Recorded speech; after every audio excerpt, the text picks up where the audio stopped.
Thursday, September 6th. I figured I'd play something a little bit different today.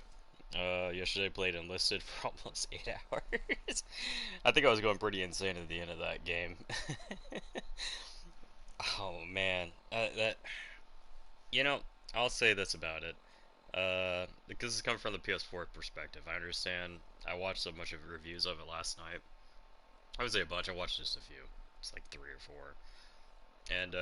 And I was right. I could see. On the PC side, the game actually looks really good, and it runs really nicely. But I'll say on the PS4 side, man, ugh, that was one heck of a hilarious moments there, especially when the medic pack fell through the ground. It's like, you're the medic class. Oh, I'll put this medic box down for people to heal with. And it just went to Satan. I guess he needed some health. Considering I was in a church and whenever I dropped it, it went down to the basement. So yeah, I mean, I'll be playing more War Thunder. I'll be playing tomorrow because tomorrow's viewer day, and next week I'll be playing a little bit more because I still have to do the repair time thing, which I'll try to do that off stream. I'm not sure if I want to do it on stream. I only got 7 more repairs to go, so it ain't too bad. I mean, that's something I can do in like naval pretty quickly, as long as I just stick with someone, which will be really crappy because yeah, trying to stick with someone without actually talking to them can be a little difficult, plus people get a little bit angry when you ram into them. I know whenever I play naval, I do get a little bit angry when that happens. Like, ramming in naval is a lot more egregious than ramming someone in tanks. Yeah, I would say it's more egregious. It's about on the same level, but it's more egregious. But the only thing that's more egregious on tanks when it comes to ramming into people is if you bump into someone that's about to take a shot and you make them miss their shot. That's about the only other thing that's a little bit up there. So yeah, just figured I'd get back to playing some Fallout 4 here. I mean, we only did one stream with it, only played for a little bit. This time around, if I don't care if I die. I mean, I'm going all the way till 7 p.m., which what is like, yeah, 6 hours. Yeah, it's about 5 hours and yeah, 46 minutes. So yeah, that's what I'll be playing today. Just chill Fallout 4, yo. All DLCs installed. I have this game platinum, so nah. Good old survival. I don't really know where I even like fully left off. All I know is I'm just at the point where it's just basically beginning. Yep, like I said, just basically beginning. At least I got Carla there activated, so she'll be showing up to the settlement every so often. Yep, definitely not gonna be doing that. I think for the agenda for today is heading off this area, do a little bit of grinding, but I think I need to get a little bit more resources. Yeah, I got the meat. Alright, so yeah, I'll do a little bit of resource grinding here by basically coming down here multiple times and picking stuff up. It'd be a little bit boring, but I mean, this is how I play whenever I play by myself, so yeah. And the main reason why I do it is to gain more resources so I can build up the settlement. And the settlement is usually where I get my first about 10 levels. Nah, I'd say I'd probably do it all the way up to level 25. But I do a lot of grinding over at the, hopefully at the quarry over there. My other save, unfortunately, the quarry glitched out and only one raider was spawning in, and then out of nowhere, no raider spawned in, so pretty much you just go over to the quarry, and I would just pick up a bunch of stuff every single time.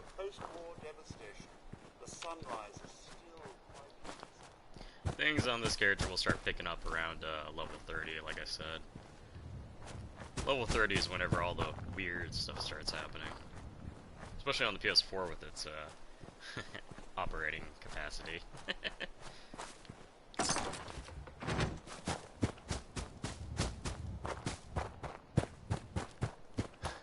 And yeah, I don't really mess with other settlements. I like to do one settlement at a time. Because whenever I do build up a settlement, I will fully build it up before I move on to the next one. And I do it with all settlements too. Like my main save that I platinumed the game on, I spent maybe 7 months of gameplay on that one. So yeah. Let's make this quick, shall we? Probably should use a shotgun right off the rip. Not at all. And this one doesn't have any resources in it. It's just kind of like a one-time pickup thing. That'll be nice if that little ammo pops up every so often. I'm not even sweating.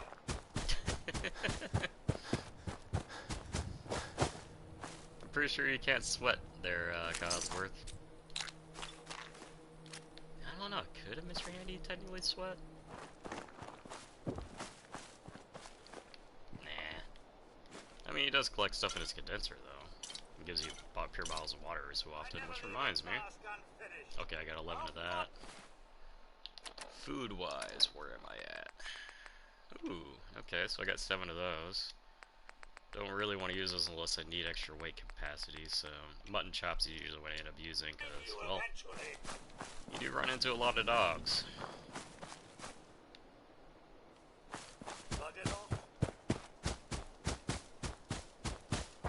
You know, it would have been really cool if, Bethesda had it set up to whenever you build your settlements, you can, like, redo all the infrastructure in the area and actually turn the place back to, like, a, you know, somewhat like a livable post-apocalyptic world. But speaking of post-apocalyptic worlds, I was, looking at my other, post-apocalyptic game that I love playing, which is Surviving the Aftermath. It's a RTS colony builder. I really do enjoy it. It's, I do love games like that, like colony building, like resource gathering and all that jazz. Like, Frostpunk is a really good one. That was another one I played, but I'm terrible at that one. I haven't figured it out just yet. Surviving the Aftermath, on the other hand. I first downloaded it, and I was showing my friends it, and the first game I made was the one I was showing my friends it just for a couple of seconds. Be like, hey, look at this game I got, and that's basically it. I put everything at maximum difficulty. I almost beat the game on the first go-through. Because, I mean, it's a time game, you know? You don't have to, like, rush things. You kind of can just take your time, chill out. It's a really good, fun game to play. Especially if you're into colony building and resource gathering. And it's got, like, some, it's got a pretty interesting story behind it, too. And there are lots of, like, customizations, and it's pretty procedural, so... And everything's not too different every time I ever play through, but it's different enough to actually enjoy a new playthrough. Especially whenever you get like a real crappy roll from the map on the colony building area. I had one map where like the zone that started me out in was basically radiation filled, so everywhere was pretty much a no-go area. I like had these tiny little areas where I could build like my actual settlement, so yeah. But Frostpunk on the other hand, yeah, I mean I'm just terrible at it. I'm getting it, I'm understanding it, but it's gonna be slow goings for that. I just have to watch a little bit more YouTube videos to understand it more. I always seem to die at the moment whenever I get enough resources to actually start surviving. I only got one save up to the point where, Yes. I was at the point where, like, a whole bunch of settlers were just constantly coming in, and you had to choose either take people or deny people. My stance was always, accept everyone. Yeah. You know, I'll be curious if any of these car manufacturers ever actually do, like, a Fallout promotion where they actually do build one of these cars. Granted, obviously, as we've learned from Fallout, probably shouldn't put a nuclear fusion engine inside of it. Hopefully they don't do that. Hey. I mean, there already was technically a car like that. Mine is yours, sir. And yeah. Needless to say, I think the government came down on that person, so they really didn't go anywhere. I'm kind of curious, man, I would love to drive one of those old jet engine ones. Those jet engine cars are weird.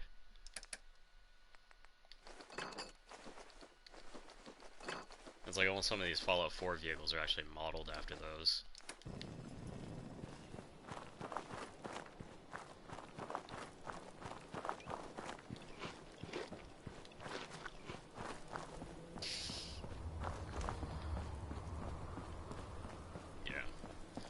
Oh, I did also for Enlisted. Went on the forums and I was reading around everything else, and yeah, they are changing the game mechanics around to where it's more like War Thunder. 2 thumbs up on that shit. I agree with that 100% because War Thunder is a like MMO setup for like research and how everything goes. It's not convoluted, it's easy to understand, and it's nothing like too difficult. It's just I don't think Gaijin want to go down that path because well, you can't monetize it as much as the way the system is currently. Because my god, it's just every corner you go around, it's like, oh, you gotta pay for this stuff. You can't get this, can't earn stuff for free. Oh, you gotta pay for it. What? I can't earn my own separate like appearance. And that only works for one character too, and it's not across the board. I mean, that was crap. But I mean, there's most of the stuff in Enlisted you can actually earn for free. It's just, it's either climb Everest or pay $2 to go over a hump. Actually, not even a hump. If anything, just deletes the mountain, makes it to a flat piece of land. And it really did make me mad that you could basically buy a squad, and the squad be maxed out from the get-go. I'd rather it be you pay for the ability to have a max earnable star squad, not just straight up max squad right off the rip. But hopefully with all the next updates and everything, the game will be a lot better. As you saw on PlayStation 4, it looked like crap. But I'm sure that's has to do between Gaijin and Sony's being a real dick about it. But it's also their platform, their system, and it's their company. So yeah, their decision. It just really sucks that us players are kind of beholden to that stuff.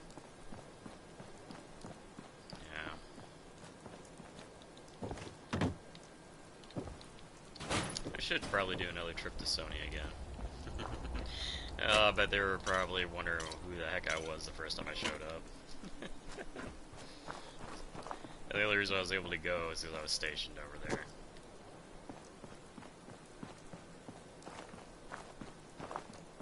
I should have gone to Nintendo headquarters. I never went there. Man. There was a lot of places I should have gone that I wish I would have gone, but for me at the time it was alcohol was more important. And try to keep my sanity. And if I was over there right now, I'd be doing a lot more than what I did originally. I did snowboard enough though. I did enjoy that quite a bit.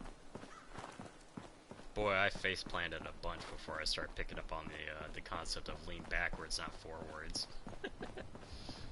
Darn surfing.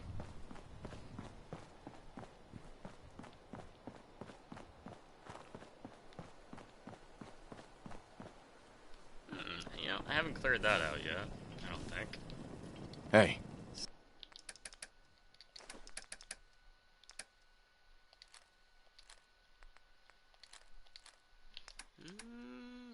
I'll take the mines with me. I think before I clear that out, though, I'll have to upgrade the pipe pistol or something. Yeah, because I'm doing a pistol build on this one. Okay.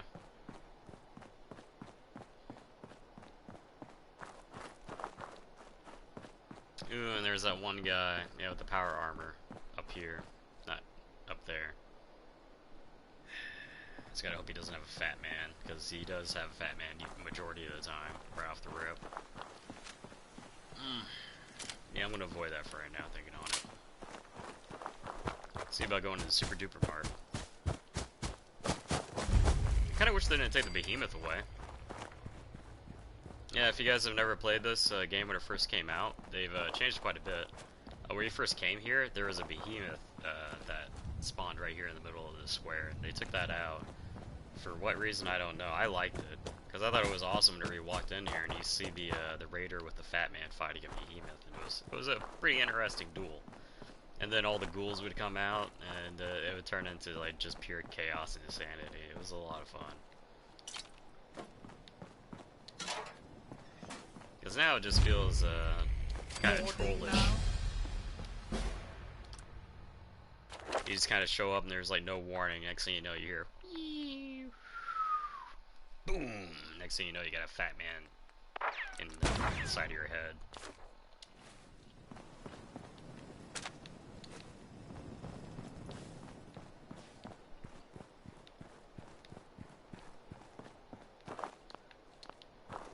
Let's see. Get all the Mr. Handy fuel. You know, that was the thing about these guys. I always kind of wish that like they would have like a system set where you would have to find Mr. Handy fuel to keep Codsworth going. Like it would be really cool if like you're in Sanctuary and Codsworth has like ran out of like go juice, and one of your missions was to come down here to secure fuel for him. Because you always see the Mr. Handy fuel over there, but do you ever see a Mr. Handy run out of fuel? I don't.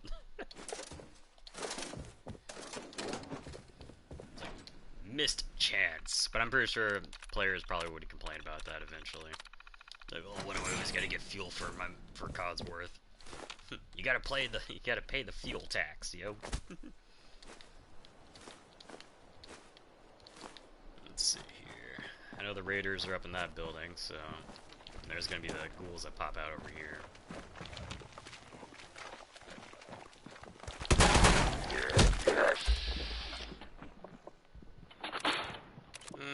Body shot, yeah. Better have a guarantee than a non-guarantee.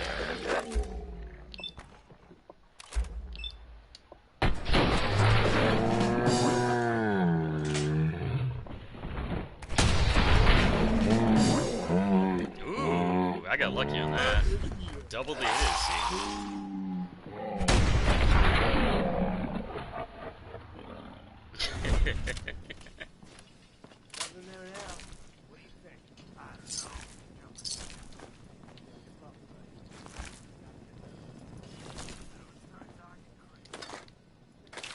Ooh, antibiotics, alright.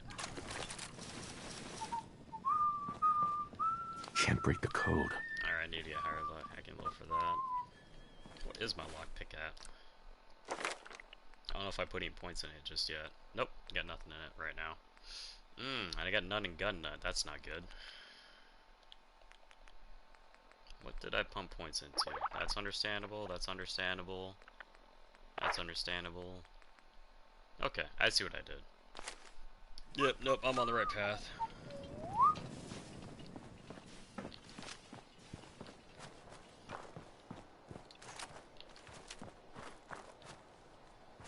And there's this guy over here. I don't know if I can see his turret or not. I forget where the turret is all the time. There it goes.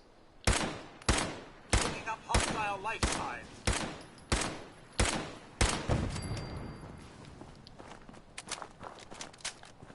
And just walk away.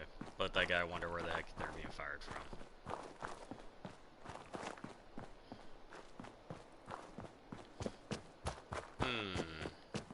There's a bunch of ghouls inside here, I know that. That's one thing about me, is that like I consider myself an idiot, but I mean my memory is not too great, but if I play games like this where I'm like doing stuff over and over again, I guess you could say it's a familiarization, but like I can almost remember where like every object is, or at least that is not like a spawned object. That's how it was for me in Fallout 1 and 2. It was like a lot of the times whenever I was playing that in 97 and 98. That's how like that's pretty much how I got around the game, like in the beginning parts. Basically play the game, wander around, learn where good things are, or learn where bad things are. And then the second playthrough is basically play and know where everything is.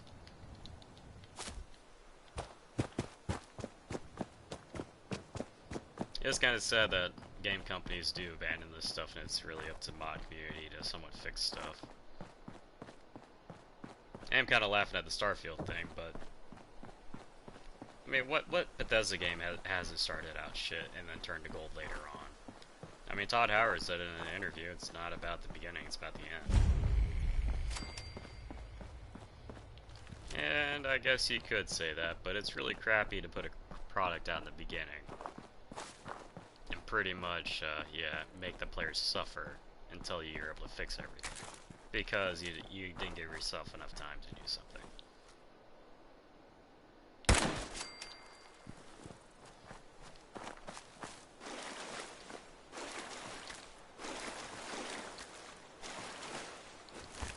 always kind of wonder why like game developers don't involve the community more and let them know what all is going on. Like I hate it whenever they're like, "Oh, this game's coming out at this year and this time." How about you just stop with that shit and just say, "Alright, guys, this is where we're at currently in development." Like the whole reason why they do the date stuff, I swear, is because it's an old adage about like FOMO, fear of missing out. And I think FOMO is probably one of the worst things that ever got added into video games. Actually, I almost want to say that's kind of really destroying the video game industry. That's kind of where it's at right now. They started following the old 1980s stuff of how can you milk money out of your customers. Yeah. But at least, the people rise up and they make mods for games to fix them and do stuff. Actually, thinking about modifications, I haven't streamed RimWorld at all on here. If you didn't know, that's actually one of my favorite video games. I played a hell of a ton of it on my PC, my laptop, which I finally dug that out of the freaking storage unit. So I put it back in there and then I had to take it back out again. Then I'll actually be able to hopefully get with one of my community members who actually did put a video together, and I felt terrible I couldn't download it from him. And download the video from him and actually post it and actually, start doing stuff, and if it does take off, maybe float some money his way. I'm not one of those people where, like, if someone edits a video for me and I make $1,000 off that video, I'm not going to take $900 and pay that guy $100. The way I see it, it's 50-50. He put the time in to work and edit it, and I put the time in to stream it. It's a hand-in-hand situation, not a you're my worker kind of situation when it comes to me.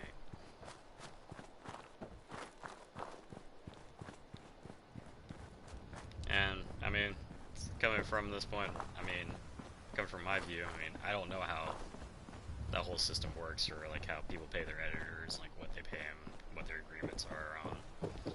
But I'm sure that comes down the road with contracts. So, yeah. Are your fragmentation grenades in here? Yep.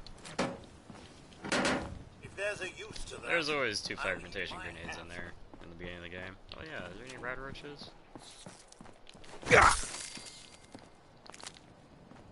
Let's see here. Where did the other one spawn at? Was it back here? No, that's right. It spawns on the outside. I guess I already killed that one. There's one that spawns over here, I do believe. Might be already be over here. Yep, there it is. And let's see here. Yeah, here. Is it this house? No, it's the next house, that's right. Hey there, dog meat. Yep.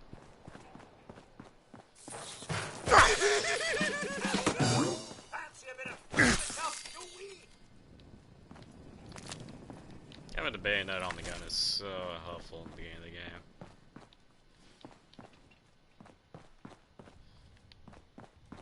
I don't really bother picking up half the stuff around Sanctuary.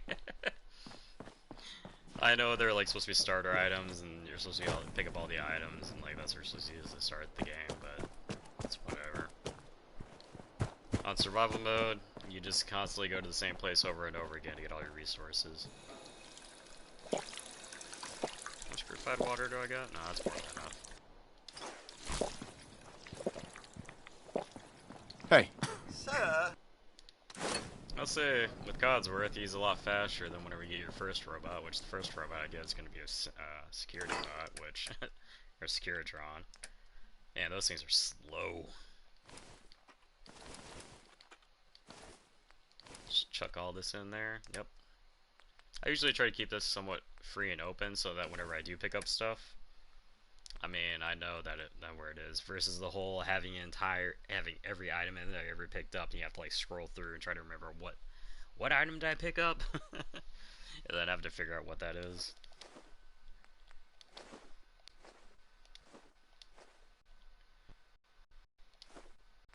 Like I almost kind of wish that Fallout 4 had more like sorting.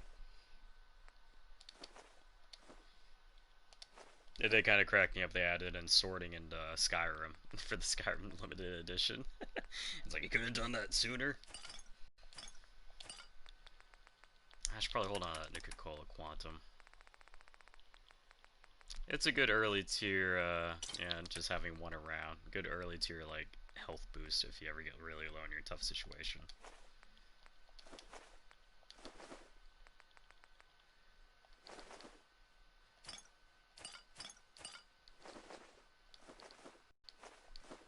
I forget what the wild Mutafree is even for. If I remember correctly, it wasn't for anything too special. I'll take all the mods off it. And I do have a full leather armor, or am I missing something? There's right leg and there's left leg. Okay, so that stuff just goes in here.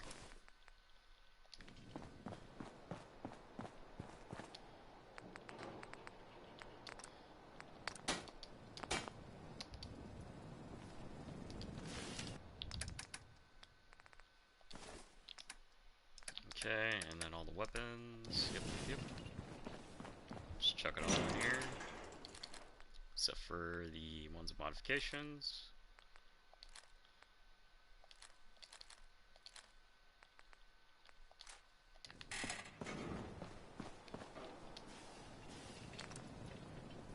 Ooh, bayonet. That's right, screw has become a problem at the beginning of the game. And whatever.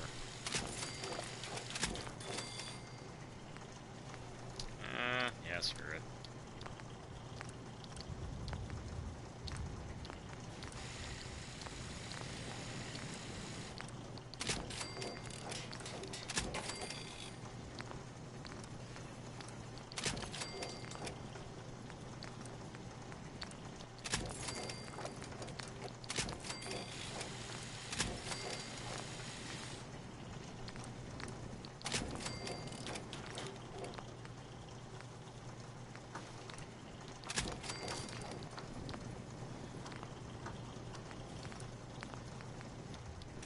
Alright. Yeah, just throw it all in here. Really, most of the time I just throw all the pipe pistols into the actual inventory of the workshop. Because no matter what AI start out, they don't want to use pipe pistols because they kind of start out with one. Okay, then all the modifications.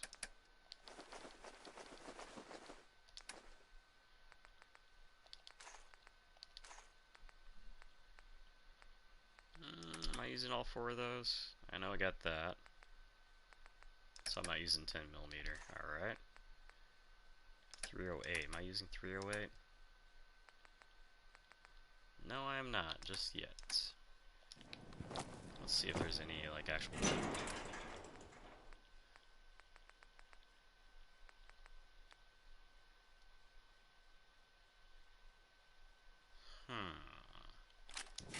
Let's take that.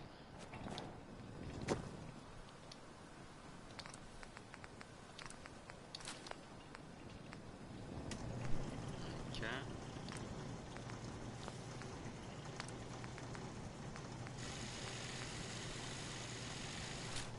Yeah, the other thing's got that, so yep.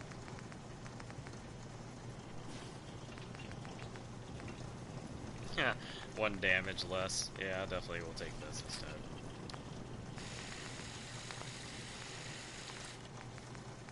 Standard stock. Do I have enough for it? Nope. Like I said, screws. Sights. Definitely gonna have to change that. Guess I'll attach that. I guess we'll stick with everything the way it is. I'll just put it back in here until I get to a pistol formation.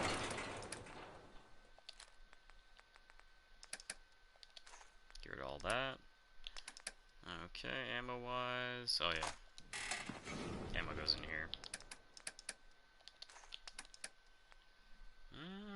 I think I'm fine on ammo. I mean, shotgun shells I'm definitely fine.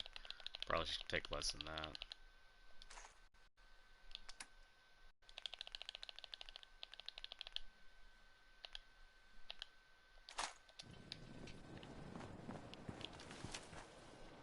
really need that much ammo? No, I really don't. And for a pistol build, I mean, it's nice to have a ton of ammo, but I'm gonna be using my VATs, hopefully. You got nothing on here, right? Something you need, sir?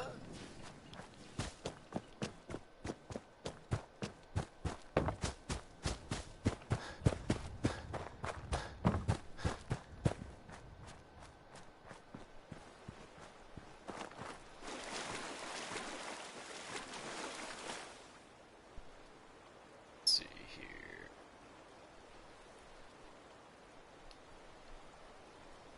Alright, there we go.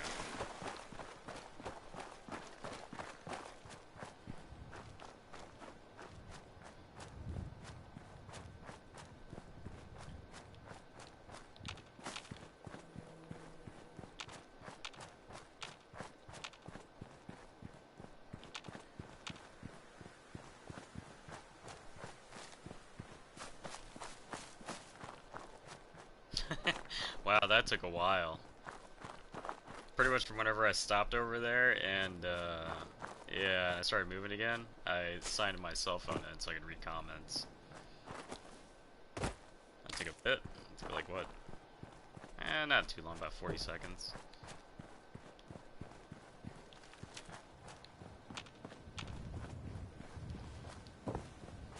So you died to some super mutants over there last time.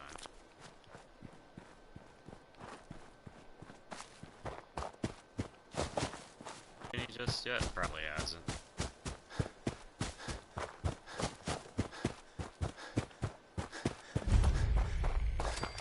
Ooh, haven't even explored it just yet.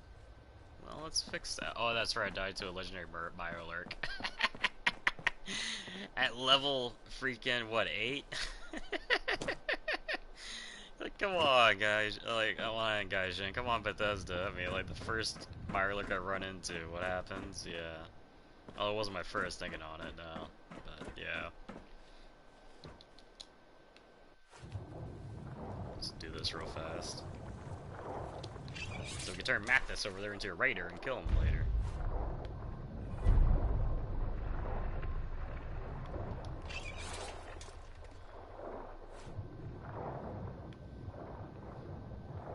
I wish there was a little bit more of a story behind him. It would be really cool if you, like, after all this kicked off, you, like, try to plead for your forgiveness.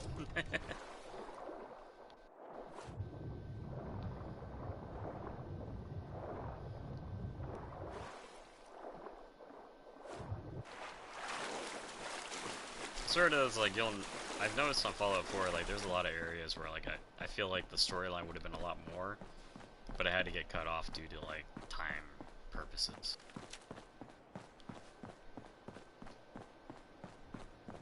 Well, let's hope we don't have a repeat of what happened last time. That's a ticket.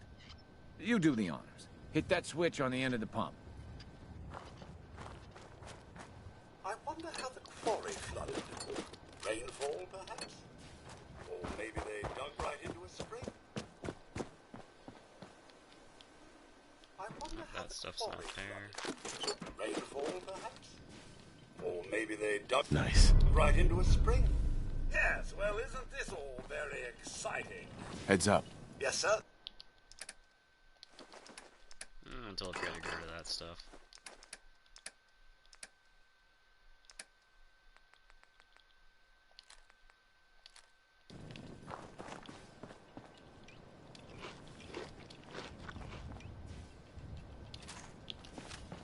Try this right off the rip first. Quarry flooded.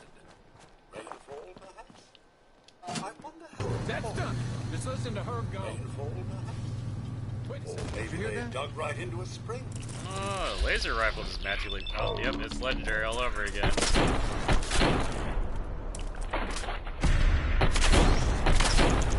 Alright, he's stunned. I'm gonna run from him.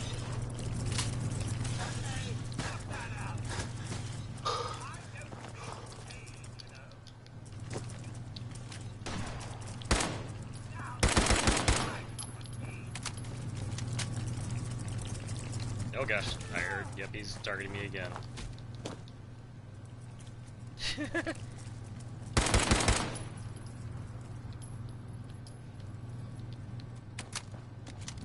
He's the one I want to kill first.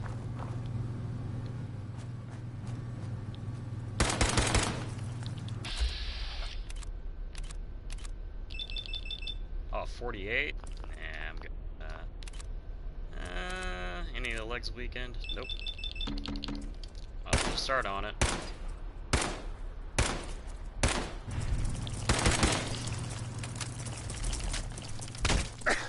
Ooh, that's a heavy hit. What's that noise? Go ahead there, Mathis. Do your thing. Yep.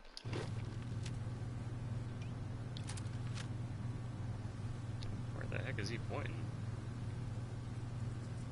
Come back here, damn it. He did a decent amount of damage against it. Guess my good karma's paying off. The question is, where did the Funny word, but wouldn't want to leave the good legendary stuff. one? Don't have any repair kits for him? No. That sucks. Oh, there is the legendary one.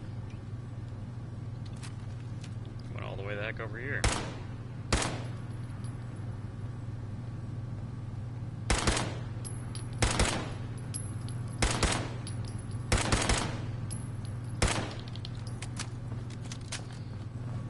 Tracked him on over, let Mathis get engaged with him. Whoa, you win! Bat system. Can I target the face? Yes, I can.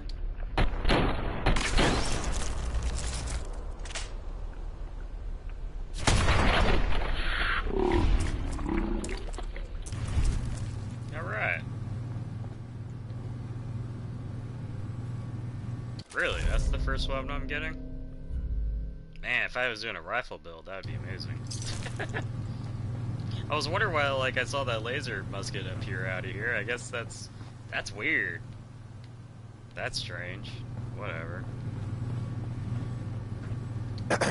Meyer looks. I guess I shouldn't be surprised that stirred him up.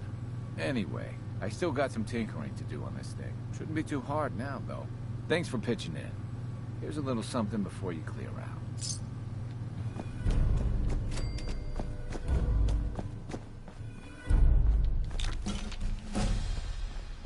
Dang, alright. An easy level up. It was the beginning of the game, though, so... yeah, I'll dump it into Gun Night, even though I don't want to.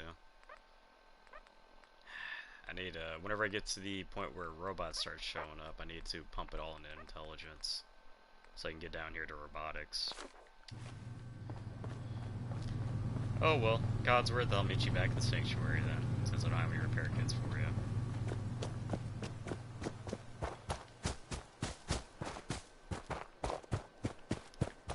Now we just gotta count how many days. I think it's like 7. I mean, they always say it's like 7 or whatever for that to turn to a raider place. I've had that place turn into a raider within like 2 days. I think it's like supposed to be 7 hours of gameplay time or something like that. Yeah.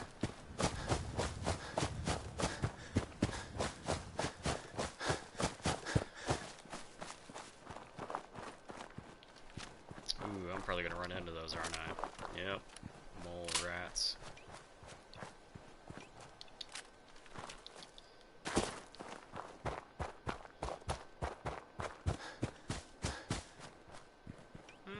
Yeah, this really didn't use a whole lot of AP, so I'll definitely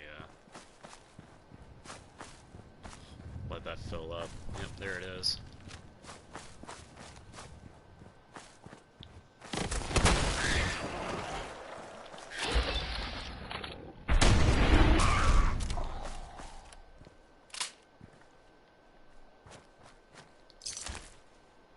Any more? Aw, I'm a little sad. So for a little bit more EXP.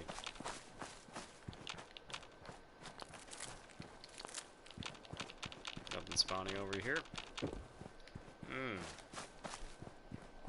I hope this spawn point's not defunct. Let's see if we can change that around. How much weight do I got? Alright, more than enough.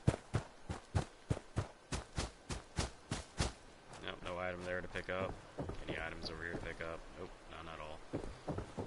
Well, darn. Yeah.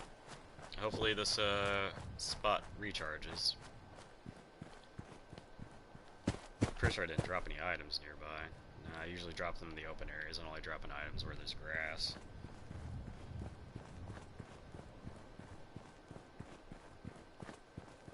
That's definitely a no-no to do in this, because, oh boy, you'll forget where an item is, you'll walk past it, walk over it 1,000 times, and probably not even notice it, because it's stuck in like a bush, or like some really deep grass.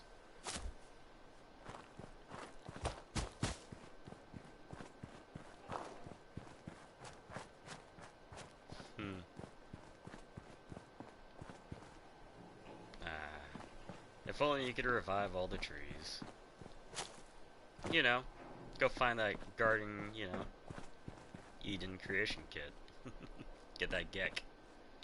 Let's see here. Codsworth, there you are. Before I even talk to him, what do I need to make his healing items? Circuits. First circuits are where? Okay, yeah, that bunker, I guess. Hey, Codsworth. Shall I accompany you, sir? Yes, of course. As you wish, sir. He sounds so depressed.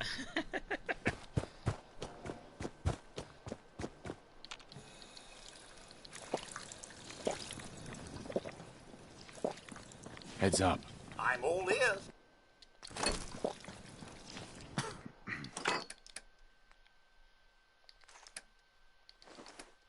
Alright.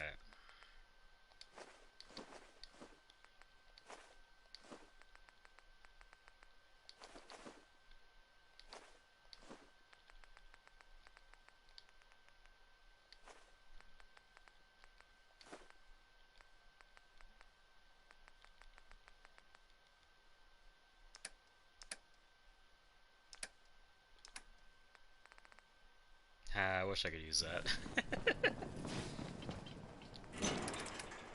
Really, in the beginning of the game, that's not too bad. It's staggering. Alright. I'll hold on to the fragmentation grenades. They're way better than the Molotov cocktails. Just get a ton of them from the raiders, so. Chuck, chuck, chuck. That's all I gotta say about that. Are you certain I'm the man for the job, sir? Let's see here.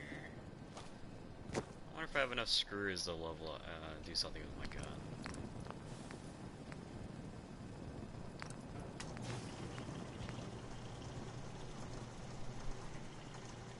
Tempting.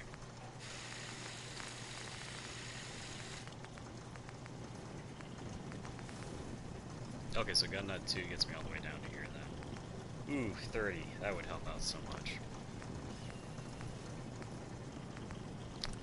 I think this is, yeah, for the pistol wise, that's max. So I'll definitely do that.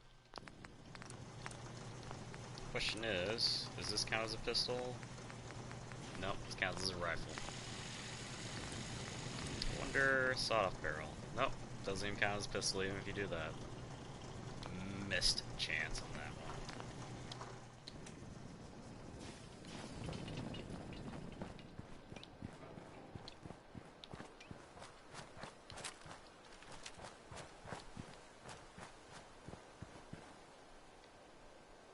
Yeah, the sun is going down. Well, might as well do the one thing you're supposed to do in survival is whenever the sun goes down, freaking sleep. Let's see here, did I get any extra food that I can place down? Oh, melons and gourds, yeah. Nope. I know I got the meaty fruit over here and potato right there. But I need corn. To get corn. I know razor grain is over that way. That's right. The trader place just before Diamond City. That's where you can get all your crops from. Ah, but you're passing up a lot of like spawn point areas too. And I need to get like radiation protection too before I even do that. Yeah, whatever.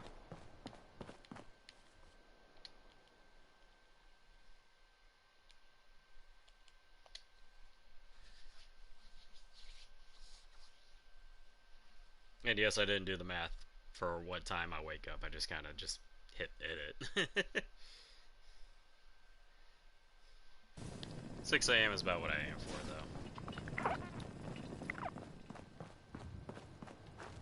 though. Alright, game saved. Let's see here. Enough ammo? Yeah, that's enough. Yeah, because like the other place you're supposed to go in the beginning of the game to get crops is Super Duper Mart. I mean, you can get all the crops there, I think. Except for... I think that's the only place you can get corn. Yeah. You only get corn from there, maybe potatoes. The better place is actually near Diamond City. I'm just gonna head that way. So follow the usual path.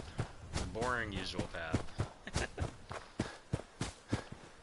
You know, I wonder if Bethesda actually researches anything, especially when it comes to like water towers like this. If you ever wonder why it's shaped like a teardrop, is it helps with evaporation, and on top of that, with a flow of water and pressure. If you have something like this, like a golf ball, the pressure that goes downwards is less than what a teardrop is. So, like, say like your town's water pump goes down, due to the design of the water tower, you're still able to get a little bit of pressure, but not much.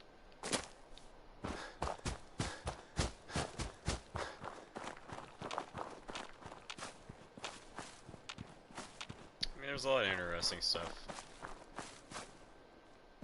Oh.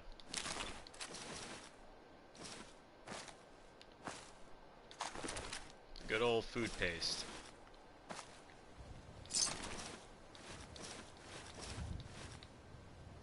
Darn. Look alive. Can I? Let's see here. I just gotta give him 2 pounds, which is basically gonna be these two.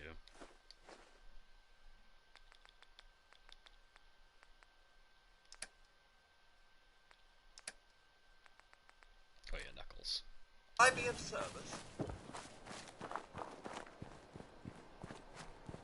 Oh poop. Yeah, because I'm gonna be overweight by grabbing this stuff. You know, I'll pass up on that. I'll just head straight on over to the trade area and just sell all this stuff real fast. Or as fast as it takes me to get there. Who knows, maybe I'll run into Carla finding someone and be able to help her out. Get some free XP in the process.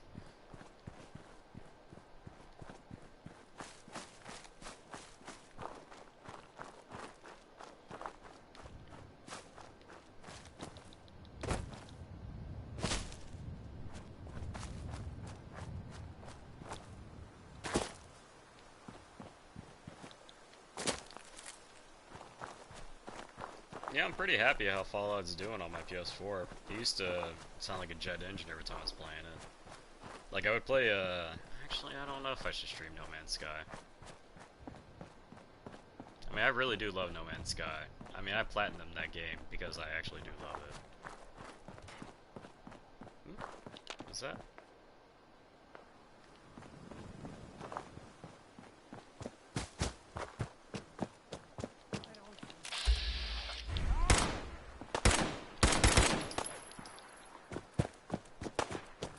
Probably shouldn't waste all that ammo.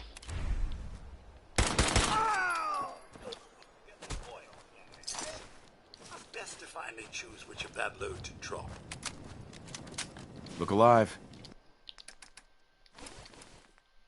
Oh, didn't mean to get rid of those. Sir! Call that good.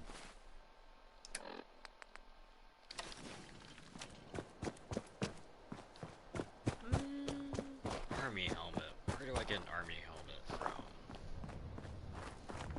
You can't shoot helmets off skeletons no more. That made me a little bit sad about that.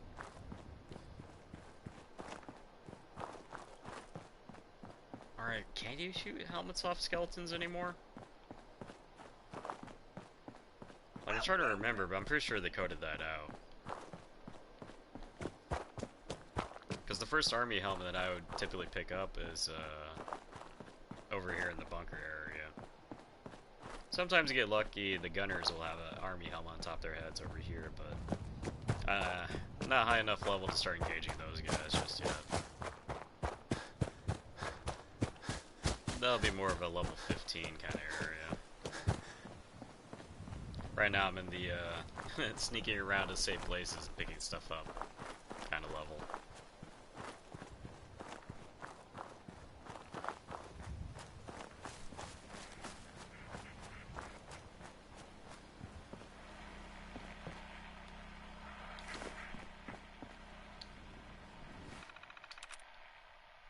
Oh, I definitely don't need that explanation. Ooh, got a 0. So let's see here. So anything with the M is out.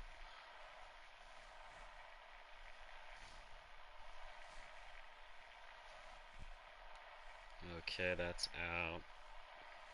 That's in. That's still in. Alright.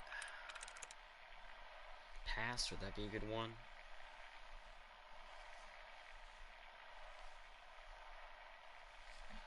Or should I do goes?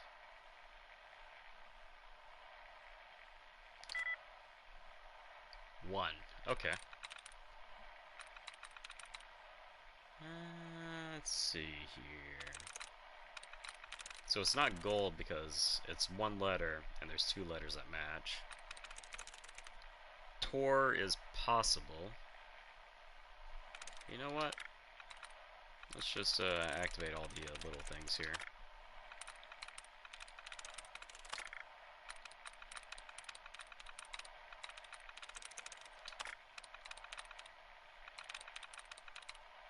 Looking around, I don't really. Okay. Nope. There's 2 right there.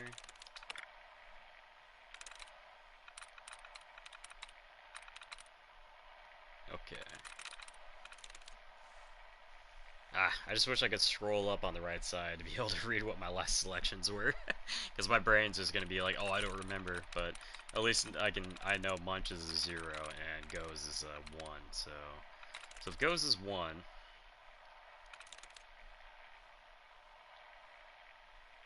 Cork. 0.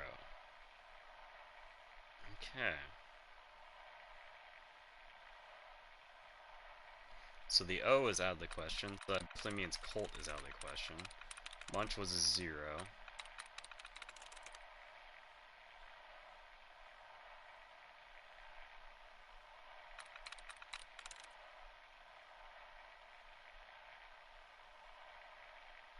And Goes had 1, which would be an E. I'm in. Yep.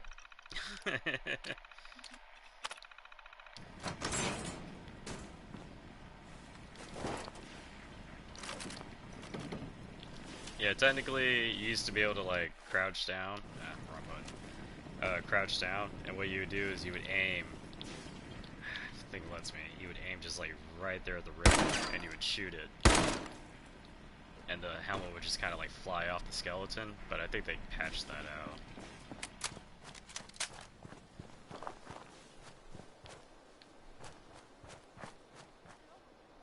Nope, walking away from that. I know what that is. That's the whole art versus art.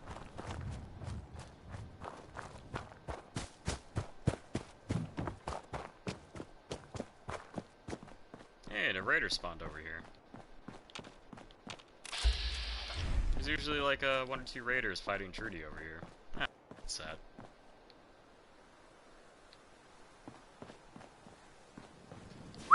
Yes, sir. Here's what I have.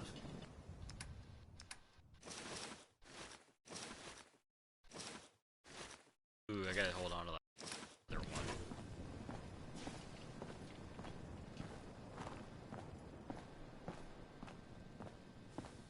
I can rest easy knowing that Wolfgang is rotten in hell.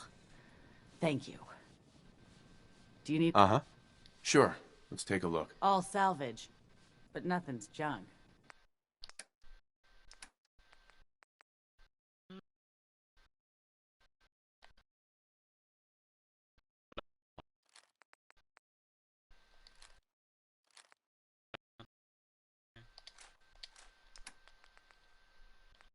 Eh,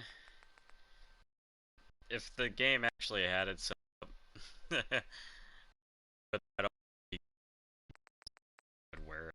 I mean, this stuff is just kind of worthless. Ooh, leather chest piece. I need that, don't I? Yeah, 'cause I only got left arm, left leg, and right leg. Alright, so right leg can go there. Spider screening?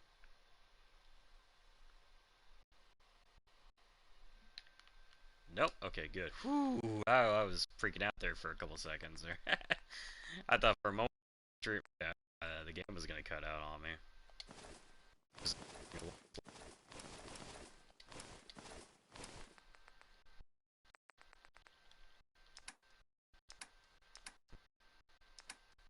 Yep, that should just 92. That.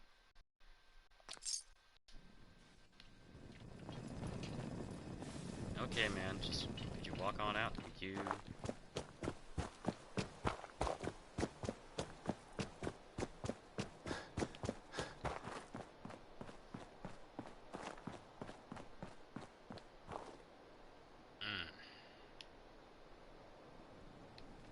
Yep. Try to avoid spawn spots. Ooh, yeah, that's right. Art over there's fighting Art.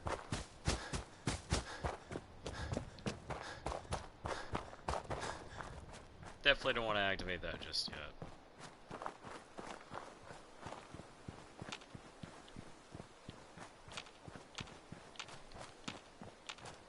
I would say whenever you're hitting the Fit Boy button, you look over an area and it goes quiet. You're just like thinking to yourself, oh, is there an enemy over here? I see nothing. What do you see? Oh, there we go. A blowfly, okay. Let's see if he's got another one next to him. So usually multiples together. Nope, just the one.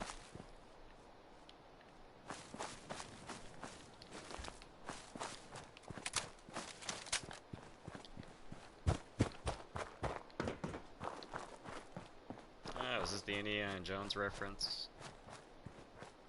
Nope.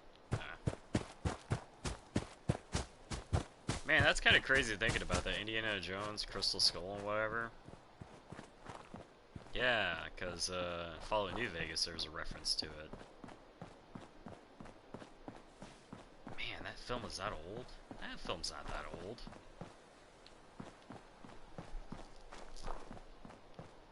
Is it? Don't remember.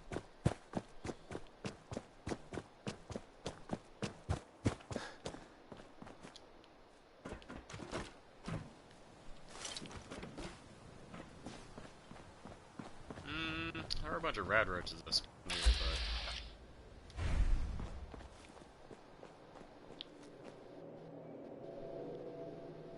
but... Oh, they're not gonna come at me? Alright.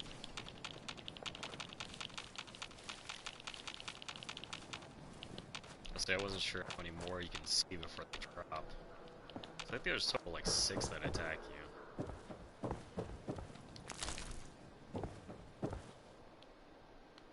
Not gonna do it? Okay. No complaints here. And there they are. Rubbish where you found insects. Time.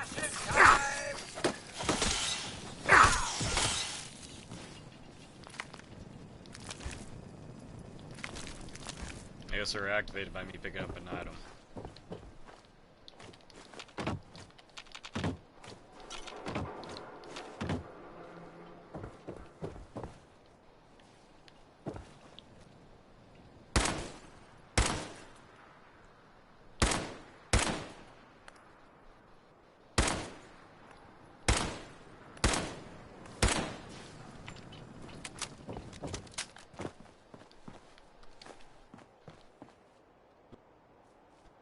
Plug in my controller. Get a load of PS4 controllers when they start getting old and they get a little ornery.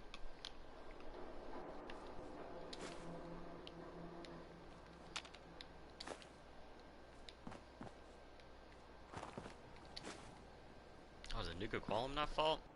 Of course. The main thing I wanted up there.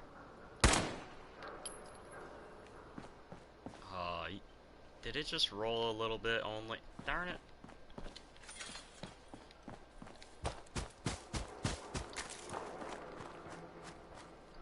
Let's see if I can get it.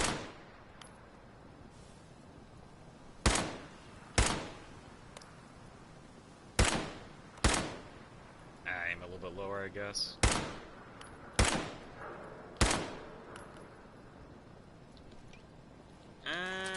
Let's see. Where the shotgun would get it? Nope, obviously not.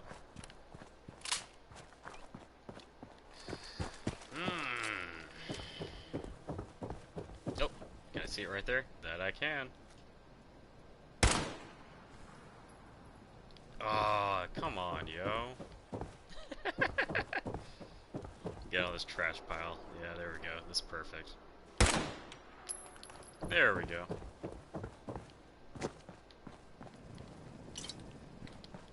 Boy, I wasted a lot of ammo on doing that.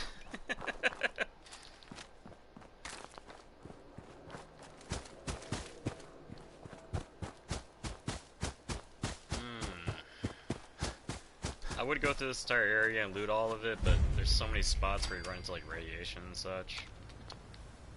What? This has already been... Oh, fine, whatever.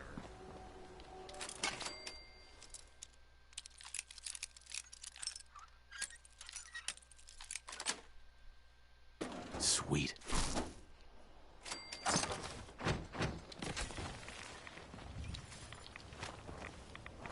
Oh gosh, darn it. Taking cock shots at us, eh? Cowards!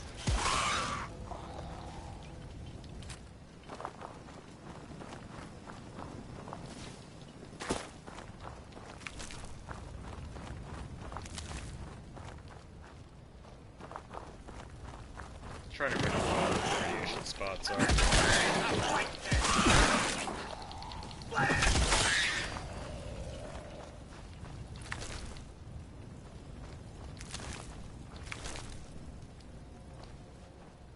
Let's see here. Radiation spots right there, but it's a fragmentation grenade I can grab.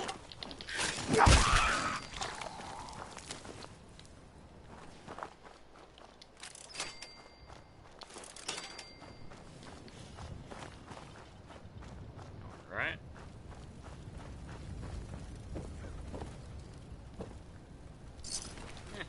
Aluminum can, not too bad.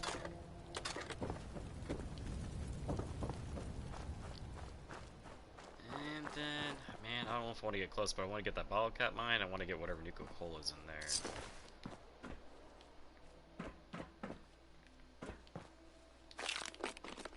Ooh, that's some good money right there, Fury.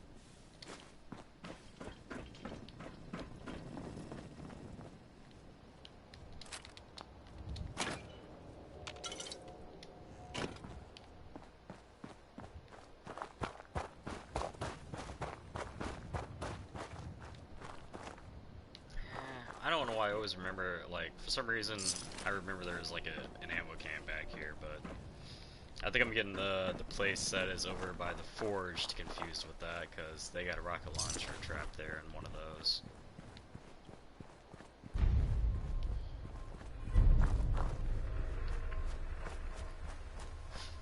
I always hold off before I do the Brotherhood of Steel stuff, and I act like a complete dick to them. I don't like the Brotherhood of Steel and Fallout 4. I'm a Fallout Tactics fan, not necessarily a Fallout Tactics fan, but I like the Brotherhood of Steel in that one. This one just feels very, I don't know, just like all over the place. Like it's not consistent with the Fallout 3's version.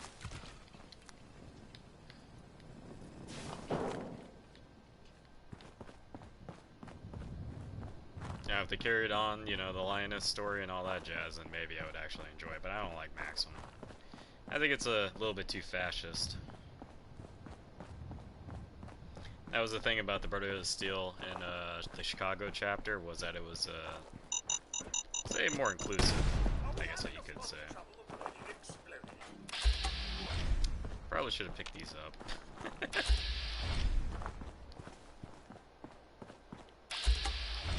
Alright, that's right, it's right trailers. Yep, they're just right next to one another.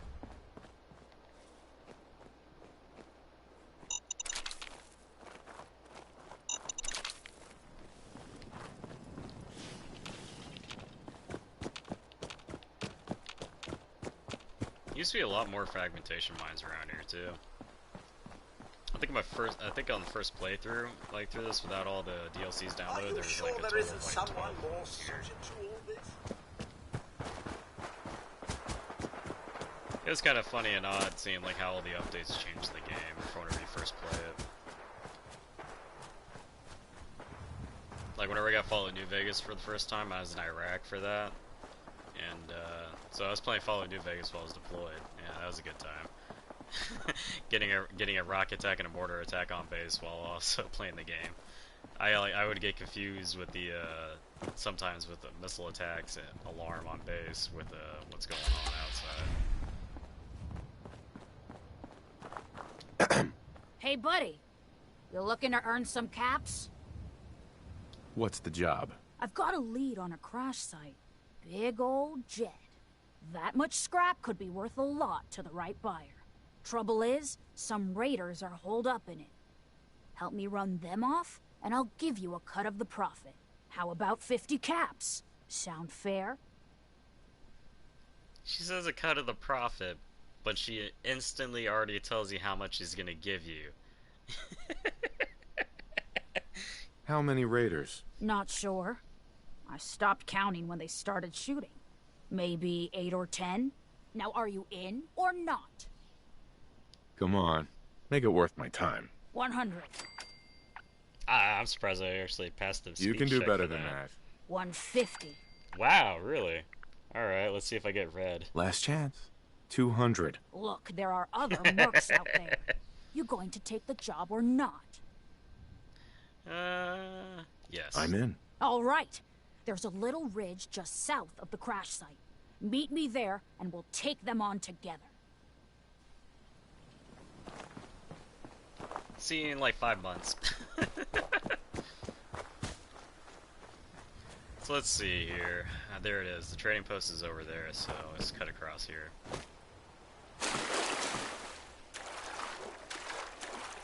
I'll say that alien spaceship, when it pops up, that event, man, that thing always makes me jump a little bit.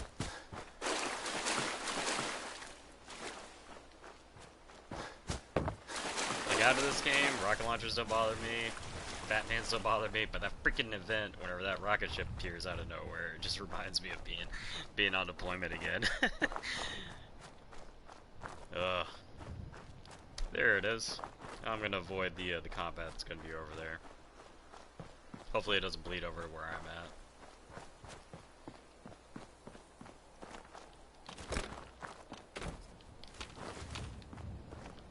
And there be the corn.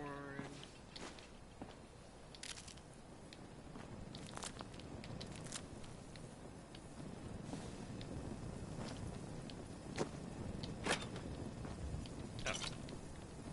I love how the new cola spawns sometimes on the outside.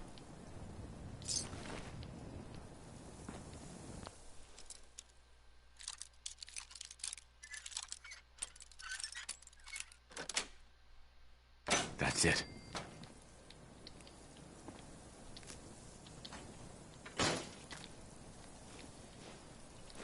Bags of fertilizer, perfect for whenever you want to make drugs. And you get the syringe rifle right there too. Totally forgot about that thing. Interesting item to use at the very beginning of the game. Especially if you use the Berserker. I like to go into like where there are large areas where a bunch of enemies are, and I'll just like, you know, Berserk one of them, usually the highest level one, and then let everyone kill them.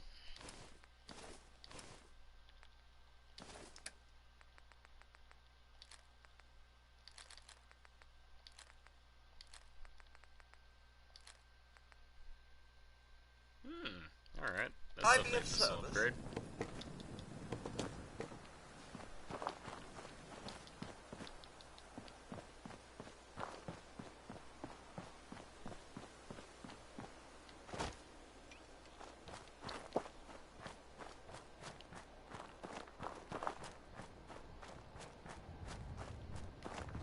kind of wish there was more of this stuff around.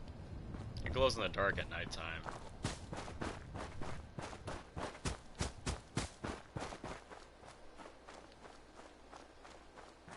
Because, man, on the PS4, whenever night hits, sometimes night is just like pure jet black and you just can't see nothing.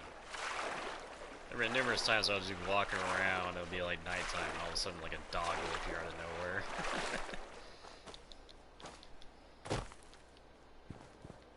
She's still standing there, alright.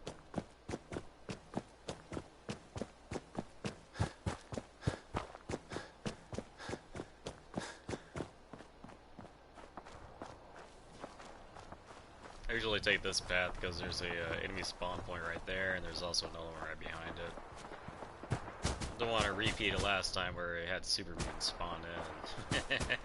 Codsworth just kind of get caught on something, and I just stare at Codsworth while super mutant blasts me in the forehead with a fully automatic weapon.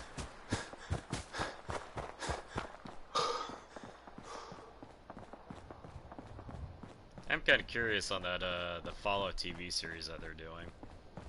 Boy, I hope that ends up being a good series. Right, I haven't watched the One Piece series yet. I've been tempted to. I do like One Piece, except I haven't gotten that far into it, I will admit.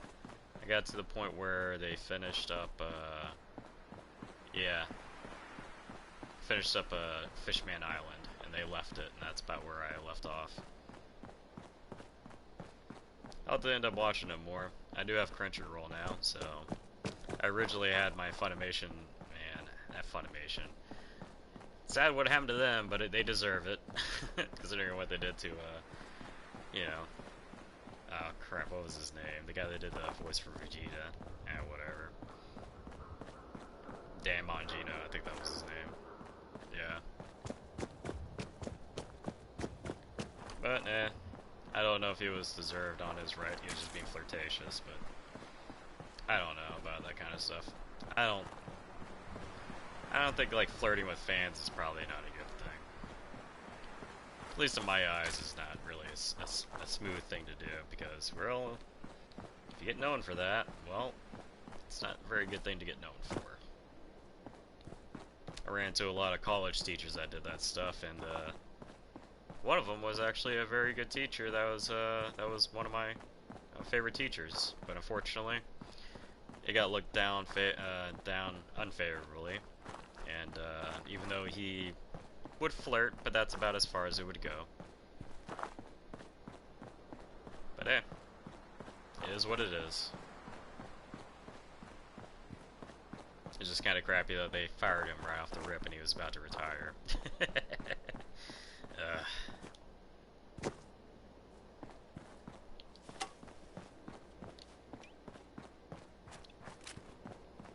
I kind of wish there was more diners that looked like this out in the world. I miss old style diners like that. Like, I got a couple of them in my local area, and man, every time I'm traveling around the United States and I come across a diner that looks like that, instantly stopping in there to get something. Especially if it's a really good diner where they make their own pies. Oh, and they actually do make their own malt milkshakes too. Whew. I am in heaven. Like, Steak and Shake was kind of like the intermediary kind of like feel for, like, you know, you had a big corporation but it still kept the old school kind of stuff. It's too bad that I don't know. I feel like the food quality at Steak and Shake kind of went downhill. But I mainly blame that on, like, either them cycling out cooks and not holding on to the good cooks, but I'm pretty sure that's like that with every fast food place. Because, like, I'll notice, you kind of notice it, like, a fast food place will come out and it'll be good for, like, the first, like, go around, but then they'll fire the cook, and then the next cook will come in. He'll be less experienced, and it'll take him a little while to get into the groove, but they'll fire him before he ever gets into that groove. And it just, like, seems like the training and the quality of food just goes down due to the quality of training that's given to the cooks. But there's a minutiae of reasons why that happens. I mean, you know, days off becoming an issue, wages becoming an issue. Yeah.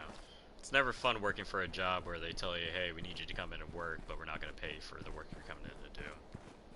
Because you'll be over your hours. Ugh. It's Shame, shame, shame.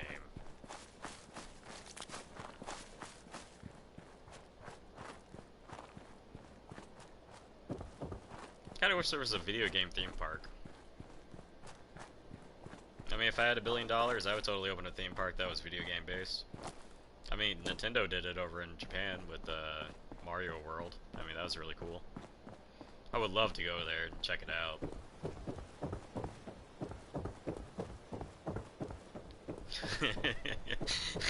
But yeah, it's thinking on my head. If they have a Mario Kart course, they gotta let me be able to throw bananas at people. That's all I'm saying. They gotta give me, like, you know, banana peels to throw at people. Darn it! If they don't give me banana peels or like foam, like turtle shells to throw at people, no good.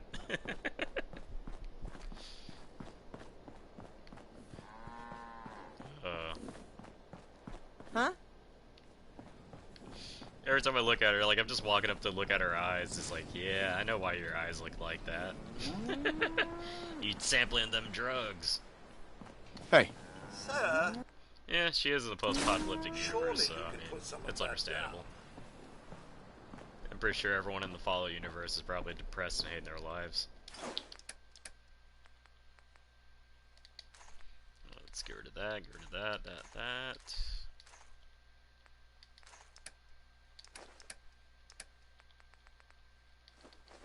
Yep. That secures all the food.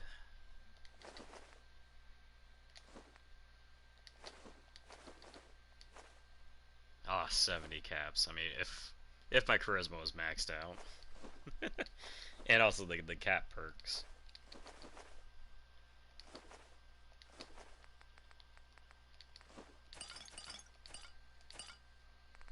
Alright. Definitely will hold on to one of them. But I definitely don't need to. And I don't know. I always find it kind of funny. I'll pick up one of these, and the game, I swear, has like maybe a 0.02% chance of me getting another one. Like 99% of the time, I'll just go find a doctor to cure my addictions versus just using that item.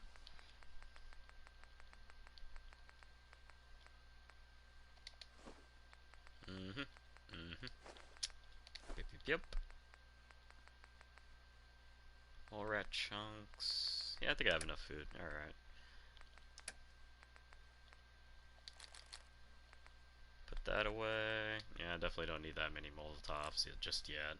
Since I got low weight-wise. Autocat mines, if we can go. Nuka grenade. You know, it'd be terrible if, I'm happy settlers don't grab grenades out of your workshop inventory. That would be horrid if, they went in there and grabbed Nuka grenades during the middle of an engagement. And you just see one of your settlers chucking, like, 5 of those things out there. Ugh. Like, kill half your settlers, like, destroy half your base in the process. Yeah, let's get rid of all those. Let's see. Oh yeah, there we go. That one's got a decent amount of modules on it. That's got to go rid of that stock. Yeah, I'll definitely use that. Let's see here. Where's that other bolt action? Did I put anything into that bolt action? I mean, there is this one. Set the food up real quick. Usually set the potatoes and the muted fruit over there, and over here I'll just put a bunch of corn.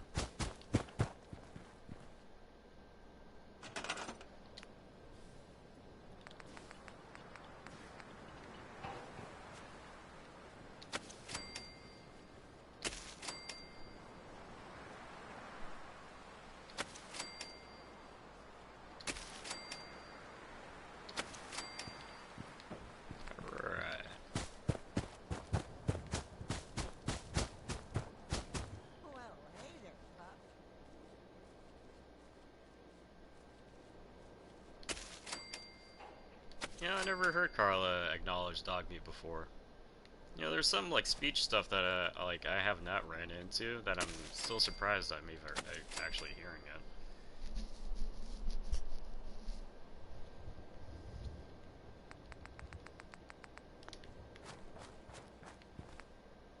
All right, get a couple more of these things going.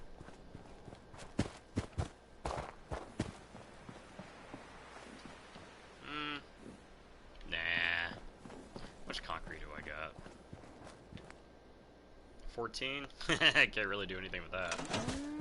Let's see here. Yeah. Hey, Carla. Need to pick something up? Road's pretty long. Let's see what you got. You break it? You Uh-huh. Yep. There we go, shipment of concrete. For that much?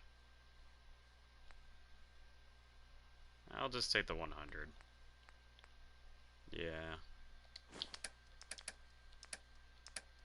See if there's any kind of aid I can give her to value-wise. Oh yeah, right away is definitely. Let's see here. I can't. Don't really want to give up that. I'll just throw one of those in. That's enough to offset.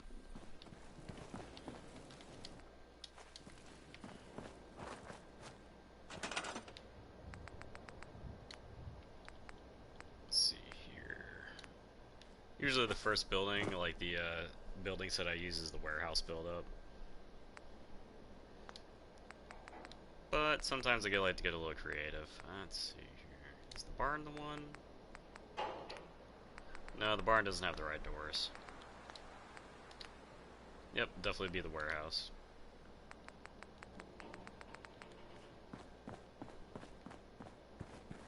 Oh, I hate doing this and lining this up. But you do it once, you don't have to do it again.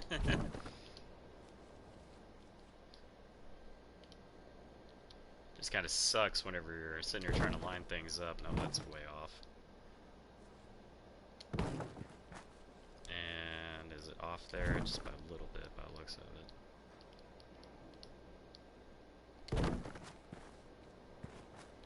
Alright. This is an easy way to tell if you're off or not.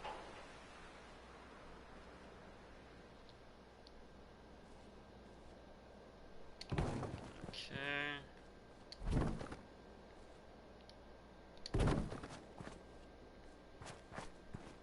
I'm probably still off by a little bit. We'll see.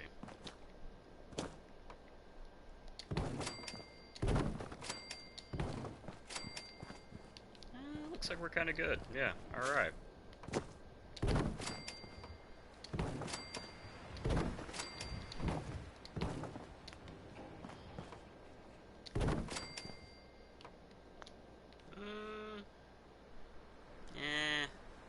I'm not, well, the reason why I try to, like, aim for the floor to look like this and not have, like, any of this sticking out is because it's easy to attach, but I mean, if it's like that, it's somewhat okay.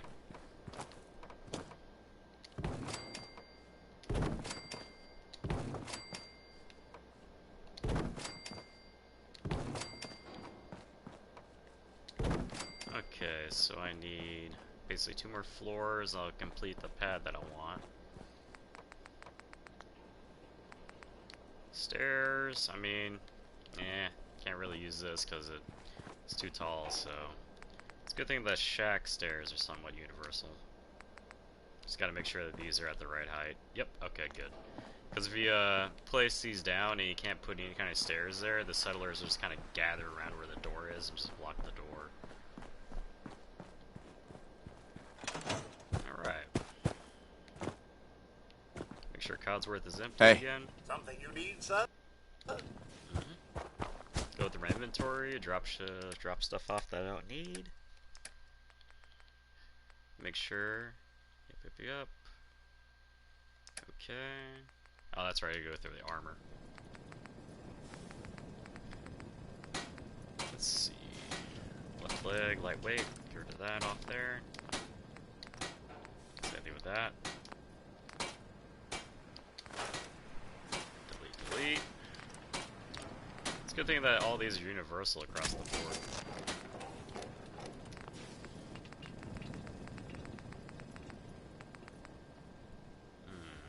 Right arm? Yeah, okay. I don't got that. Yeah, sure, why not? In the very beginning, I will do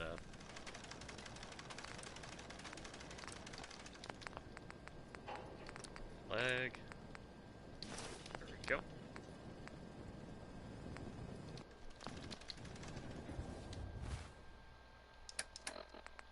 Apparel rod. Okay. Left arm, right arm. Okay, yeah, that was the right arm. Alright. And... yeah. I'll disassemble those.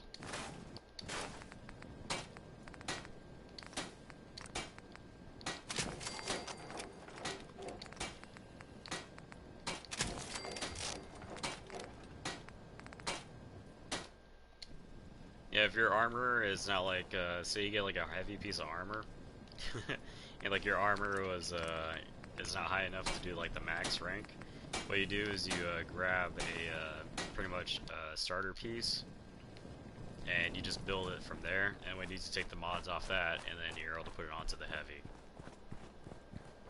You can do the same thing with guns, sorta. Nah, you really can't do that with guns. Armor you can, but not guns. It's a nice little skirt around, instead of having to actually, like, deal with the whole having to upgrade your armor ability just so you can put deep pocket in on something.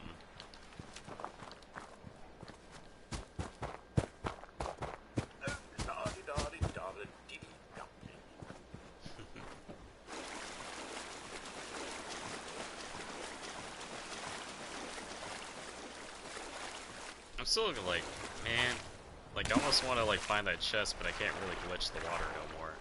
So what you used to be able to do is like you go like this, and then the water would turn clear, and you're able to see all the way down there. Fortunately, I think they finally fixed it. Yeah, you can't really do it no more. That sucks. But there is a chest somewhere down here, and I just don't remember exactly where it is. I tried to find it last time, but it drove me a little bit nuts looking for it. Oh well. I'm pretty sure it's like somewhere right over in that area.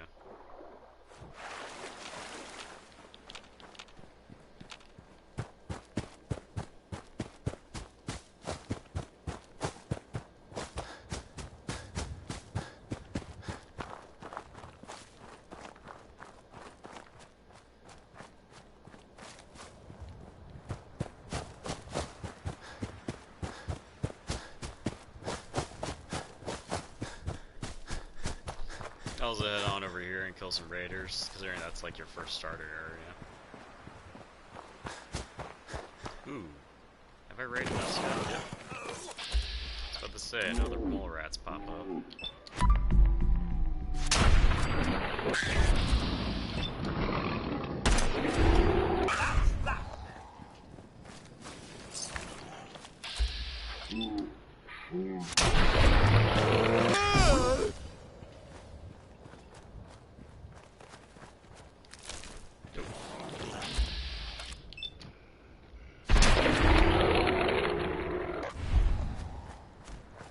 Good old easy sauce.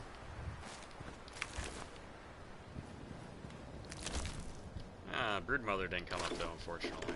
I would have liked that. Jet fuel, yes sir.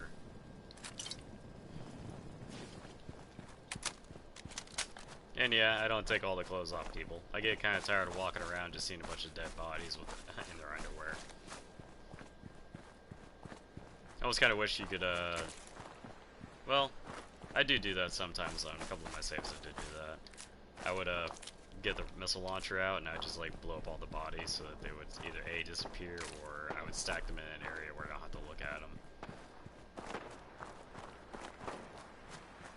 I guess he's probably fighting the blue flies are over here. Or the mole rats, maybe.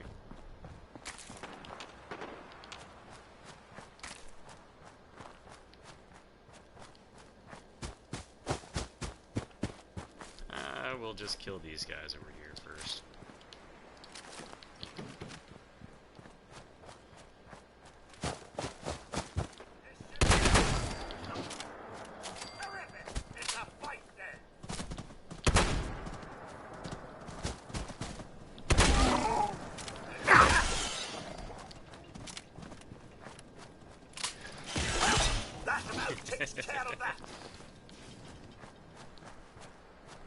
Oh hey man, how you doing? If you're curious, I'm taking a break from War Thunder and Enlisted today. Just playing some good old Fallout 4. Good old Fallout chill.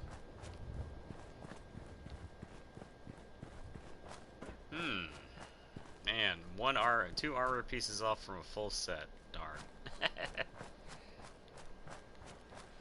Yeah, I'll be playing War Thunder tomorrow, though, definitely, for viewer day, obviously. Get that flight helmet. The only downside to the flight helmet, it takes away the eyeglasses. I never liked that. But armor is armor, at least here in the beginning.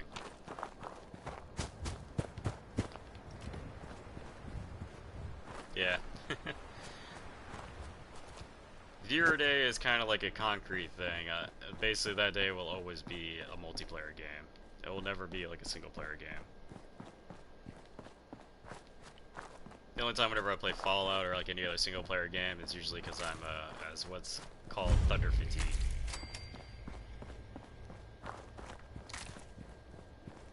I mean, I got the R2-Y2, all three of them. I didn't research the V3 though, but at least I got points in it so I can research it later.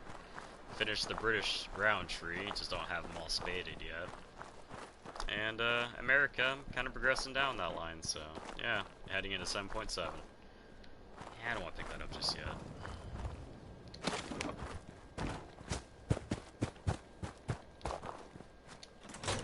And after America is finished, I think the next nation I'm going to grind out is going to be Germany.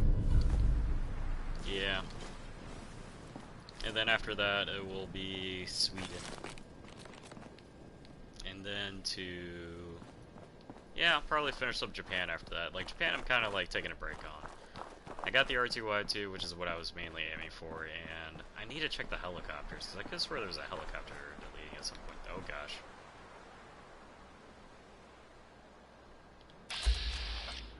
Oh! Ooh! Okay. Ooh, man, I thought I was about to be effed in the whole hardcore. It's just the little girl trader and her giant robot of death. Okay, I was gonna say, where's the little girl at? Are you buying, or just in the way? Sure. Let's take a look. I got all sorts of stuff. Oh wow, she actually has antibiotics on her this time. Not that really good. I need to hold on to those two. Yeah, let's get rid of that.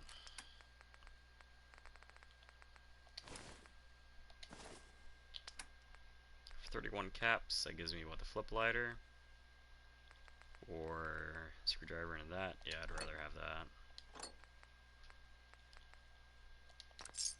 Rubbish.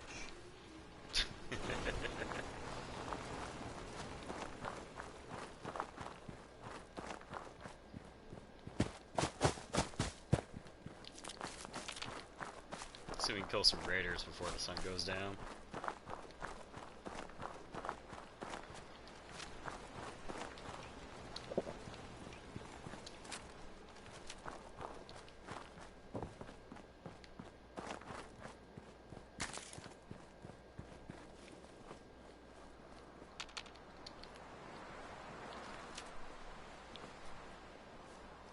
No problem with the pistol build, yeah, I have to get pretty close for this to activate. Come out and face us, scallywags, if you dare! Man, I get 0 hits on that dog. Alright, I'm just waiting for that dog to come to me. Right, nothing there. The drugs there.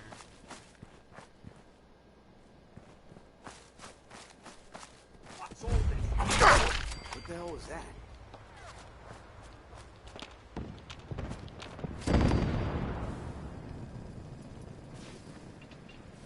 It looks like Gus found something. I know. This is bullshit.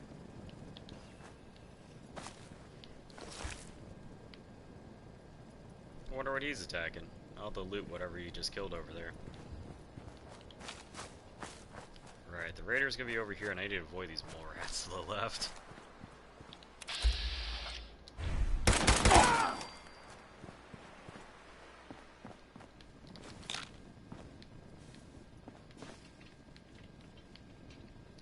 Okay, I guess it's not gonna let me loot him unless I dismember him.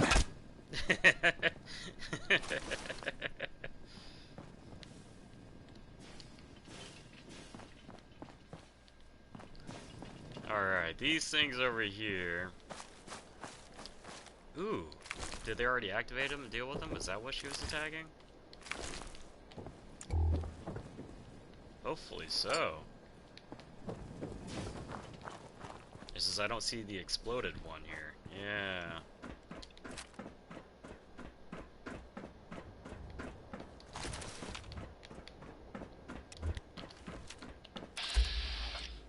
There it is. See those landmines attached to it. Let's see if we can get it.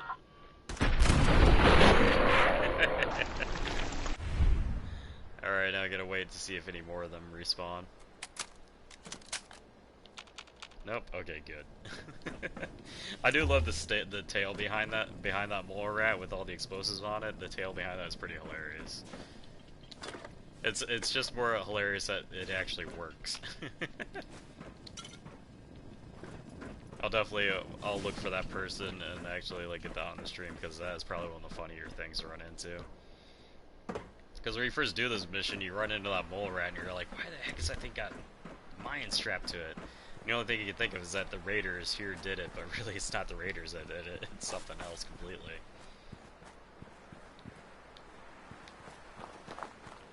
Alright. I'm pretty sure this place hasn't been changed to a raider settlement yet.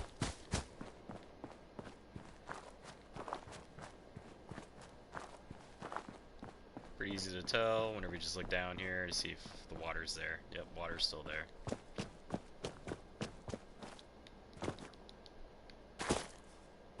Yeah, what did he kill over here? That was a good question. It was something in this general area. Downside is getting dark, so yeah, fat chance of me like actually seeing things from a faraway distance.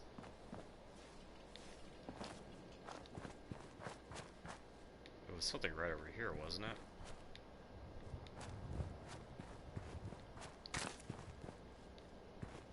I'll definitely pick this stuff up. I guess it despawned it. I'm not gonna worry about it or even care about it that much.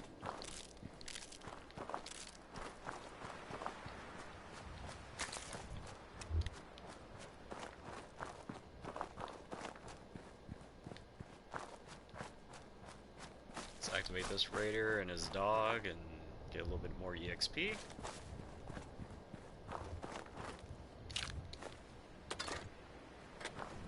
Out. He spawns right over here. What's all this?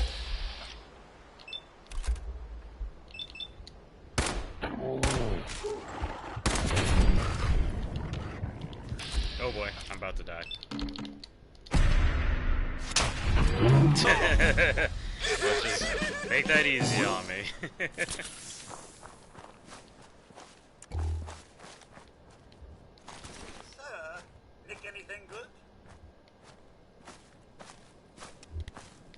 Man, that shotgun blast took my health down to like 90, like 2%.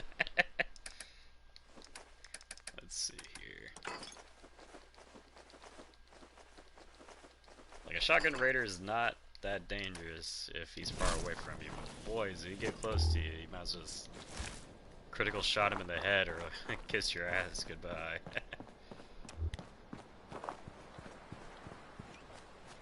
For lack of better words.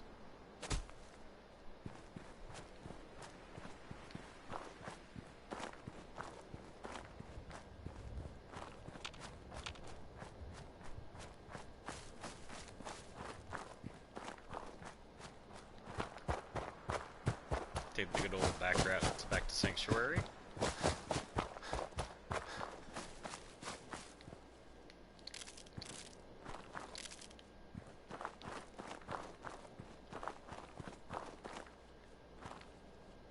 Yep, that stuff doesn't respawn. And this stuff should not respawn. Okay.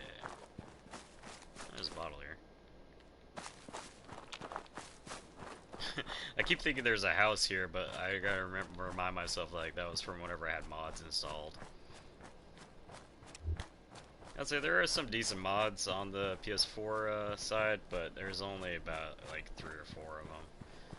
really the mod section on the PlayStation side is real, let's just say, non-existent trash.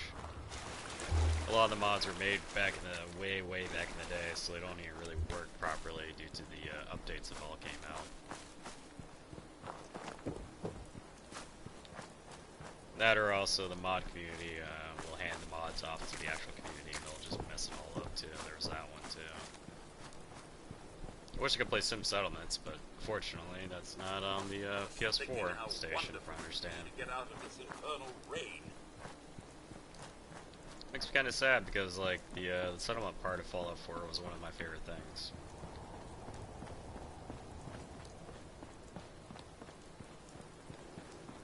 At least the idea that a concept of actually be able to build your own place. I'm all ears.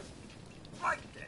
Considering all the other Fallouts, you just basically got a location and that's what you used as your base.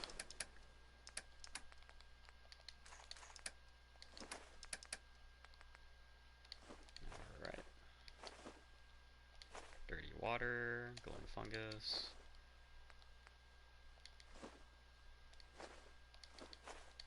Yep. Drop off all the drugs. Ooh, okay. Got some more dog meat.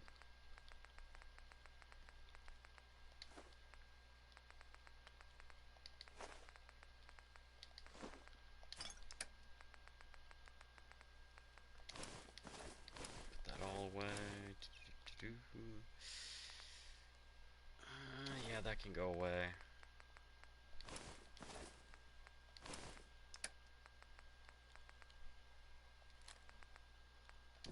Alright. Chuck all this over into here. Except for that, I need to take those two and actually do something with them. Well, this one I don't really need to do anything with. It's this one that I gotta do stuff with. Do I even have anything?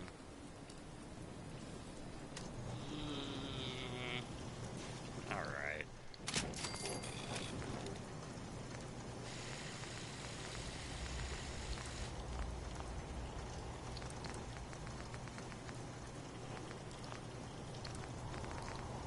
Okay.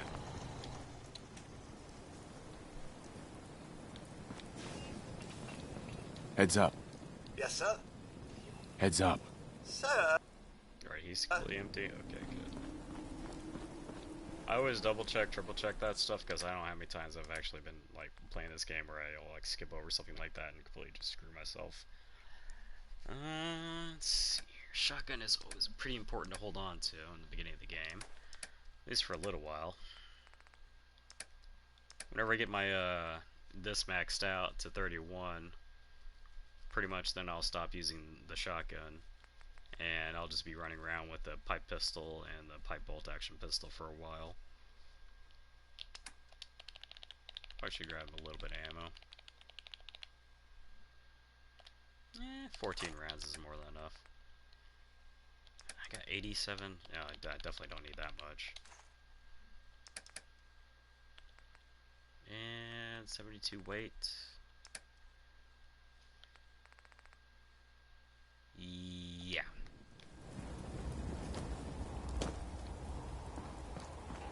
I kind of wish the like the tired meter was actually indicative to like how it is in real life.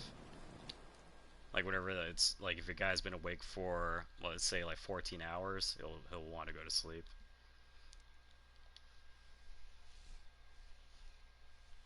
I'm just gonna stop it at 6. I know I could have done the math, but screw it. Right there. Oh no, got an infection.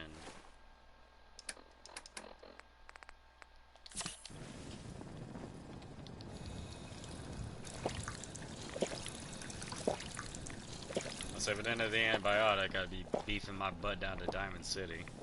Look alive. I'm all ears. Alright, head back over there and try to clear out the more raiders.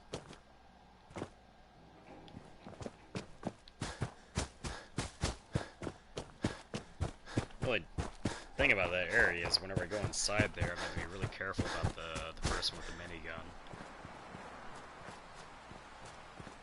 There were many times on survival where I went in there, I was like, I'm going to clear this area out, I kill everyone, and the raider that has a minigun pops out at the very end and just like blasts my freaking head off.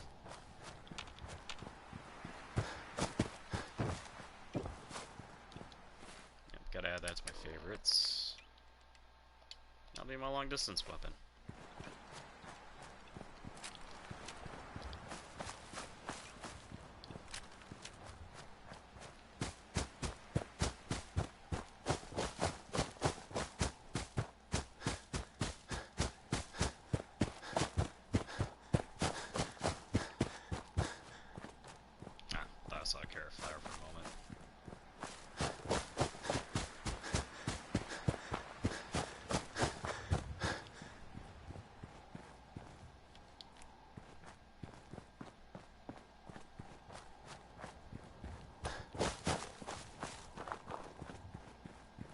Kind of wish Bethesda would actually release Fallout 1 and 2, the isometric versions on PS4.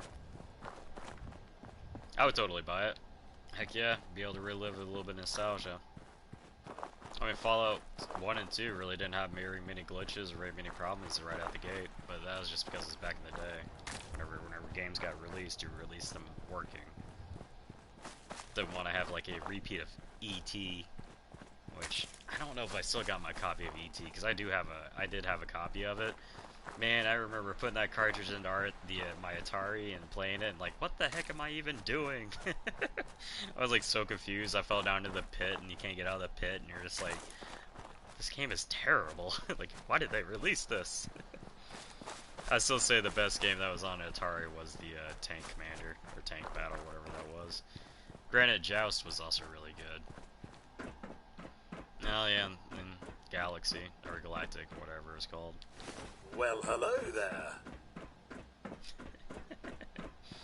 Good old Codsworth.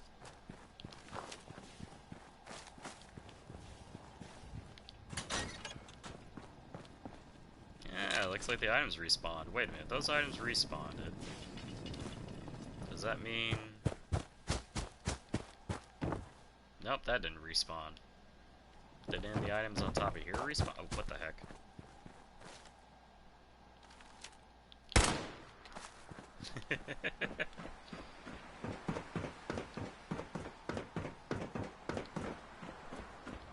Ah, darn. I was hoping for the ammo box to respawn. Yeah, this stuff did.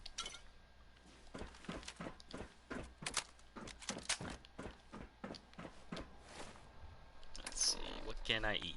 You know, I'll take the radiation hit on that one. Really? Canned dog food? And you just can't eat one of those no more? You have to actually eat something along with it? Squirrel bits it is, then.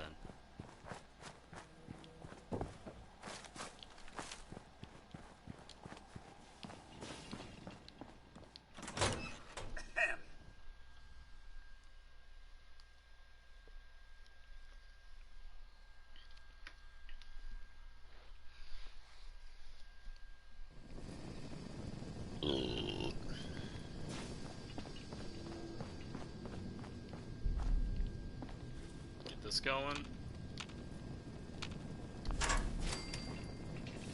Alright, get this trap.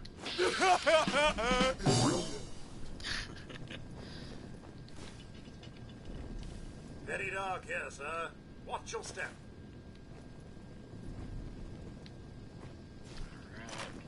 Alright. Yep. Go in here and get all this stuff.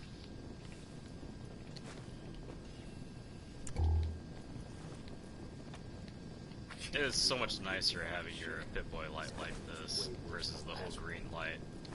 I'll say when I first was playing this, I didn't know you can change the Pip-Boy like color scheme around to be able to force it to make it look like a flashlight. Oh boy, did that. Something's afoot.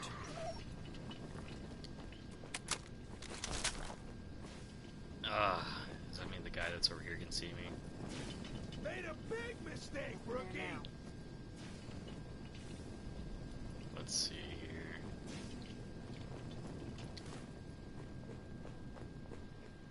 Definitely gonna be around this corner. Man, come back! Let's have fun!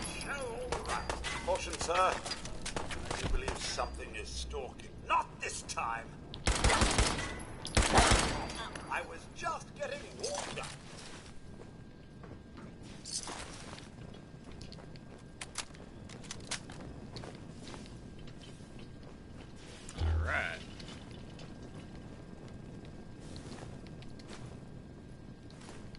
Yeah, as many people's houses I've been into in apartments and such, plungers have been an item I have not seen in a lot of houses lately in apartments. Like, I purposely buy plungers whenever I move into like an apartment or like a house or whatever. I can't, like, I'm sorry, but like, are you people not having poops that clog your toilet? Because oh my gosh, man, if you ever clog your toilet and you don't have a plunger, it's a really crappy day. I mean, like, for a while there, like, oh man, when I didn't have a plunger, it took me a while to figure out how to use the toilet bowl scrubber to be able to use that as a plunger. Let's see, alright. Let's see if the one guy that's on the catwalk, is he there? Nope.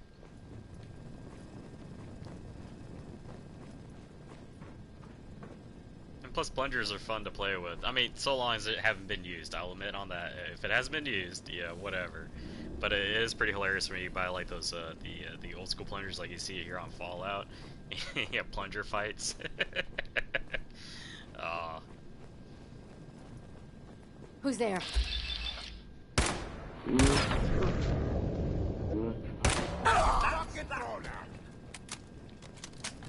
back up over here. Like I said, I knew that was gonna happen. Oh man. At least I rested, so I'm not going back that far. Ah. Like, whoever at Bethesda decided, like, the first, like, real raider area that you raid has that at the very end is just... You know someone was pretty angry that day. Probably had Todd Howard just, like, beating up on them mentally. You're like, you know, well, I'm gonna make the players suffer.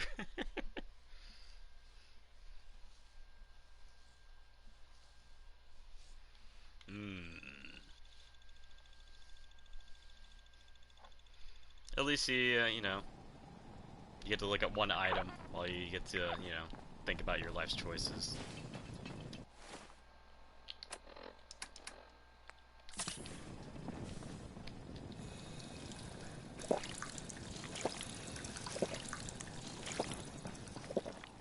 Alright, and I got rid of that stock off that weapon, didn't I? Nope, alright. So I'm not too far back. Alright, that's pretty good. Hey, quit doing the animation there. And always double check to make sure Codsworth is empty. Hey. Sir? That's right, the corn down there? Yep, alright.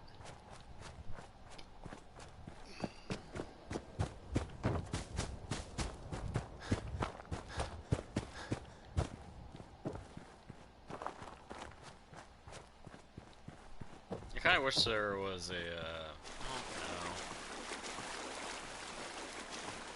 yeah, I do wish there was like a lot less foliage around.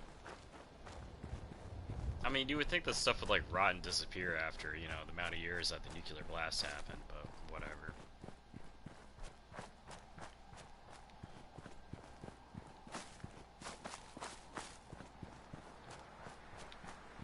I'll say this though, it is terrifying being next to a nuke. If you ever get to join the Air Force and you get to work at ICBMs, which I almost got that job, man, like the first time I ever got to like stand next to an ICBM, I did not want to be around it. It was like one of those you like go, ooh, wow, can I leave now? It's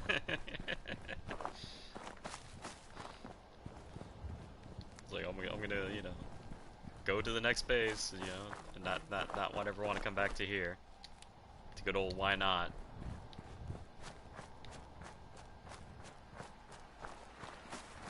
Man, I almost got stationed there too. Thankfully enough, an escapade that happened in Iraq got me out of that. It was actually a migraine. Yeah, actually that was the one that caused it. The reason why I didn't go to that base was because in Iraq, I mean I get light overloaded, so I get like migraines, and I just had a really bad migraine that day. Funny enough, the guy I was with was sleeping 100%, and I was fine with it because it's a one up, one down kind of situation. And I just literally took my cap off, put it over my eyes, and was like rubbing my eyes, and within that first few like seconds of me doing that, they were watching me on the camera and instantly popped me for trying to say that I was sleeping on post. And I was just like, there's nothing I can say here to get me out of this one, is there? And so I had to like shut up and just take the paperwork, the LOR on that one. Even though, like I said, the guy that was sleeping was the guy next to me. They never popped him for freaking sleeping on post. But they gave him an award later on that was actually due to my own volunteers. There's a use to that. I'll eat my hat. I mean, man, that kind of irked me a little bit, because his sergeant, I had no problems with him, but immediately as soon as he started giving rewards to his favorite troop, because I wasn't his favorite troop, that hit me pretty hard. And I was a little angry on that one. And I had no problems with that sergeant. I actually really liked him, at least until that point. I still like him as a person, but I don't like him as a sergeant. Man, and that was a really bad day. My head was really hurting. Because, like, the sun came up, and if he'd never been to Iraq or Afghanistan or any of those places in the Middle East, like, man, that sun is just... really, it's an FU situation. Steady dog here, sir. Watch your step.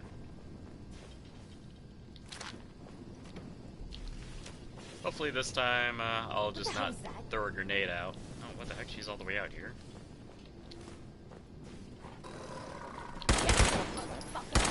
Not this time.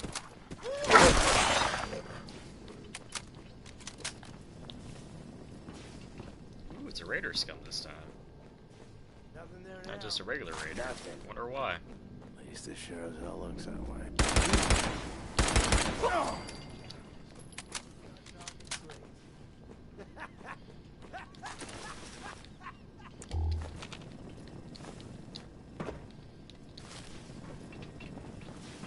It's always a fun time, man, to reloot everything.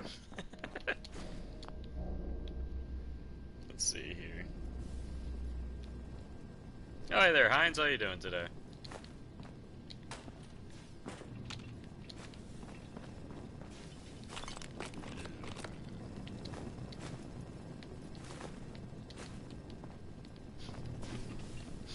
I'm just remembering all those times I would go to Walmart and I would grab a plunger off the shelf. And back in the day, like the Walmart roofs used to be a lot lower, and you would grab a plunger, you just chuck it up in the air, and it would stick to the ceiling. Walmart worker would be walking around, and next thing you know, you would walk by the aisle where all the plungers are, and there'd be like 14 plungers stuck to the ceiling. Or like you would grab all the plungers, you would like walk around through the aisles and just like plunger them into random objects. Yes, I would do that. Oh. Oh, you're waking on up? Yeah. Did you at least have good sleep? Sleep for me today actually wasn't too bad. I had a tough time going to sleep. But whenever I actually did get to sleep, I went to RIM really fast, so I got some deep sleep in. Which is always a good time.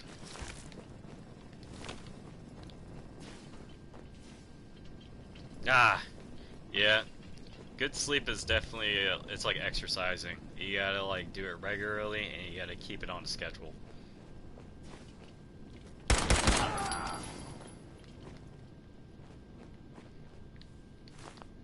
That's why I say, like, for me, my bedtime is at 10 o'clock, but what I do is an hour before I go to sleep, I shut all electronics off and just immediately just go to like read a book or something.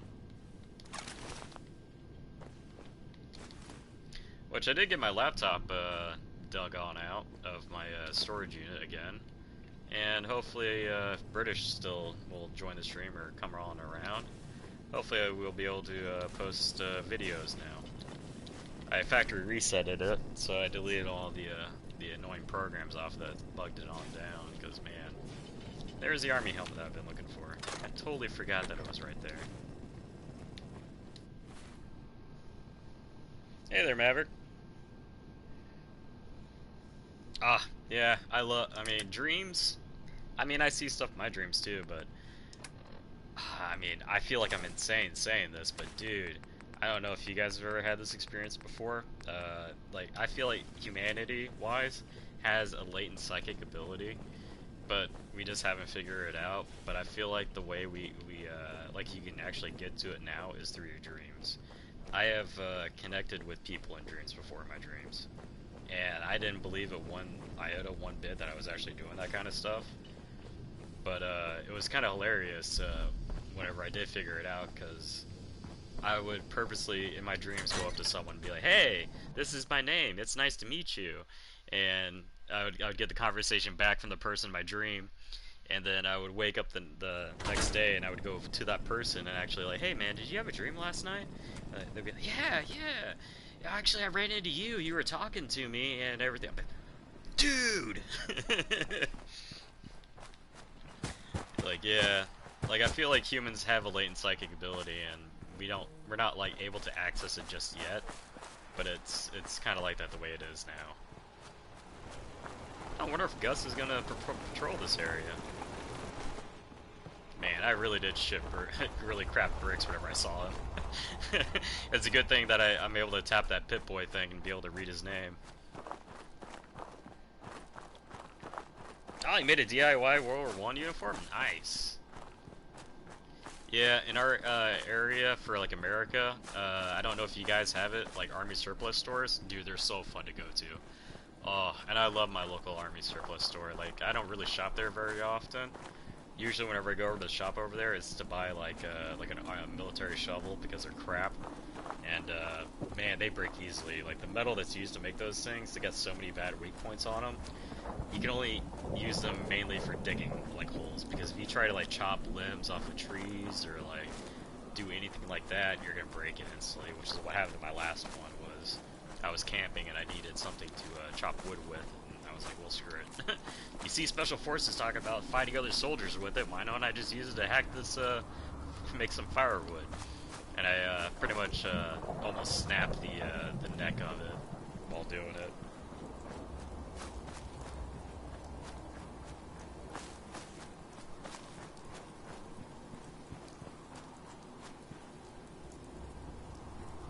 Yeah, here's the thing about dreams and going to sleep. I've kind of have a theory about it, is that whenever you go to sleep, the dreams are perceived in the way you perceive your world. And you may run into someone that's in also a dream state, and you're able to talk to them and everything else, but they're seeing their dream world in their own perceived way in their brains. So, like, you may be, like, say for instance, like you're in Fallout 4 and maybe walking around, everything looks destroyed. But in the other person's dream that you're talking to, this area looks like it's all repaired and everything's good. There was that theory that I had going on, and the other theory was that the dream world is a massive world that is procedurally created every time we go to sleep, and is affected and changed by our I would say our psychic kind of like energy or whatever. I say it's more or less the processing power of our brains. It changes the way that like the dream state looks.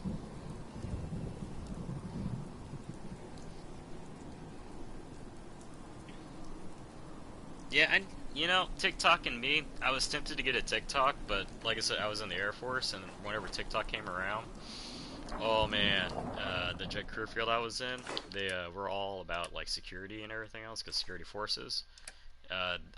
We were instantly told not to download it, and the people that already had it, they were told to delete it immediately. That's just because TikTok is basically China's way of passively gaining intel on people. And it's actually an extremely good tactic. I mean, heck, what is War Thunder good at doing? Getting classified documents. What country is War Thunder from? Russia. I think the like agencies nowadays are probably like they're seeing all these video game companies, and they're like, man, these military war simulator games, when these people get into heated arguments, they really do some spy work for us, don't they? Can we passively farm for information if we make a game that's really good, but make it so that people get into arguments over it? Think we can get classified documents that way? And you know, there's probably someone in the intel center just like palm to forehead going, why did we think of this?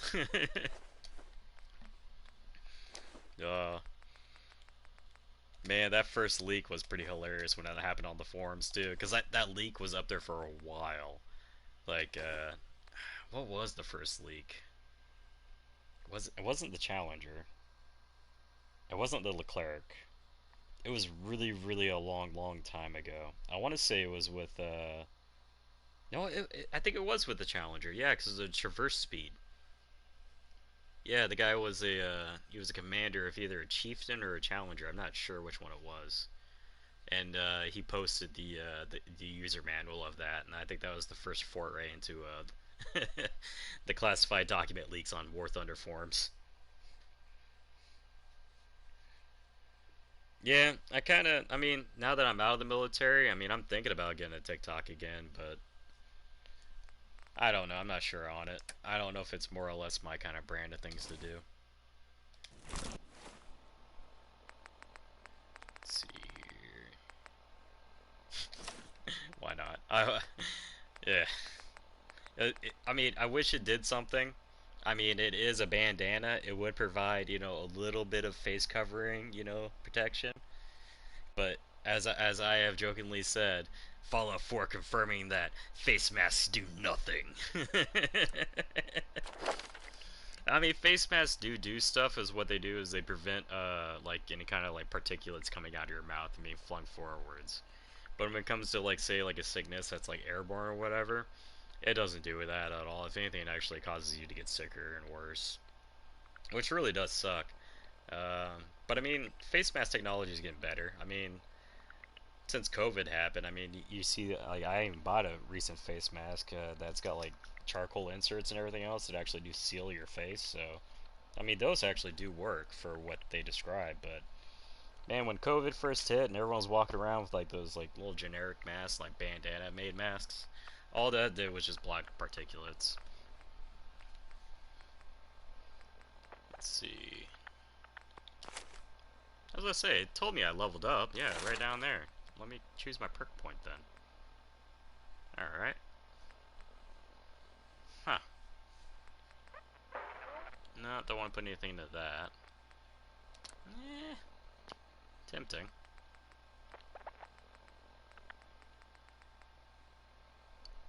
Hand-to-hand combat would be smart to start that off.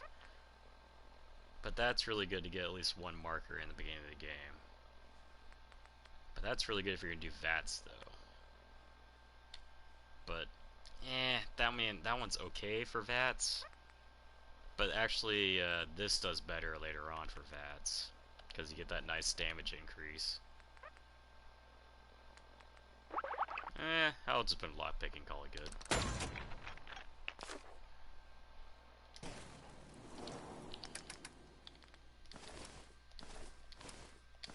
Good old Long Johns. I need to find my box that's got all my Long Johns in it. I have a lot of cold weather gear that I have boxed up that I haven't messed with. If you guys are curious, I mean, I don't turn my camera on, but like a lot of my stuff is in boxes. Anytime I move into an apartment, like I never like unbox the stuff and like fully move in, because you never know if you're gonna move on to the next location or not. And I guess that's kind of like my own stigma or whatever, my own mental problem with that. I guess for me, I won't ever feel as if I should unbox until I actually own the place I live in.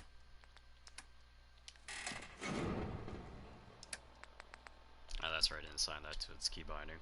There we go.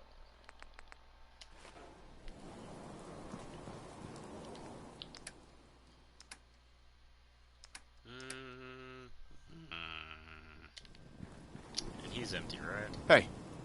Something you need, sir? Round of applause, sir. So I just need more adhesive?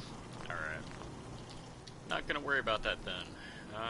Drugs wise. Can I make any more drugs? That I can.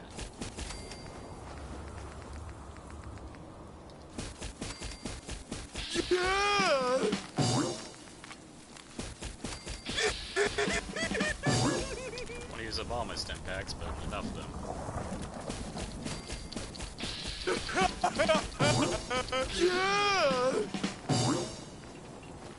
Alright, that almost leveled me up.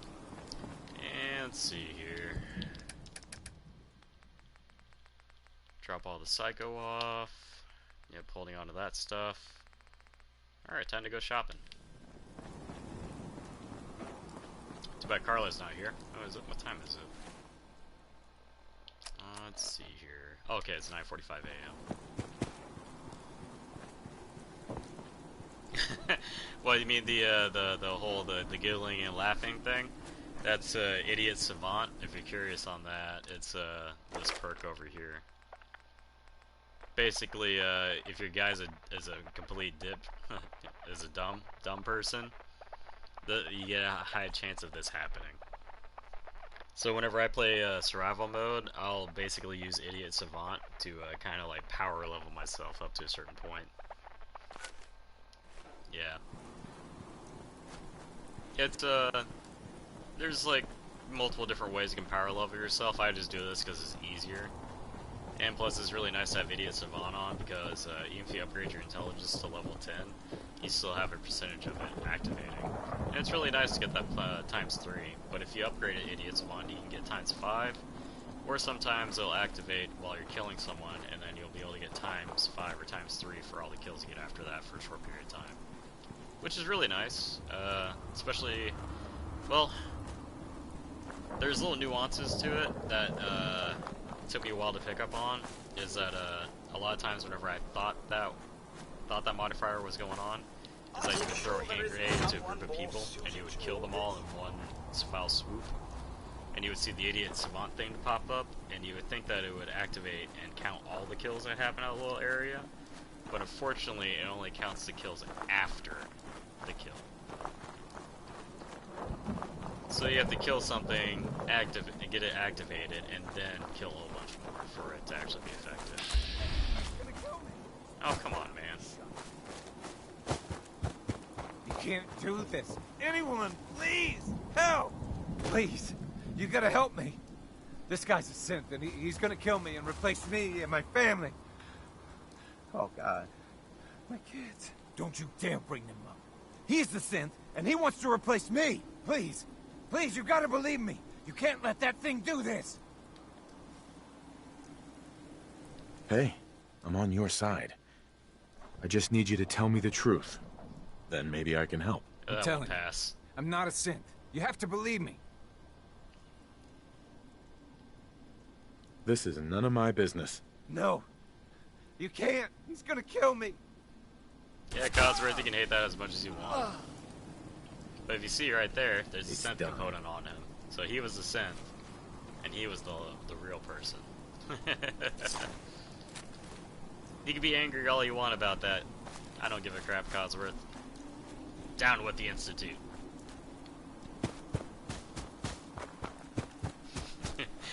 Oh, man. Whenever, I thought the storyline for the Institute was just so muddled and so terrible. It could have been so much better. I think whenever, in my first playthrough, whenever I first ran into Sean, I instantly just killed him. I was like, no hesitation. I was like, you serious? This is what the storyline is? And I like pulled out the furious, punching fist that you get from, the Swan and Swan Lake, and just beat the crap out of him, killed him right then and there.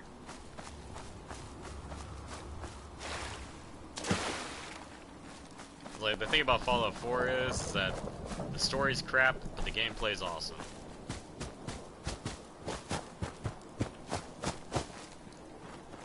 Back to this area.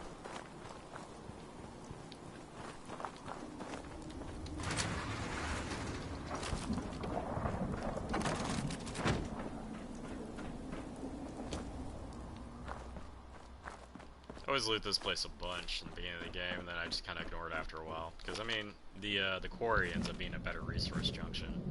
This one's somewhat of a decent resource junction in the beginning, because you don't really have to worry about the enemies after you kill them all. So everything just constantly respawns whenever you come by this area. But you don't get very many, like, good weapons or good gear at all from here, and you just basically get a lot of resources.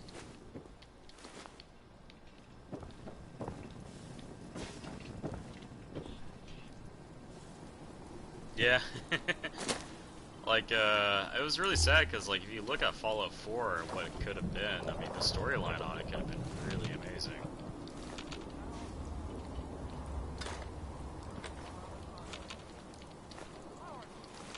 Like, Fallout 3 storyline was even still, I don't know. The storyline Fallout 3 was still kind of good and kind of not good. I did like the whole, you have to go find your father. He left the vault, we gotta go find him. I thought that was pretty dumb, considering there was like zero explanation behind it. Because like, if you play Fallout 1 and 2 and like tactics, there's actually precedent behind what you're actually doing. And like the reasons why you're actually going out and doing what you're doing. You just play like pretty much Bethesda's Fallout, and it's like terrible storylines, but good gameplay. Yeah, but I'm happy I'm happy Bethesda's taken it as far as it has. Even if the storyline's crap, it's more or less about the experience the player can have in the game.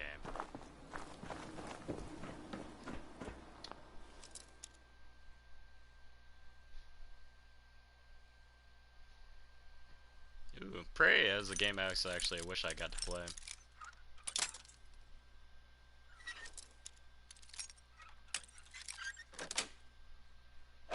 Nice.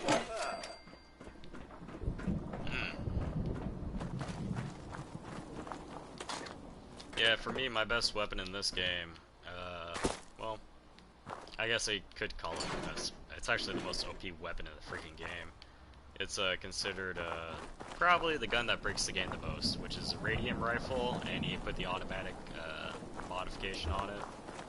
And if you get one that's explosive, you got the OP version, which is what I had on the one that I platinumed the game on. Pretty much just anything he came up against, he just unloaded the rounds, either generally in the area or directly on the guy, and it just died within a couple shots. It got to the point where it did more damage than all the heavy weapons I had. Heck, a explosive radium rifle does more damage than what a minigun explosive does, which is insane even thinking about that. Yeah. The Institute. They're monsters. Yeah, the funny thing about that is if you get the explosive mod, even the radiation does damage against ghouls, even though the radiation is supposed to help ghouls.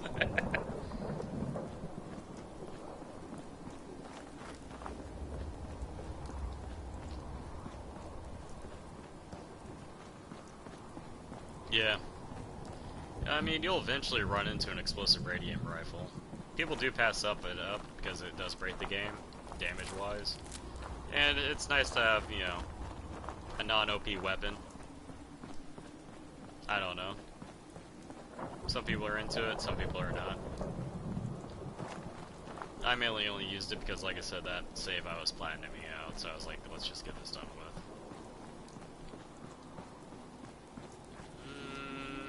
I do have this gun now.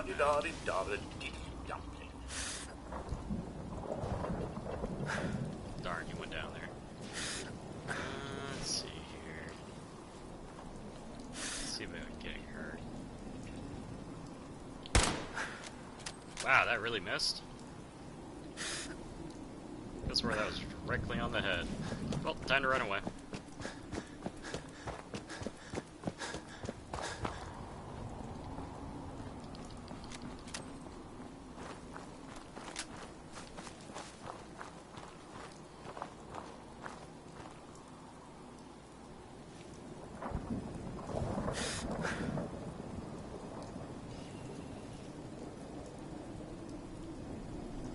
Wait for their caution to go away so I can actually engage them. There we go.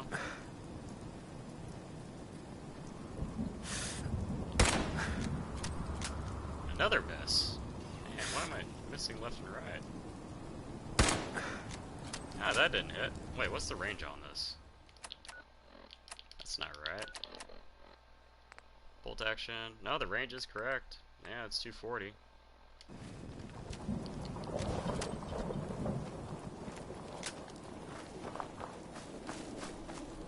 Well, maybe we'll pull one of them over here.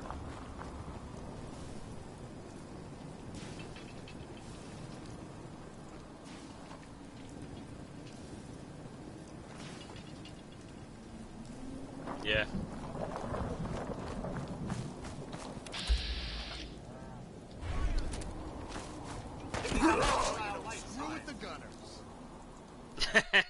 Yeah, Yeah, see, I knew I wasn't high enough level to deal with them. Man, that was a one-shot kill on my part. I just heard that gunshot and it hit me straight in the head. The whole reason why the camera went like that is because it shot my head off.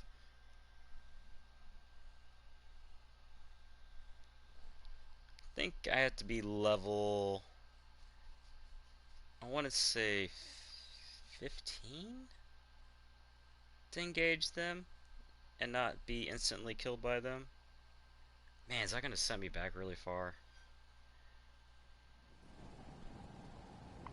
Yeah, I'm all the way back to here again. That sucks.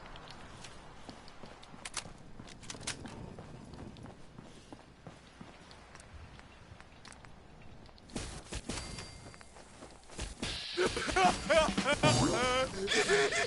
this stuff real fast again. Get down to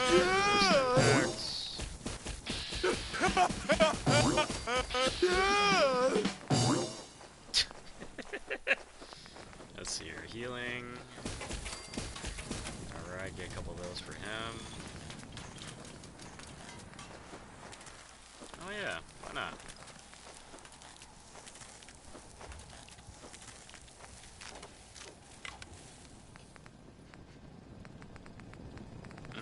The Berserk one is one I like using the most.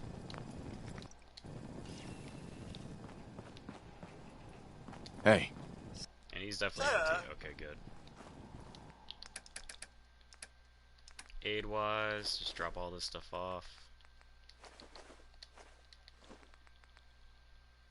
Alright.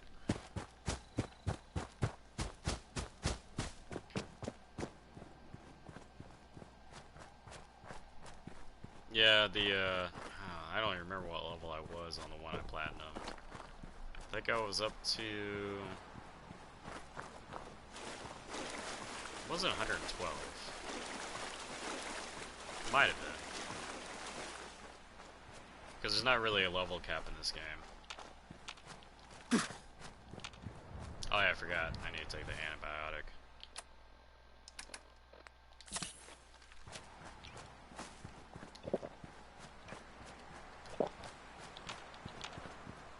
Yeah, I would have to look at the saves.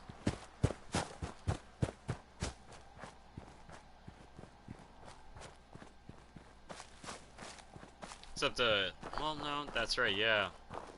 To do all the platinum stuff, I think there's a couple of them are actually really hard to do nowadays. They were a lot easier whenever the game first came out. Yeah, that's right, the last one I had to do was Settlement Happiness. Man, it was weird figuring that one out. I had to like look up online. Because originally, to get maximum settlement happiness, you build a bunch of bars, and you just had everyone man them. But that got taken away, and the way you do it now is you have to basically build a bunch of like kennels, and you have to attract dogs. For every one dog equals one happiness, so you gotta have like 20 dogs for max 20 happiness. I think I got like, what was it? I think happiness up to 17, and then I had to basically get like a crap ton of dogs. I think I had like a total of like 9 dogs in that settlement just to max it out to 20 for some reason. Because you would think that if you got up to 16, you would only need like 4 dogs to do it, but for some reason it wasn't bringing it up all the way. I think I spent like, how long was I at that settlement? I think I spent like 3 months at that settlement. Yeah. In-game time. Not 3 months in real life, in-game time. And it wasn't like I sat there for the entire time. I just like sped through it. Did the whole wait here thing. Because every time you open up the kennels, there's a percentage that you get a dog or you get a mongrel that like is hostile towards you. And I just kept getting mongrels left and right, and it was driving me a little bit bonkers.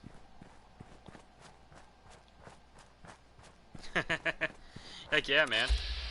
I definitely am going to be playing during like holidays and stuff.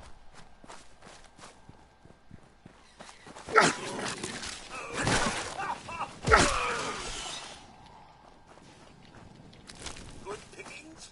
What's all this? Okay, he can take a lot of damage, but he can't take a whole lot. couple shots on the head.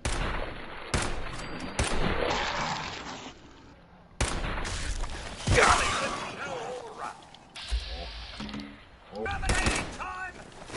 Chop! I don't feel pain, you know.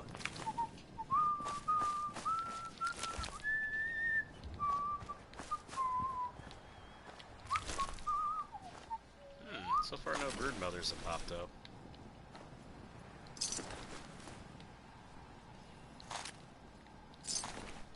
Ooh, Razor Grain, that definitely will be useful.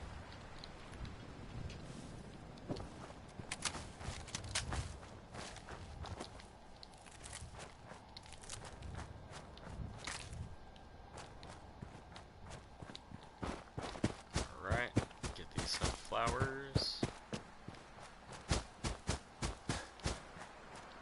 For the sake of keeping my sanity in this game, I'm not going to constantly repeat the same thing over and over again. I think I'm going to go to Super Duper Mart and clear out the ghouls in that area.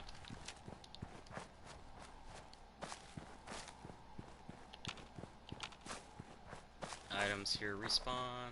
Nope, alright. That's kind of crap. Oh well.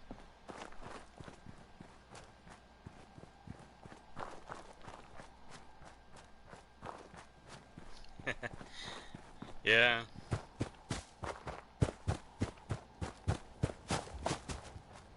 It is a weird little combination.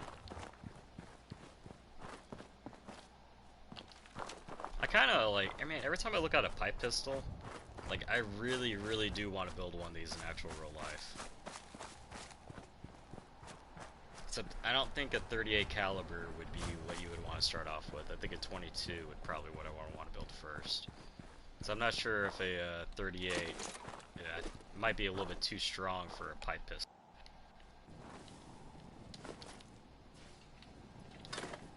I wonder if, I'm sure there's a YouTube channel that actually like, built the whole pipe pistol line. If not, I will definitely go to a gunsmith and try to like pay him to either help me out or I'll just do it myself. Granted, I don't have an FFL, but I do have my I do have a gun license. That's about the only thing I got. Because Illinois requires it. And here they're like, we don't keep a registry, but we definitely know when your gun license expires.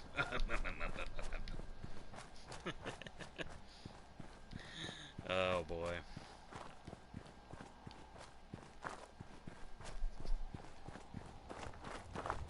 Yeah, if you guys are wondering my stance on like the 2A, I am 100% for don't even bother with it.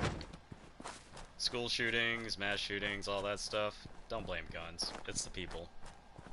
Guns are just a tool. If you take the guns away, people are just going to use knives. You take the knives away, people are going to find various objects to use. Sledgehammers, screwdrivers, shivs. You take all those weapons away, well, people are just going to use their bare hands. I mean, granted, the difficulty increases more and more, but it's not going to stop people from killing. I mean, heck, we've been killing before we even had guns before. Swords, bows, and arrows and stuff. I mean, heck. It's just, what a lot of people think is that, like, if you take the guns away, they're not going to kill, and it's going to be harder. No, it's going to be a lot quieter and more personal. Instead of the guy going out and shooting, and everyone knowing that there's a shooting going on, dude's going to wait in a dark alley, in a dark corner, and they're going to wait for a person to get there, and then they're going to kill them. Or wait for them to go to sleep, figure out where they live. Get better at lockpicking, getting into a house, and slit their throat while they're sleeping. I mean, I'd rather guns be out in the world than being able to have to worry about sleeping in my room and having someone slit my throat.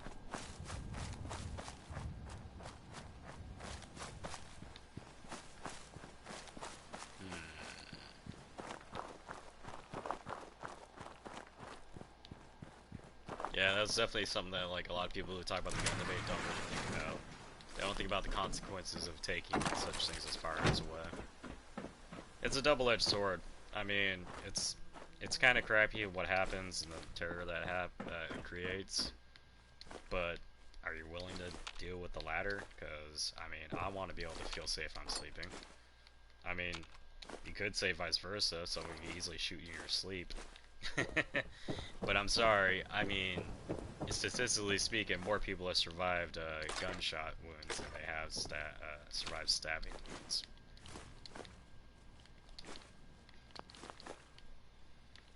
But it would also, if they took guns away, there'd be a lot more blacksmiths in the world. I definitely would love to see that.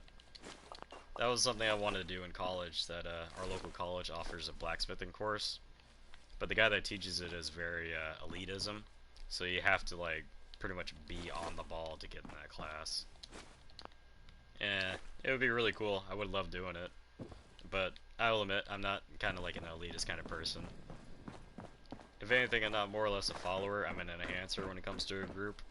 I'm not really a leader or a follower. I just kind of like, I guess you're not even your second command. I'm that guy that like out of your group that, you know, like, hey man, can you do this? And I'll be able to tell you yes or no, or tell you can't do it or can't do it, and it would be good for the job. But I always try to do the stuff first, because the way I view it as is, well, just might as well just get it done. No reason to pass something off onto someone else when you can do it yourself. I used to be all about passing stuff off onto people too. The military really changed that on me.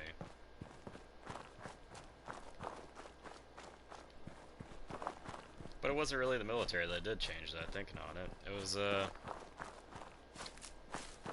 was this one guy who had a newborn, and he basically was there for the birth, but unfortunately he wasn't there to see his kid for like a solid 3 months because of all the work that we had to do. Yeah, the work that he got slammed with. And he would have, out of those 3 months, he would have had like 5 weeks of time that he could have spent with his newborn kid, but unfortunately no one volunteered for stuff. And then after I found, because he didn't say anything, and I was just talking to him about it, and he was like, man, like, he started going into it with me while we were sitting on post, and I was just like looking at him. I was like, dude, why didn't you say something? I would have been more than welcome to volunteer for stuff. All I'm doing on my off time is just playing video games and getting drunk. And like studying just enough to get by every day to where I don't get yelled at by, you know, our higher superiors. He's like, looks over, he's like, Freeze, why do you always not lie? And you're always so blunt and truthful. I'm like, because I grew up lying as a kid, because my brothers would lie to my father to get me in trouble so that they would get out of trouble, and it was never a good time because that lie would build up and cause problems.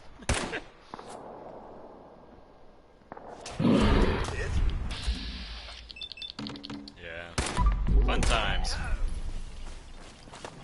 You're not gonna go at him there, bud?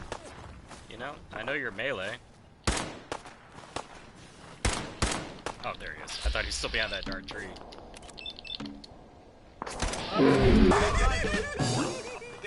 And plus, whenever you actually work in law enforcement, man, lying is not a good idea. Because, boy, you lie once, every ticket, every procedure that you did is now coming into question. That sucks so bad.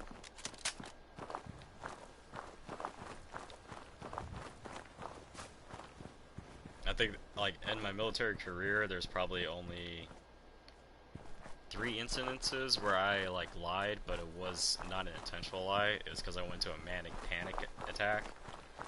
And it was like, I didn't want to lie, but I was lying because I went to a manic state. And I really do hate it, because, like, it weighs on my mind, like, heavily, like, forever. Like, it doesn't even matter if the person tells me, no, it's alright, man, I understand what you went through. I'm like, sorry, but that's now stuck in my negative reel in my brain every time I go to sleep. Like, any incident, like, where I was, like, a jerk, or, like, did something immature, or anything of that nature, yeah, like, whenever I go to sleep, I'm just constantly thinking about that stuff. Not very good for your mental health. I mean, if you're able to handle that stuff, you know, I'm not gonna tell you what you can and can't think, it's your own thing. But for me, I'm a very negative person in my mind. It's to keep myself in check.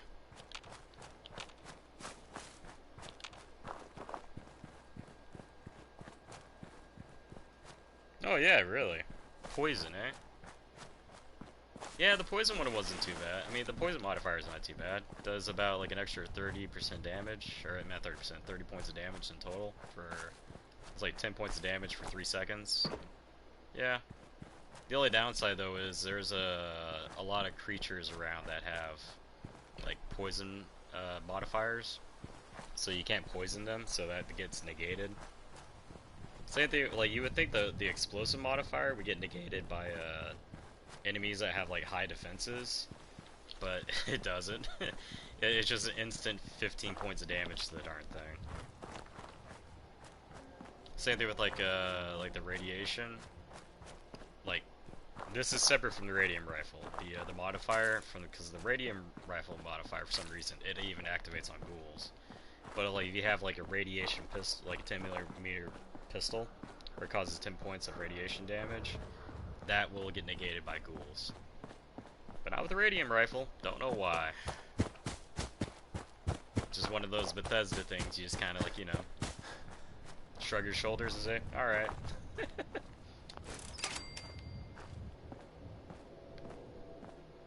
Let's see here.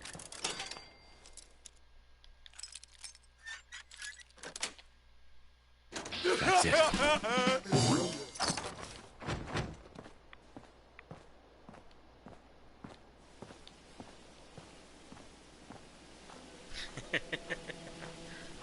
Codsworth is glitching out. Hey. Can I be of service? Oh man, the PS4. I love the PS4, but man, I think I love it more for its processing power and like what it does to games. Like man, I still cannot believe over Enlisted like all the bugs I was running into that like were there from day one.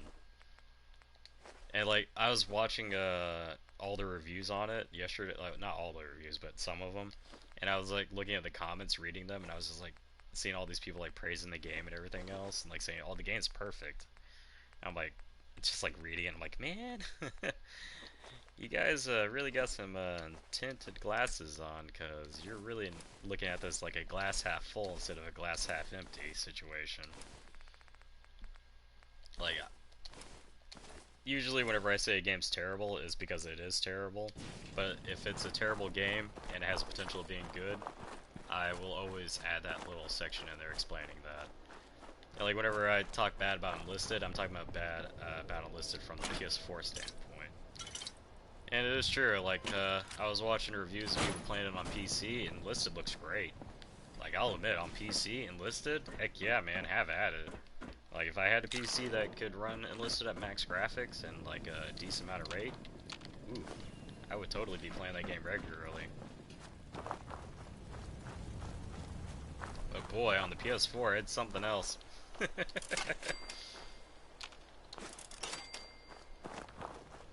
I'm the same way with War Thunder, but at least War Thunder actually does work very nicely. For a while there, whenever War Thunder first came out on the PS4, like, things were a little janky, but War Thunder was brand new, so everything was janky. Like, if you go look at Fly Daily and look at his old like videos where he first like started doing videos, it's pretty funny looking how War Thunder was back in the day. Every tank was like a bouncy castle. You basically stop your vehicle, it would bounce like 6 or 7 times, and then it would come to a rest, and then you would fire your gun, and the vehicle would bounce like another 3 to 4 times. Oh man, I like the Panzers for Germany were the worst ones. Like I don't know why. It was like the suspension system on it like made them hop every time they stopped.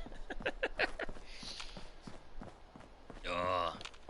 And like you played America, and America was like, the Sherman was the most stablest tank you'd be able to play.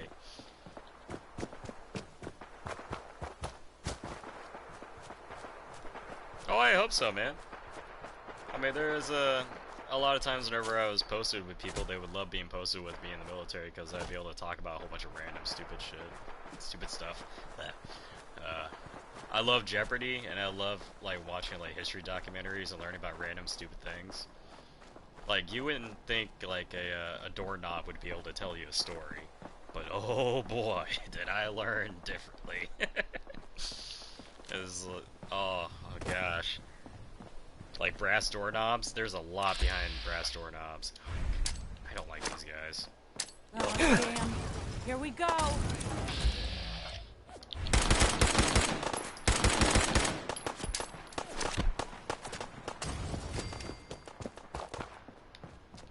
Codsworth that? Okay, there you are. You magically appear out of nowhere. I see his limbs are still glitched out.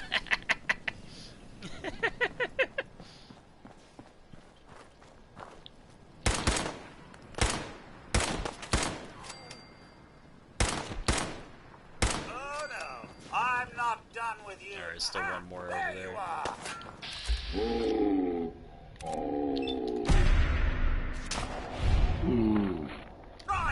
Oh, that would have snapped her neck if her head flew back like that. Of course, she's got armor on, so she's gonna take very little damage. I was just getting warmed up. Well, thank you for finally doing something.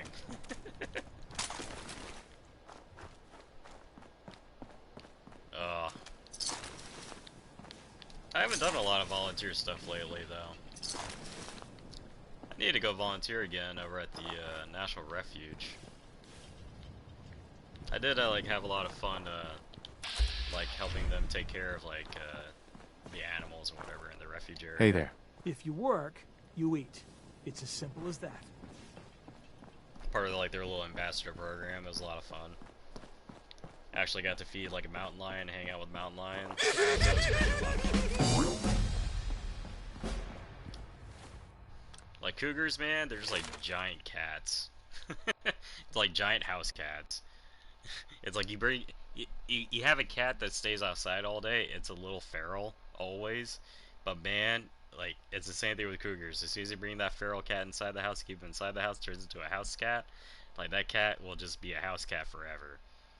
And it's the same thing with mountain lions. Like it kind of cracked me up because like this mountain lion that I was like helping take care of, like it hated everyone. But as soon as I walked in there, that thing just like I like looked at it, it looked at me, and it was just like, I like you.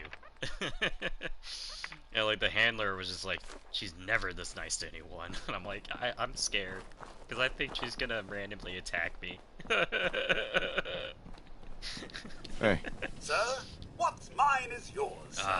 Man, I ran into a mountain lion actually in my backyard. Was it last week? Or was it the week before that? And the thing is, I live like in a little suburb that's like in the woods, and like behind my house is just nothing but woods, and the next suburb is about half a mile away or a quarter mile away. And there's a lot of animals that go like hang out around that area. Like I'll be in the middle of the night, and I'll be taking out the trash, my trash can, and like where the tree line is, it's just pure black as soon like where the tree line is. And you'll just hear things out there rustling around, and then, oh man, I have ran inside my house multiple times because of this. But as soon as you hear those leaves rustle, and you hear like sticks breaking, and it's heading towards you, I don't care what it is. I mean, I've had black bears back there, I've had mountain lions, I've had crazed deers that are like in their heat season, and they got like their antlers out, and they want to stab something. I've been attacked by deer taking my trash out multiple times. And it doesn't even help that we also got like snakes around here. Oh man, it was that was 3 weeks ago. Yeah, like I always worry about running into a snake inside my house, cause I mean this place is kind of old where I'm living at. It was like the first property like one of my the landlord bought, and so it's got a lot of DIY fixes here and there that I see. And there's not like the house is not sealed up to where like pests or whatever can't get in. So I'll get a mouse every so often, but I got a bunch of mouse traps. I got them positioned in the place where they're able to get in. So I kill them pretty quickly. So I always worry that whenever a mouse gets inside the house, dies, that a snake will pick on up that mouse and try to go inside the house to find the mouse, even though I've already killed the mouse and threw it outside, and have to deal with an angry snake inside the house. Because 3 weeks ago, I stepped out in my backyard, and there was a snake skin hanging down from the overhang from the roof.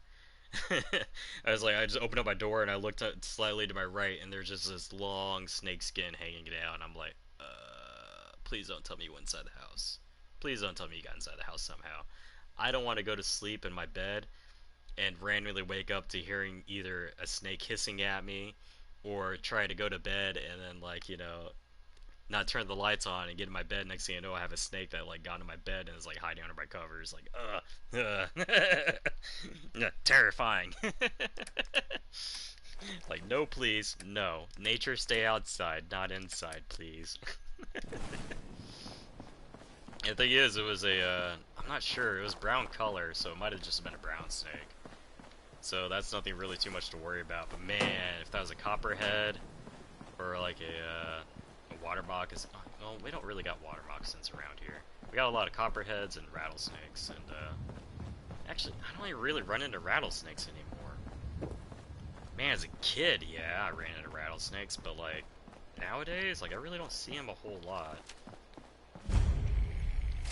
Man, like, the main reason why I have such a fear of snakes also is, as a kid, we were, hanging out at one of the national parks, and we were off the trail and walking around, and the area where I live, there's a lot of, like, drip pits.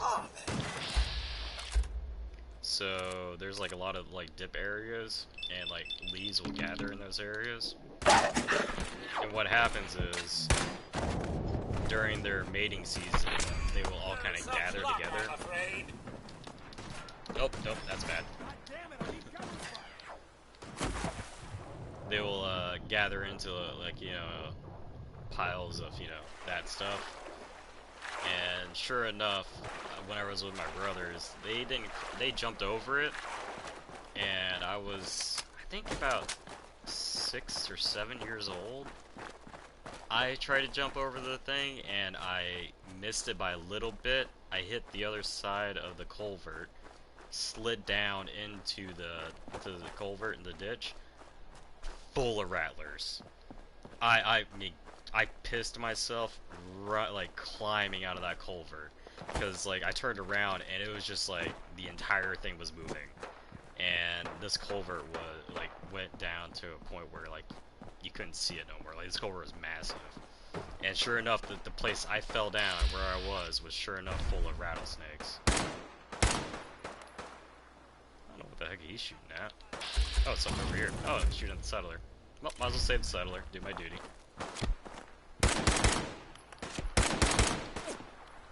But that kicked off my fear of snakes.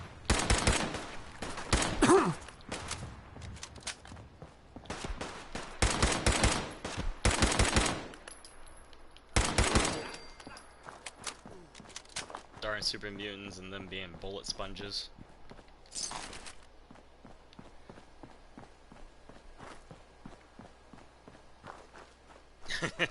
Yeah, you guys did try to, like, every time you guys try to declare war on nature in Australia, you guys, nature just flexes its muscles and says no. And it does crack me up anytime, like, an invasive species gets, like, or like a species that's not from Australia gets introduced into Australia. It makes it more vicious. Like praying mantises. Oh man, like, I was watching a documentary on that. How like praying mantises, the way they looked, like in like over here, they're like green and look kind of like, you know, a little menacing. And they got introduced over to Australia, and you just look at them, they look like freaking psychotic murder bugs. Yeah, you lost wars to emus, rabbits, toads, and now you're dealing with the rat plague also. So yeah, you do have that going on. Man, if I had, like, I love inventing things. Like, I could totally invent an infinite rat killer trap. I could totally do it. Oh, that would be so easy. Or build like a mass, like a jug that was like the size of like a cargo container, and I could totally design like a rat trap for like until that thing fills up, and then it would like sound like not sound an alarm, but like let you know that it was full. But man, for a cargo container to get filled up with mice, that would have to be an insane amount of mice, which you guys do got that going on. Yeah, spiders don't really bother me that much. They sort of do bother me. Growing up as a kid, my father would have me weed whack this fence line at my parents' house, and when I was a kid, I didn't really think much of it. But I was like always getting bit by something over there. what I found out what it was is that the reason why he was having me weed whack over there was because there was a ton of brown recluses. I did not know this, and I was like 10 years old at the time whenever I think I was doing all this stuff. And I was just like weed whacking over there, and like I would get bit by like 40 or like 30 brown recluses. Like the weed whacker would like hit a brown recluse, I had like a bunch of like babies on top of it.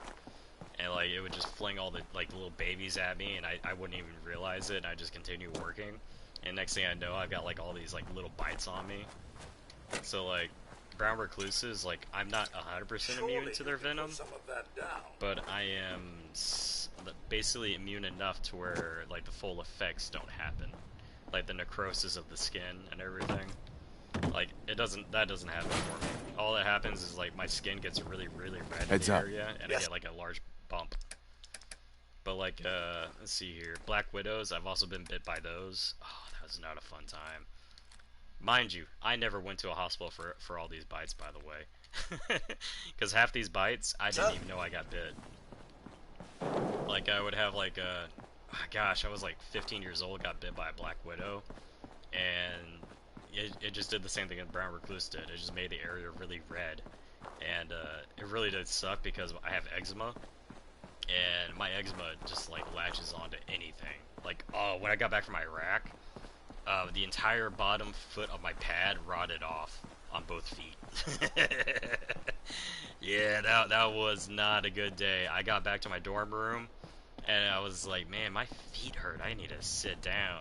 I sat down, and I took my socks off, and whenever I took my first sock off, the pad underneath my toes, like, just peeled it off.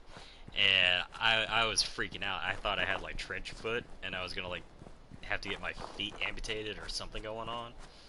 But thankfully enough, I went to the doctors, and they were telling me, it's like, well, it was probably your eczema probably caused it, and that's the reason why the pad of your foot separated. And yeah, dude, that hurt for a while. It felt like I was walking on like pins and needles for a solid like 2 weeks before the pad actually toughened up again. Did they still put me to work and kept me going to work? Yeah. Boy, that sucked. That the exercises we had to do those times whenever I had that going on, they still had me chase people at full force. Ugh. And they always like try to make sure that the person you're chasing is the guy that's got like the top PT score. So they're like, you know, well, we're gonna make the fat guy on flight chase the skinny fast guy, so we can help him lose weight while he's at work, or make him feel bad for being fat, so they loses weight when he's not at work. I didn't really care. It was whatever. My friends refer to me as the fat leet.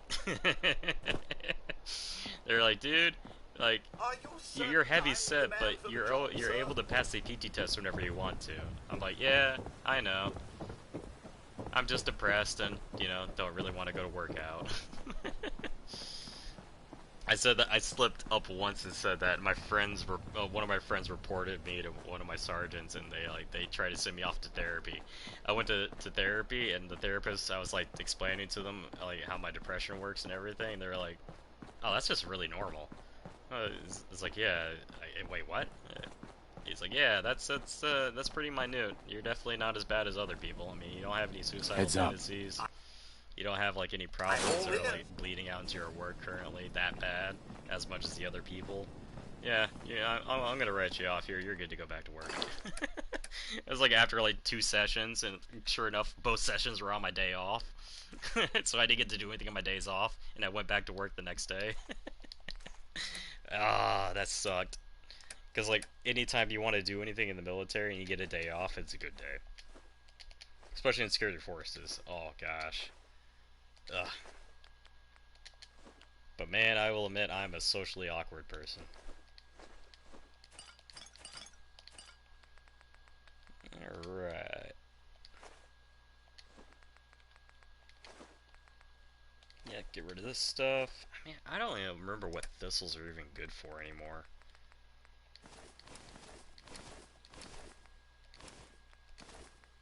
Yeah. Man, there's a lot of funny stuff I do with being fat in the military. Like for to pass the PT test in the military, but while being fat, I had to do 50 push-ups within a minute, 50 sit-ups within a minute, and then my run time had to be 9 minutes and 10 seconds. 9 minutes and 10 seconds to 10 minutes and 5 seconds. Yeah, I got it down to the second marker. Because if you're gonna be fat in the military, it's another work, it's another job you gotta do. But boy, did I need a lot of good food. Let's see here. And also, I did have a lot of fun going to the gym, because my upper body's weak, but my lower body, on the other hand, oh man, I loved beating out people who were like go to the gym constantly. And they would go to the leg press, or the leg press machine, and they would be putting things on there, and I'd walk on over and be like, oh, that's not that much weight, and they'd be like looking at me, like scoffing at me, and be like, you don't work out, you wish you could do this. And I get on the leg press machine and like press it like it was nothing. They tested me one day on it, and I got up to almost 1,000 pounds somehow. I thought my legs were gonna break. Cause like that is just insane. Like we had all full 45s on the bar, and then we had two people. We had them get on both sides, and I forget how much they weighed. I think one of them weighed 180 pounds, the other one weighed like 170 some odd pounds. They were gaining muscle mass, so they actually got up there. And I was able to do that once, because whenever I got my legs fully extended, like I felt the pain shooting up through my bones, and it was just not good. I shouldn't have done it. Like I damaged my lower back by doing that. There were these two like special forces Iraqis, because around the time we were separating from the base.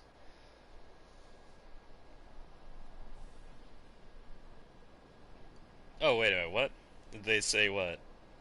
Marcos? Oh, I'm not exactly sure what you're talking about there. Oh, you mean America? Are you America? Oh yeah, they say America? It's just a shortening. I mean, you can say USA, America, good old glory. Let's see here. United States of Rednecks.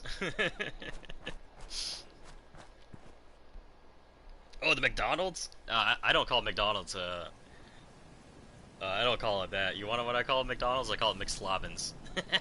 Look alive. Yeah, go. You want to get some McSlobbins? Something you need, sir? Yeah, I don't even call Starbucks. I call it Star Sludge. Oh, I hate Starbucks so much. Gosh, you can get so much better coffee from other places. Like, I would rather go to a mom and pop place or like a small like coffee chain than go to a Starbucks ever. Like Starbucks, I mean, I went to while I was in the Air Force for a little while, and like I gained like I gained like 30 pounds just because I was getting coffee every morning.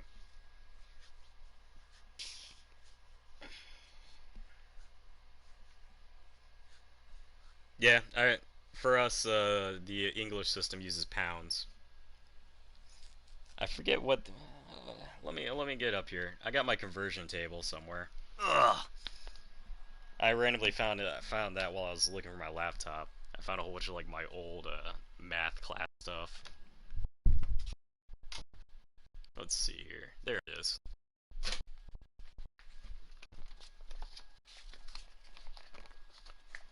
What was it? That's volume. Wait. Yeah, 1 pound equals 16 ounces. 1 ton equals 2,000 pounds. Yeah, the highest I got up to was probably around 800 something pounds whenever I did that leg press.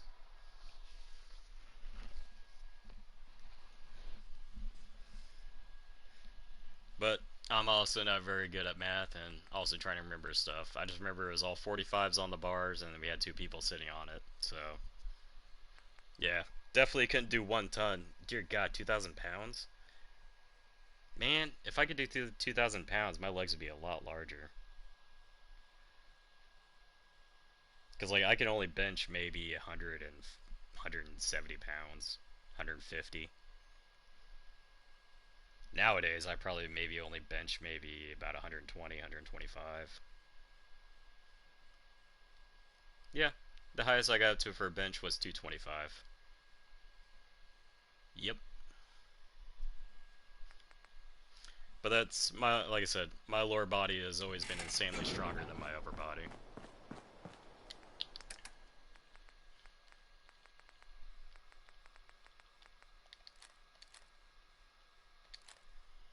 Let's see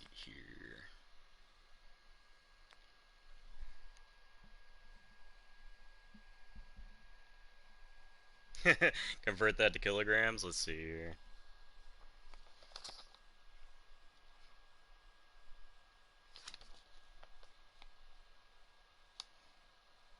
Weight and mass. 1 pound equals 0.4536 kilograms. 1 ton equals 907.2 kilograms. Yep. And 1 ounce equals 28.35 grams. Yeah, there you go. Well, thanks for coming on by, man. I hope you have a good day. Or at least a good rest of your day. And always remember, try to make tomorrow better, bud.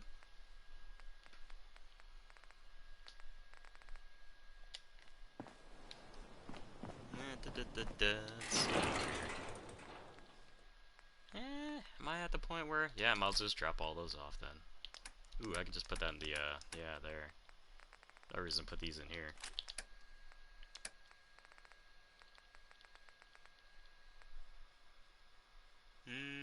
Yeah, definitely drop that off. Ooh, is it just the large? Yeah, it's just the large. Darn.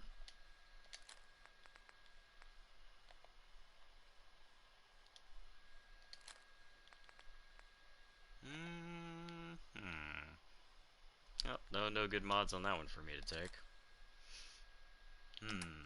Alright, let's see here. How much 45 do I got in here? 97 rounds? Nah, it's still not enough for me to switch off.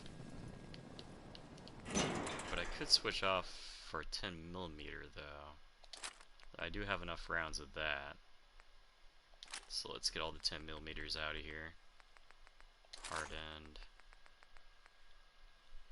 Alright.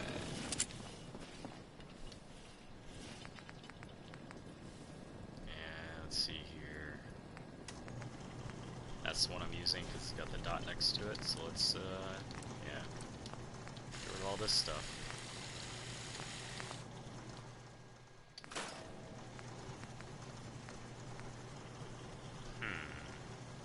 Man, that thing's got a lot of modules on it. Alright. Huh.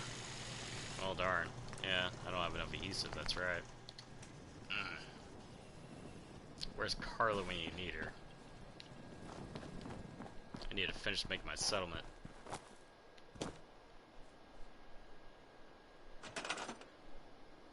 Let's see, so do I have anything at all I can use? Nope, gotta get more concrete. Alright. I know exactly where to get that.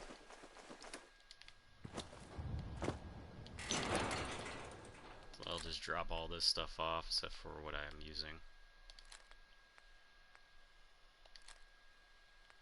Do I need that? No, I don't. It's so tempting to drop that off. Let's see, do I have any fermentation grenades in here? Oh, I do, I got 6, alright. I'll take an extra 2, so I can have... Oh no, it's mines. Nah. That's what I get for not reading, right? ADHD. Gotta love it. Undiagnosed, though. I did have a therapist say that I probably should have been diagnosed with it. Would make a lot of sense.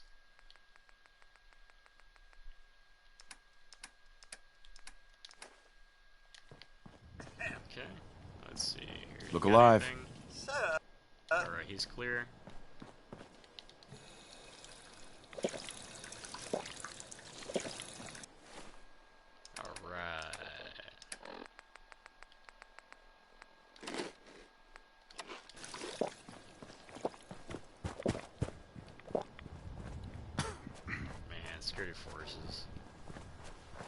That's one of a very depressing and crazy job. It always kind of cracks me whenever they talk about the chair force. It's like, you know, they always like do this depiction of like weak guys like riding around in chairs and everything else, but it's always kind of funny in security forces, because it is slightly true. But I mean, our side, I mean, gosh, I would say like the depiction of security force is a guy that's got like half a pack of cigarettes sticking out of his mouth smoking, while holding a freaking 40 pack of beer and chugging it down while under his arm. And I don't like cigarette smoking. I didn't start that until I was like 17. I did it mainly out of peer pressure. That, and also I knew a lot of adults that smoke cigarettes, so I was already kind of used to the cigarette smoke and kind of a little bit addicted to it. But I would say the Air Force definitely perpetuated it for me. It was definitely kind of like, if you're having a bad day and you need that cup of coffee, or you need that like item that gives you like kind of that spiritual lift.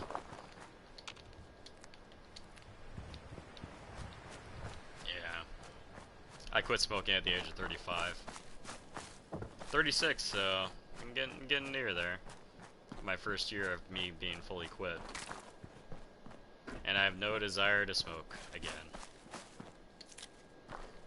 And again, the United States are now legalizing bud, so I'll always smoke bud. The only downside to it, though, it helps me with my emotions, like being able to unlock all my emotions, because I keep a lot of emotions locked away, and like I don't really outburst a whole lot. Like for instance, one of those guys were ramming me, and while I was playing War Thunder, I was on bud at that time, and like my emotions were heightened. So like that stuff will happen, but then I'll like kind of reel myself back in after a little while. It takes me a little bit. This should be fun.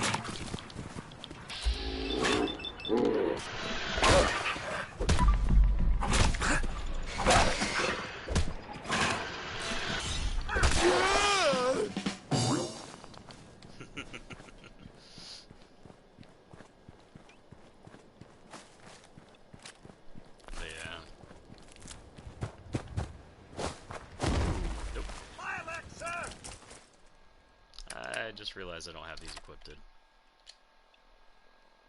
Alright. Run away.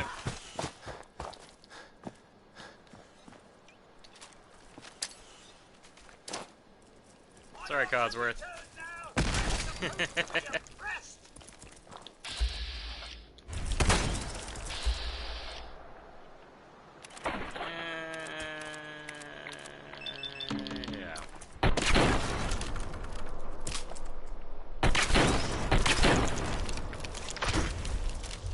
Oh boy.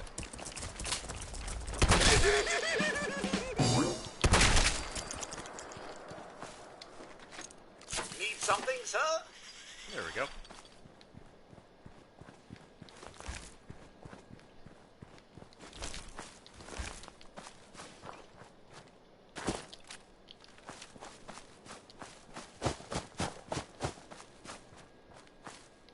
Oh, if you guys are thinking about picking up smoking cigarettes, I suggest not doing it. Tobacco is something that, you know, I think we've come to terms and accept that it's actually bad for your health. So yeah, do be cognizant that it is bad for your health if you do smoke cigarettes or do any of that kind of stuff.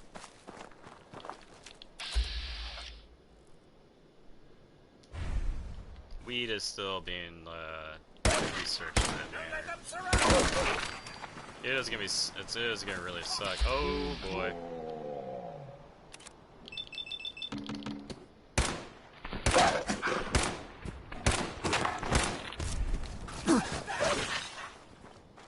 Did I damage his legs? Yes, I did. Alright. Get in there, Codsworth. Alright. Oh, here comes this dog. Ooh, and that one also. Pump 2 into that one, and then pump 2 into that one. Alright.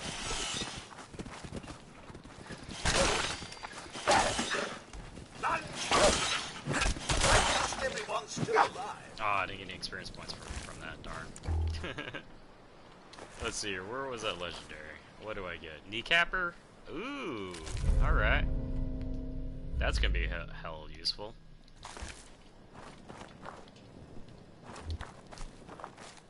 Yeah, anytime I go up against a legendary, I usually try to like take their legs out first. Same thing with ghouls. If you run into a ghoul that's like a very, very bad ghoul to run into, and you know it's probably gonna kill you pretty quickly, shotgun to the legs, or any kind of gun, if you can like destroy the legs, oh yeah.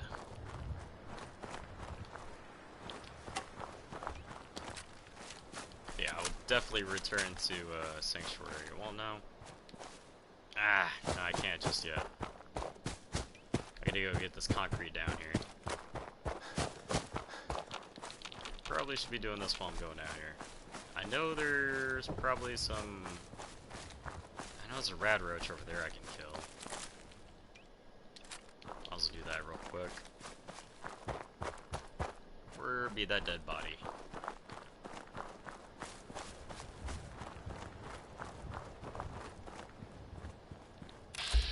And there it be.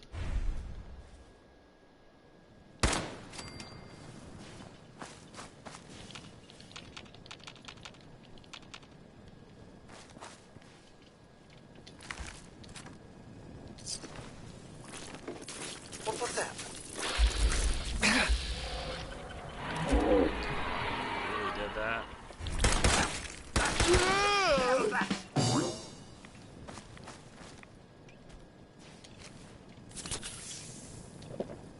There we go.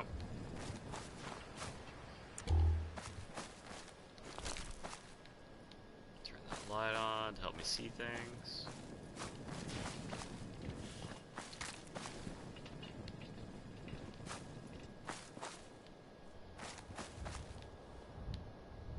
Yep, I'm probably not gonna find that dead body.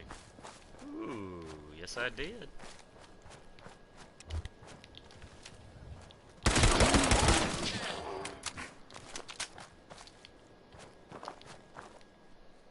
Gotta love hair trigger.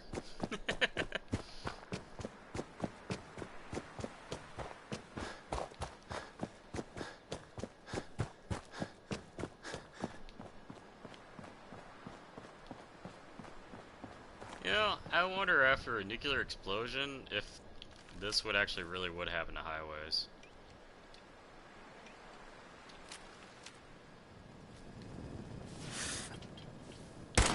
Some found you!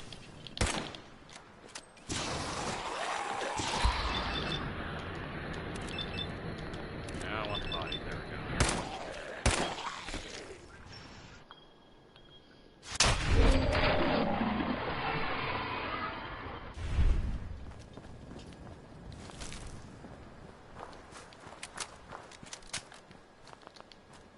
Oh, really? No Brahmin meat on that? That's sad. It is your world, eh? Turn back on off over here, because I know a bunch of ghouls are going to come at me. There's one. Terrific! It's a fight then!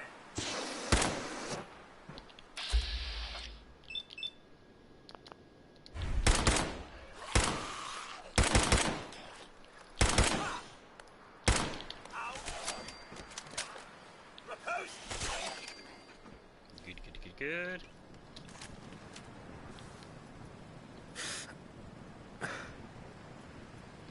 You don't wonder why I'm not hitting things with this.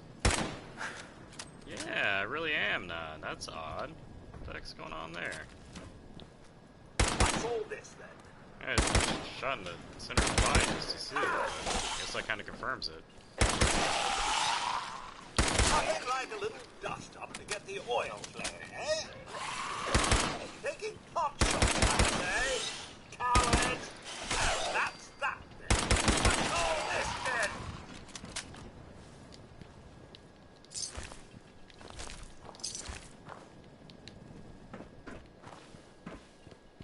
Alright. Too bad none of them are legendary. I was gonna say, does this one... Should be another one. that's right, that one's over there. Right down there.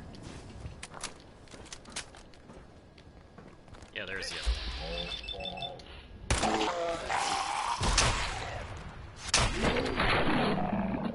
That about takes care of that.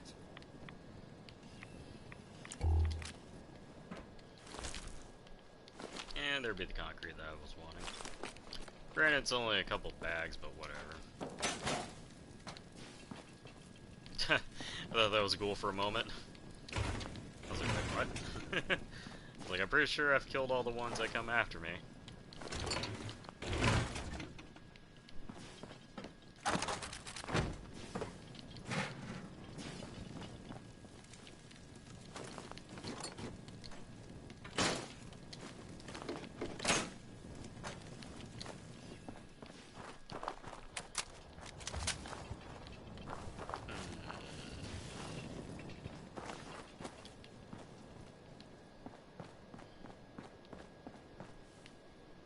Okay. Let's activate this guy and kill him real fast.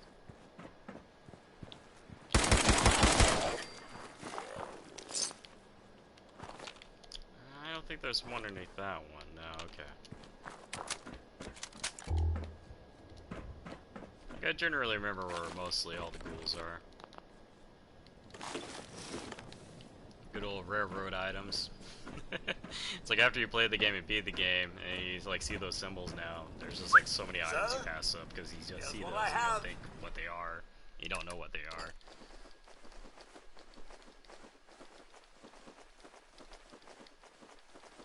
Yeah, fair amount of loot.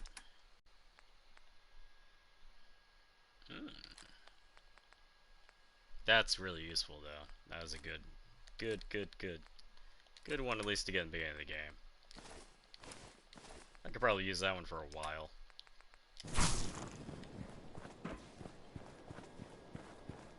Shooting people's legs out is so useful. And there might be... Is there one that's over here somewhere? Nah. Ooh, nice. Ooh. Even better.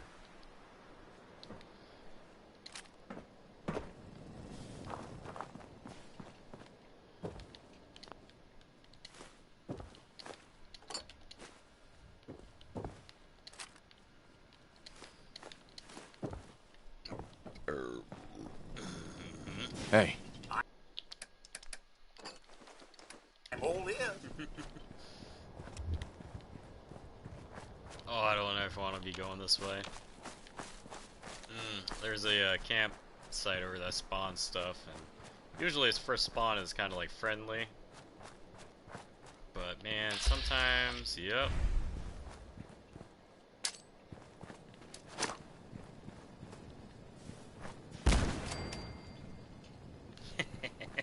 Alright.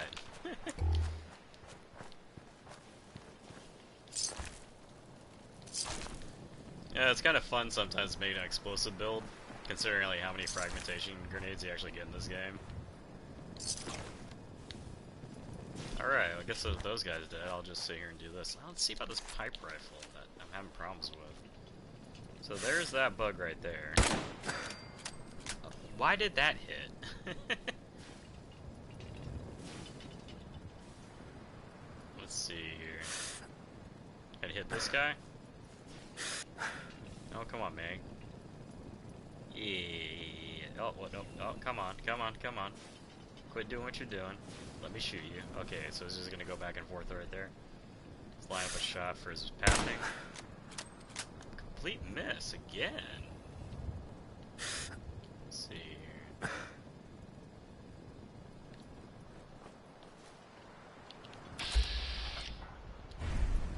Oh, that boat fly is really going for a reach where I'm at.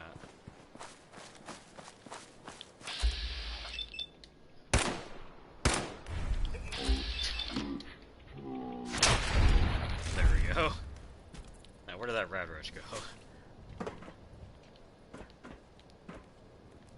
Did he just run off? I mean, I didn't kill him.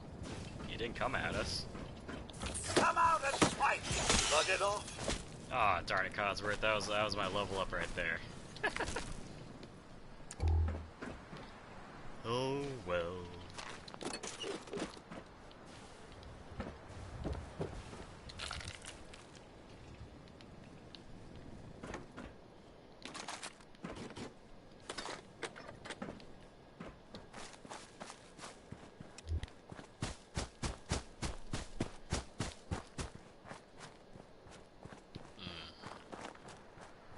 Oh, if anyone's curious why I almost hurt my lower back, as those Iraqi Special Forces guys were doing, I don't know what machine, how to describe it. It's basically the one that you're like you're working your biceps and triceps, and you're like, it's got cables on it, and you have the the adjustable weights that you're able to like slide the pin in and out on. I totally forgot the name of that damn darn machine. But yeah, they put like the max weight on there, and these guys were bodybuilders, obviously, because they were special forces. And again, you also kind of wonder were they even special forces, or were they just like guys that worked out a bunch? Stuff was really questionable whenever we left. But yeah, they were like, I bet you can't do one, and I was like, you don't know how much I'm gonna hurt myself, but I'm gonna do it. And sure enough, I was in there doing it, and yeah, man, the third pull down, I felt my back tinge, and it was like my lower part of my back, and that was like the first time of me doing something that like caused like a chill to go up my spine. And the other time that my back almost broke on me was whenever I was going to work, and I lifted my duty gear bag, and I had my pretty much all my gear in it, which I think that bag ended up weighing around 140 pounds. Like, man, I had all my all my patrol gear in there. Had all my my battle rattle, or the helmet, the whole 9 yards with the vest and everything. But the way you carry the bag, it's like one of those A bags. I think it's called an A bag. We don't even call it a gay bag. We just call it a duty bag. And like you flip it over your head, and yeah, you just kind of hold on to the straps like a backpack, and yeah, and you just carry it on your back like a yeah. I flipped it over my head, and it got to pretty much, yeah, I flipped it over my head, and I was holding on to it. Whenever the full weight came down, I just felt my spine compress, and like I just immediately let go of the bag. Because it was really, it hurt a lot, and like I have never felt a cold chill go through my spine like that. Like even the time whenever I was doing that with the arm press, like, sir, that did not have anywhere near what that felt Hey. like. sir. And I actually probably bruised or did something to my back whenever I did that, but yeah. That's part of my discharge, though. That discharge page of like everything that was wrong with me was about 2 pages long. Really ain't that long. Ain't that long if you really think about it. But it was front and back, like, and I only listed about 8 things that I could think of. But whenever I went to the doctors, they were like, "You have a lot more than these 8 things." They listed everything off, and boy, whenever I saw that list, I was just like, "What the heck?" I was like, there's no way all this is wrong with me. I'm just lazy and fat. Can I just go back to work and just beat myself up and work out and get better? And that's whenever they sent me off to the lung doctor, and then they were like, oh, you have exercise-induced asthma. And I'm like, that's a total lie. And I went to the staff judge activate to fight for it, and man, the staff judge activate was he wasn't the only one that convinced me not to continue with what I was doing. Because I wanted the discharge to get turned around, and for them just to, like, you know, I wanted to stay in. But he sat down with me, and he had a long conversation with me about that. And that was the beginning of me just kind of accepting that, yeah, I'm going to get kicked discharge on the military. And I just had to say it to myself every single time, like, hey, you're being discharged, accept it. Even though I never really liked it at all. That's actually not too bad. Yeah, I mean, the long ported barrel's maxed out. Sharpshooter's grip's what I need. Large magazine, too bad it's not a quick one. Glow sight's not too bad. Too bad it's not a reflex sight, but hey, glow sights are better because you still see through night. And a compensator. And calibrated powerful. Is that the maximum?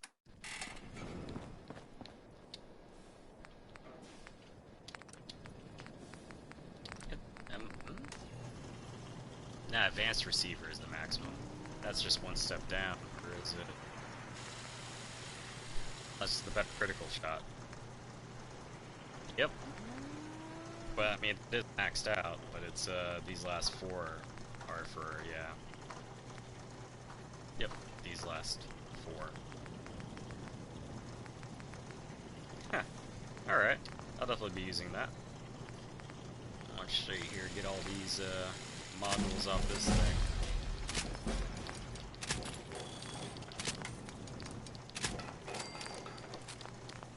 Switching on over to my decapper. Ooh. Don't mind if port.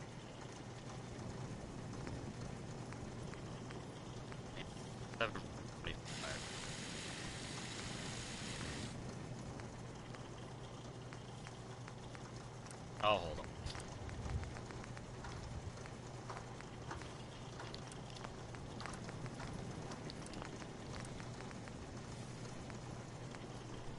That's what I'd rather have, but that's what I'm stuck with. Okay.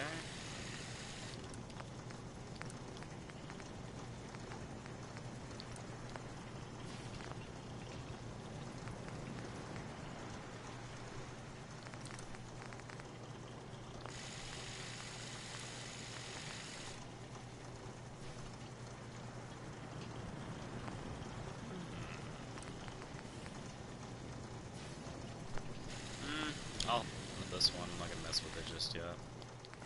Get rid of that. Get rid of these two. That goes away, that goes away.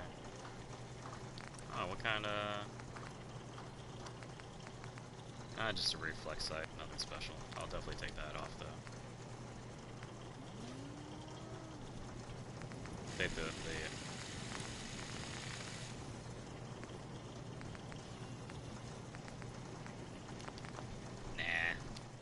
I'll just throw it into the pile. I usually throw all the stuff that says like caps. That's all basically all I'll use it for, is just for getting caps. That's 52 and that's 25. Get rid of that. I guess the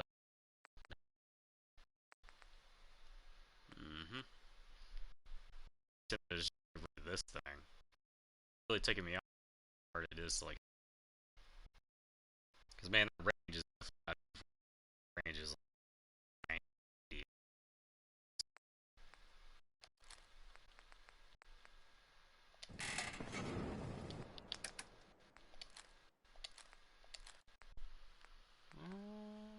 Yep, that looks good.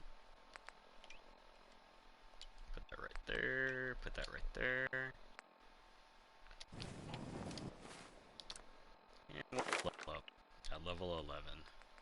What's the next level after that? 15? Alright, alright. It's 4 levels away. It's tempting. 13 for that. 13 for that also.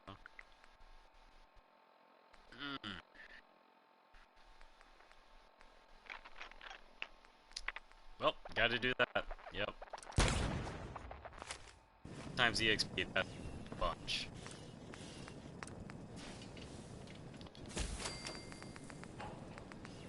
Are you sure there isn't someone more suited to all this? Oh, I definitely don't want to lose all those stim packs. And for me to make more stim packs, I need chemist level 1. Yeah.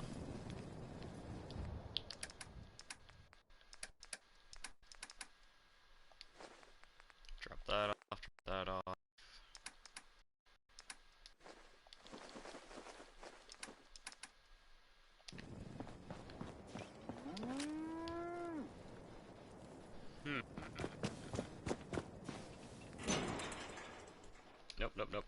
wise, what can I get? Yeah, that makes sense. Yep. And what is that? Anything? Get rid of it. Get rid of it. What do we got on here? Nope, get rid of it.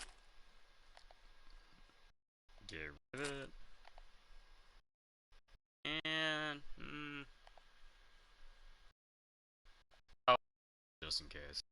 Yeah, I'll Huh?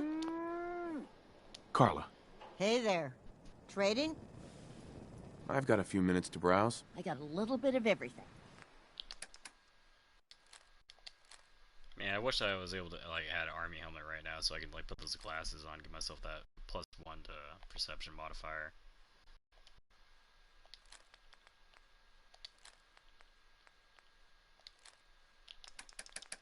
Alright, that should offset.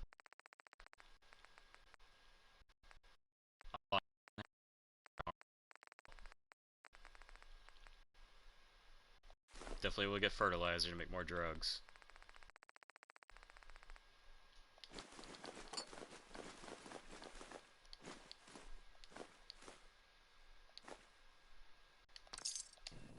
Alright.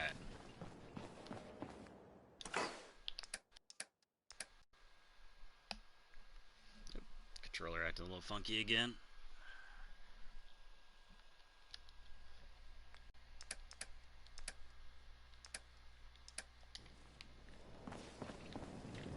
Heads up.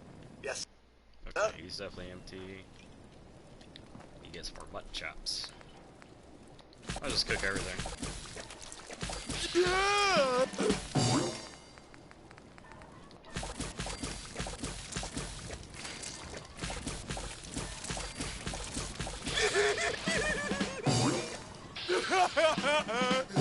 Like, these are the only things I don't really cook. I like kind of leave those alone.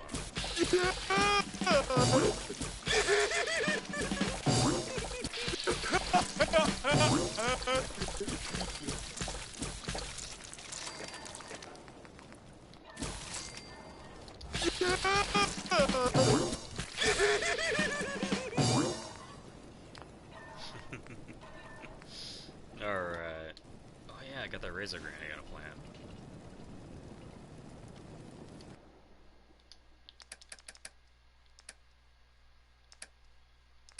Oh yeah, 8. Ugh. Freaking hopping around. I'll hold on to those. Get rid of those, get rid of that. Put away 10 of those. That can all go. Keep about, yeah, that 8 should be fine.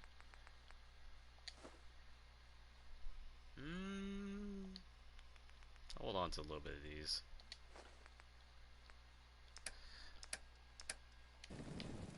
Alright.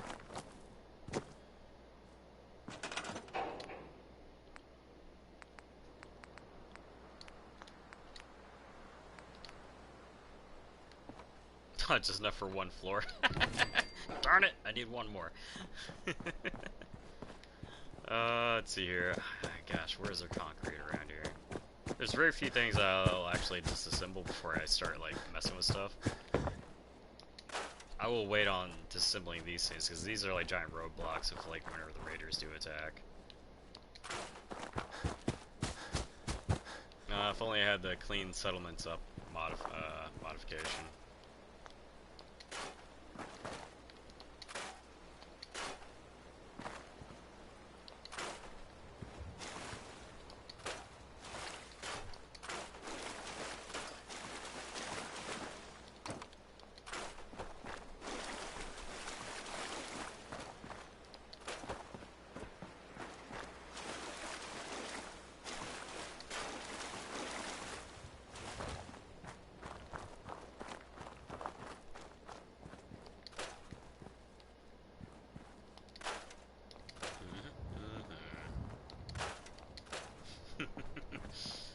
Conan O'Brien playing this was pretty hilarious. He's like, why is everything so dirty? Why don't people clean things up? I agree.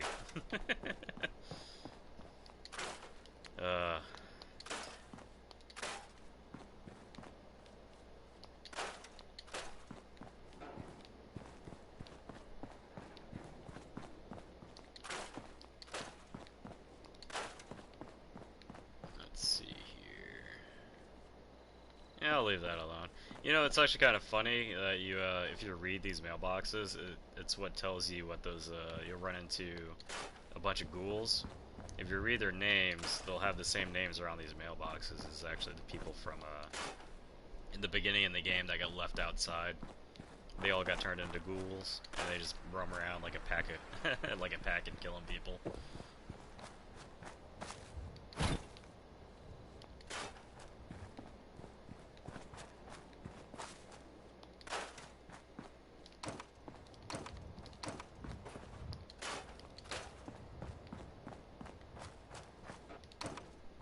That way, dog me, don't use that door. Don't use that doghouse. Whatever.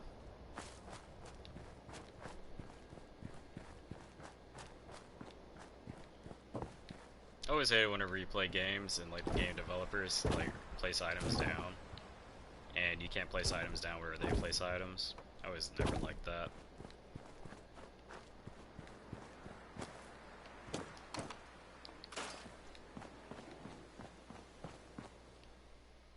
Yeah, I'm not gonna bother with that.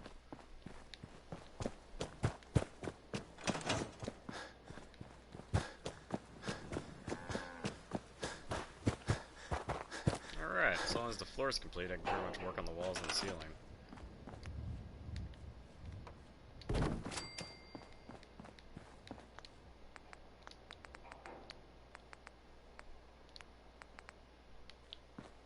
So let's see here. Do I want to make this a corner approach, or do I want to put this in the middle?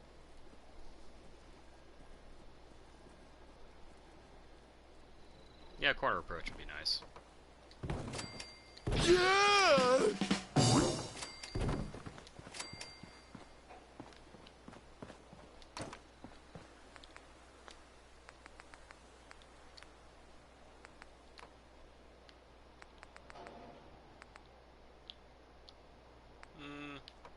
I never liked the warehouse door frame and like how it's like the shack, it's got all these like holes in it.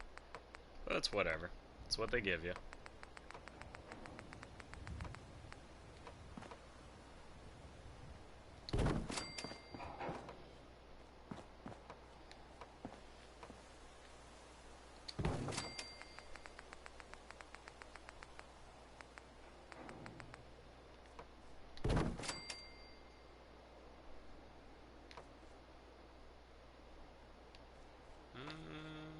Yeah. Just make it like a porch out there.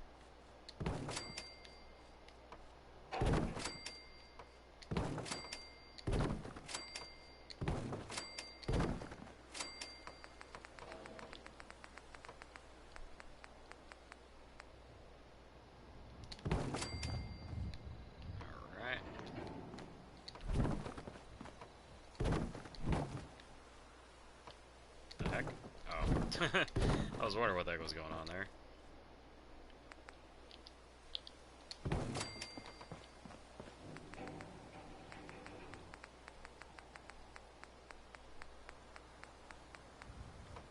I hope no one gets seizures from me flipping through stuff real fast.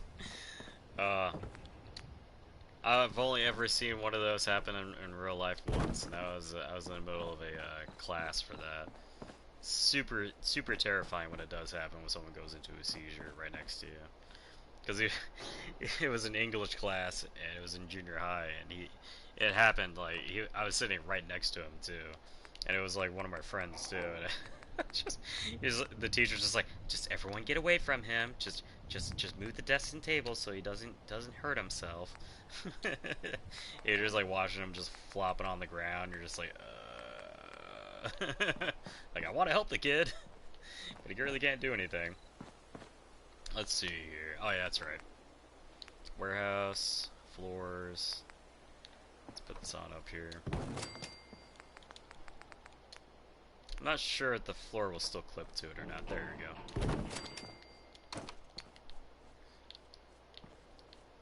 Oh, come on, rotate. There we go.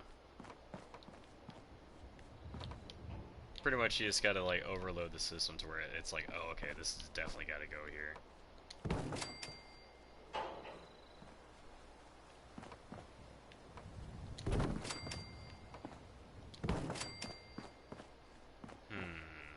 am I doing wrong here?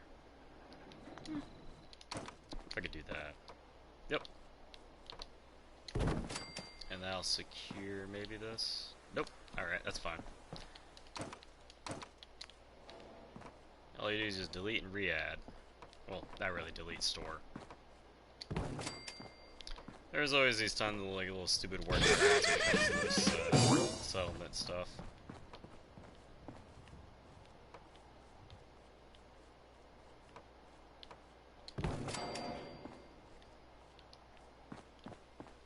Like, if you don't know what you're doing, then, like, this gets very aggravating after a while.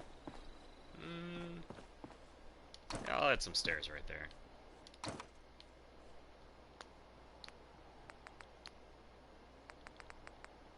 Nope, that's not what I'm looking for.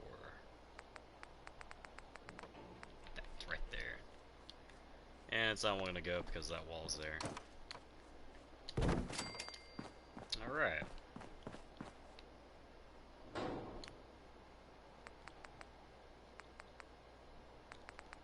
Ah, there it is.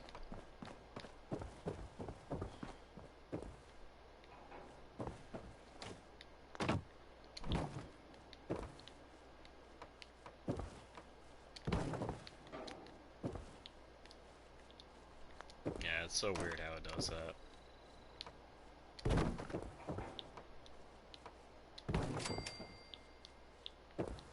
Come on, rotate in. There you go. Delete that wall.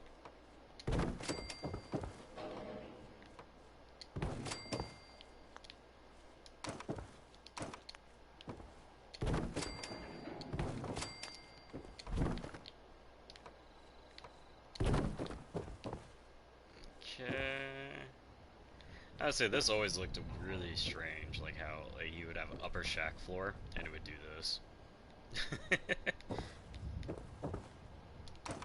Like the only way to get around it too is to basically take care of that one, put a regular shack floor down.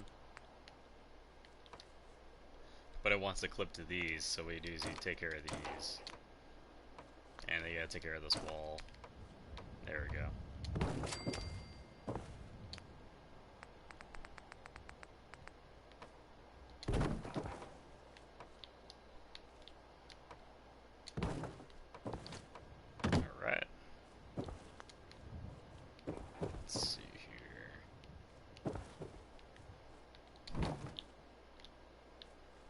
I have a little bit of OCD when it comes to shack flooring. Oh, I gotta have the wood going the same direction. Let's see here. Take care of that wall. Yep, yep, yep. And I'll put this as an overhang right here.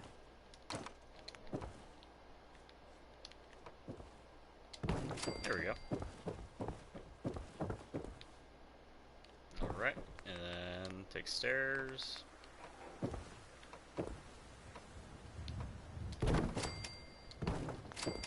I'll do that, and then, let's see here, put a wall up there.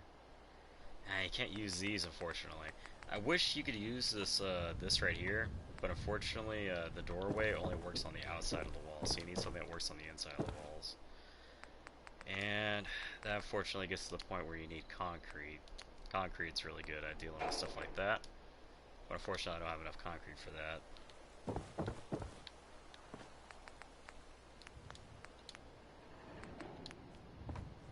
And then you just refill the walls back in. Granted, you gotta take that out again. And if you have any problems with it, it's like I said, you just take stuff out, put stuff in, eventually it'll clip in. If not, oh well. I'll just use it for another building. Which actually is not a bad idea thinking about it. I could use the shack upper floors. Yeah, that's what I'll use the shack upper floors for. Yeah, alright.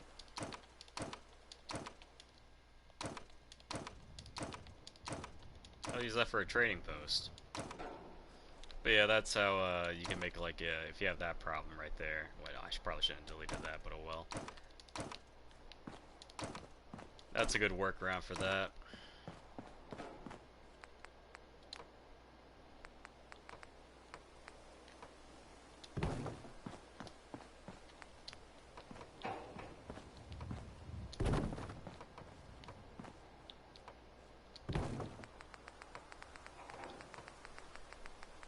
Yep. I hate that it's so far down here.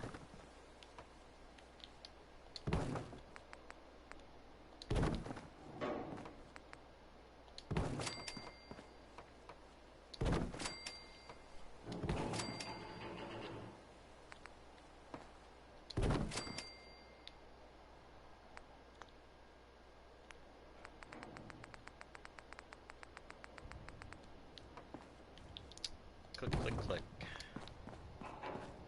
Yeah, I'll just leave it like that. Yeah, okay. And then, for the floors... I'll continue, I'll just use the actual floors that are supposed to be going along with this. And I don't know, that might be a little bit too far.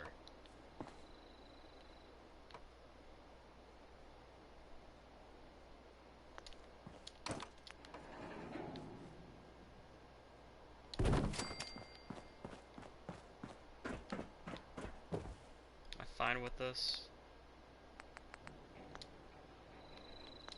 because whenever you get to this point, I think you can actually just like attach shack walls and such to it. Nope. Alright, good. That's what I want.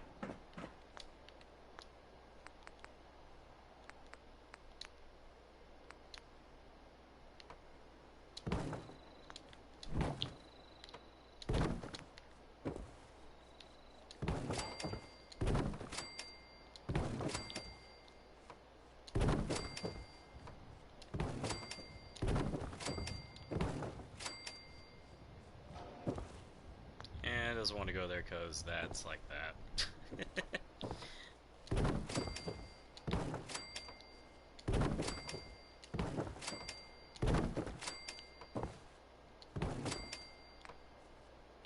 Definitely can't place that there, else I'll bonk my head against that every time.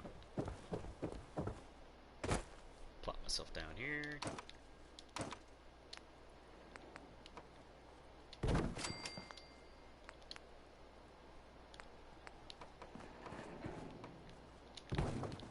It's funny how that works.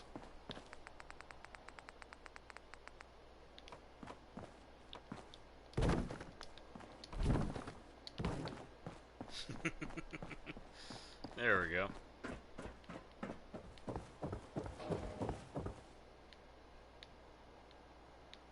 Oh, but it's not facing the same way as everything else. Oh, that's gonna bother me. That's gonna bother me. I don't want to do it. Yeah, because it means I gotta go all the way down here again and change it. I'm just gonna set that off to the side. There we go.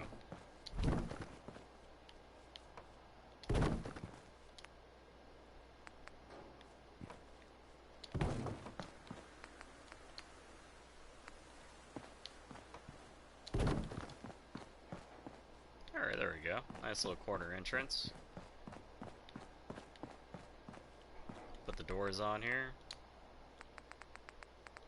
Granted, this door right here, is really good to use for a trading post, because man, every time you put a bar out there, they always crowd that door and they gunk it all up in the traffic.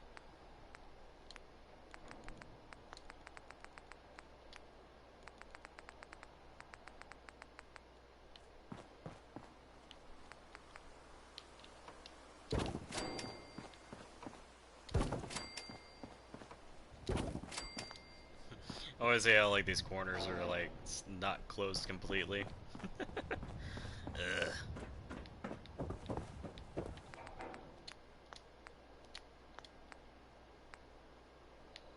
Alright, let's see here. I don't know if those will attach like that. Yeah, see, they don't want to attach.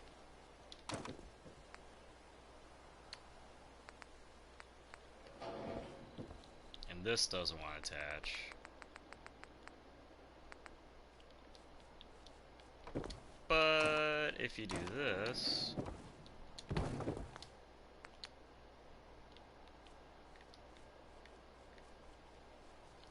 still doesn't want to attach because that ball is right there. Oop, they're not. Okay.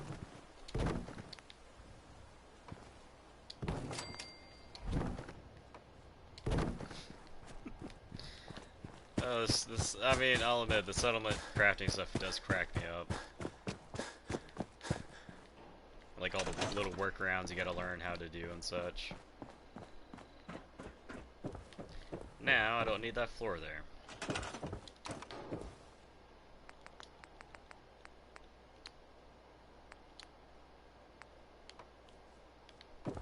Which way is the thing facing? Okay, that way, good.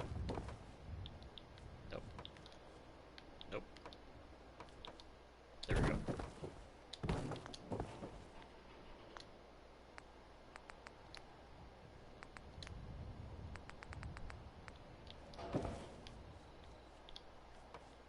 Alright, now it will attach, hopefully, to that.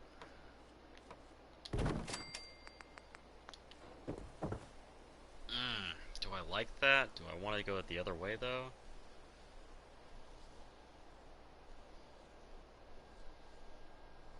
I can plan in my head how I want this to look.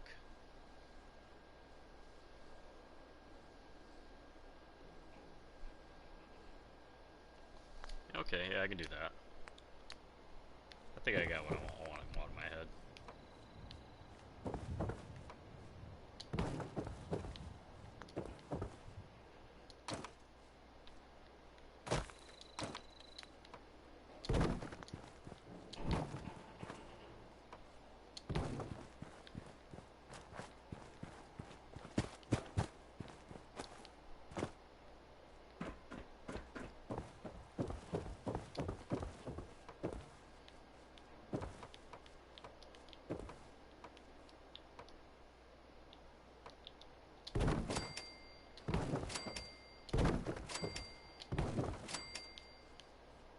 Nope. Quit it. You know you want to go out here, you don't want to go there. There we go.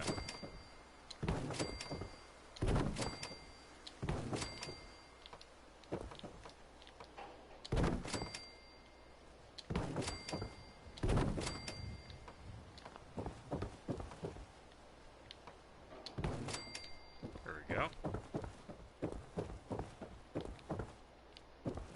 I'll just hit that last one, yeah.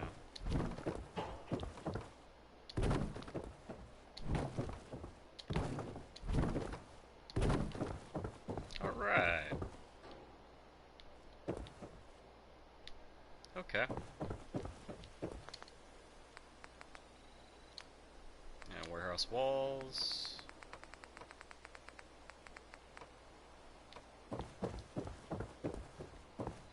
That's not going to place right there, but it will place right here.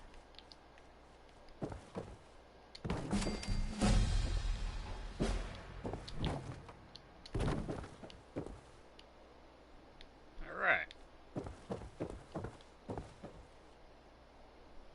Wood. That's all I need, just wood. Alright. That's like about the only item I'll run around here and actually like disassemble is like pretty much the wood on the ground. I'll look for something like this. That can definitely go, because I will build an entire wall around this place. Hopefully my game will glitch out too much whenever I finish building everything. Because that settlement size there to the right means absolutely nothing to me. Because technically you have unlimited build size. If you know what you're doing. So if you don't know about this stupid little hack, I wouldn't call it a hack, it's more of a glitch. But back in the day, before it actually got changed, what you would have to do is you would have to run over here to the very edge of these lines, and you would have to look at like little spots, and you'd have to memorize where this spot is. You would click out of here, and then you would basically drop a pipe pistol.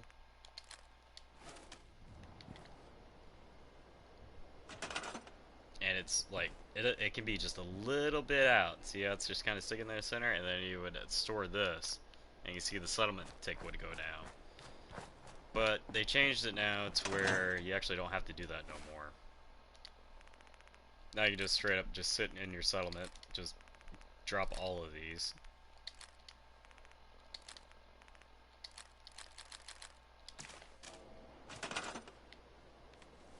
And you just do it inside your settlement. You'll just see the ticker go down while you're doing it.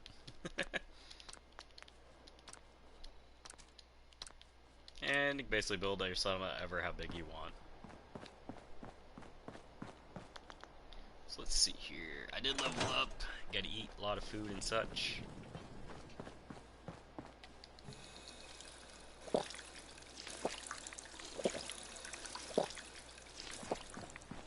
Yeah, the settlement building is a little bit weird. Like, you're probably wondering, like, the problems I was having clipping things in is that, you need a anchor point for the actual object. So, you can't build shack stuff on top of warehouse stuff. But you can attach the shack floor to wherever you need to attach it, and then build shack stuff on top of that, delete the floor, or store the floor, and then put the warehouse floor back. And that's kind of what's happened over here, is I had to get rid of this, create a node, which is basically put the shack floor right here, and then attach shack floor right there, get rid of that, put the warehouse floor back, and then I can attach whatever shack stuff all the way through here. And that's, I'm building a, I guess you could call it like a porch, but more or less an overhang, just a massive overhang, that structurally don't make sense, but I'm gonna add a roof to it, because the warehouse has a roof section to it, and it looks pretty cool. I did it on my other personal saves, and I kind of like the aesthetic of it. But yeah.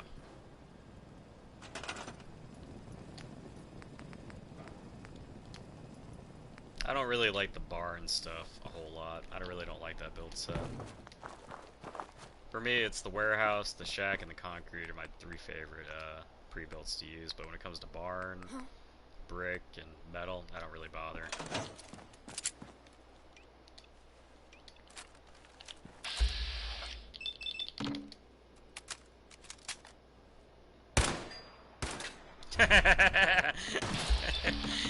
That's just reposition. You'll pay for that, you cheeky bastard. Oh yeah. Well, he certainly doesn't need that anymore. I mean, it's gonna look ridiculous, but I mean, I do it because it looks ridiculous. Like here, this is like gonna be like the kind of like the starter place. So I'm gonna like the second level is gonna be full of like beds and such, and like the bottom floor is gonna be full of like all the workout equipment and the bar. Actually, probably just workout equipment. I usually put a lot in here.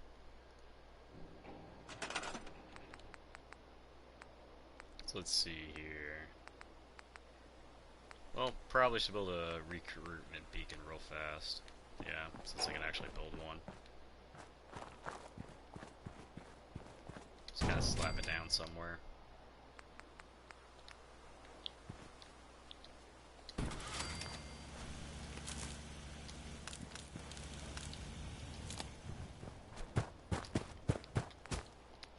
Furniture beds.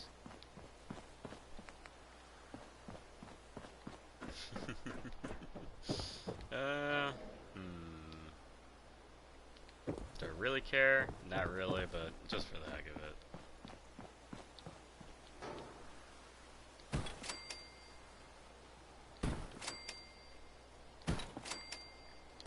Just start off with, yeah, 6 beds.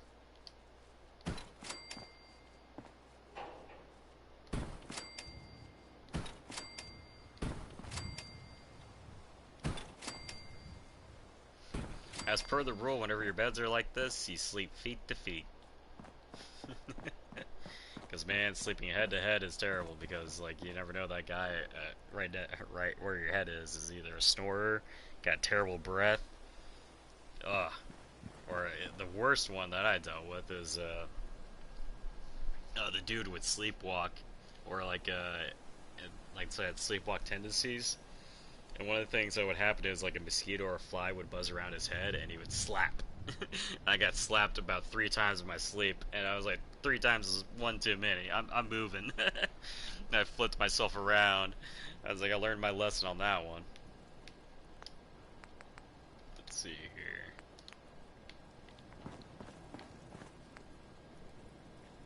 Yeah, I'd rather build heavy turrets.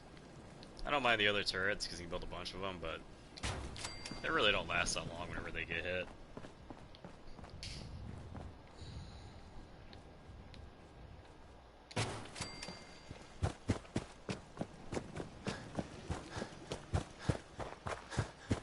This is always the building I always put them on first, too. Just put them on the four corners, because this building's pretty much in the center.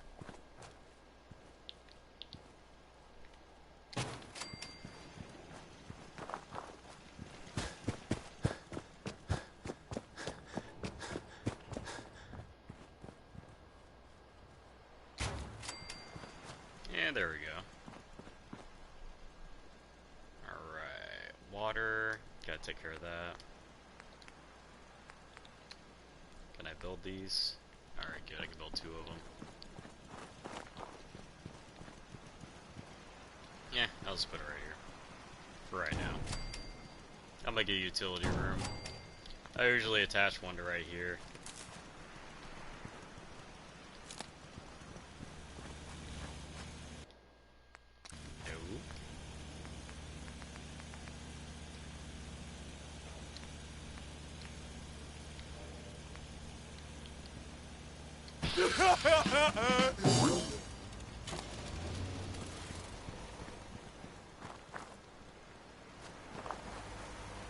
Why is the power red? What takes power that is not lit, not being used? I mean, I got that hooked up.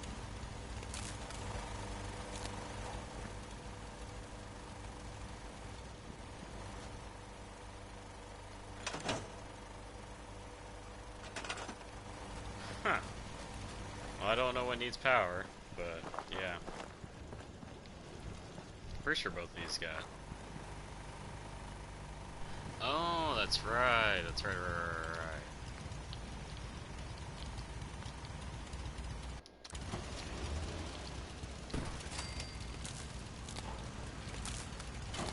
There we go.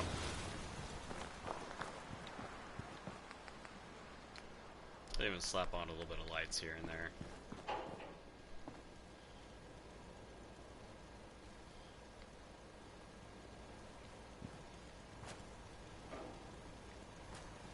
Yep, they're gonna be difficult. Alright, that's fine.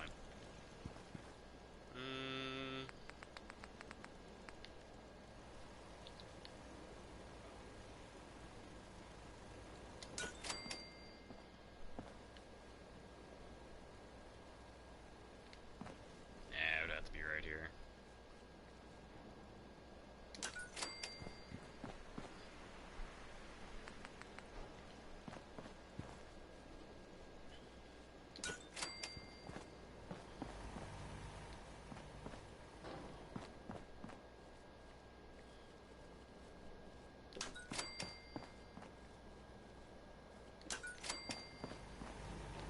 Alright.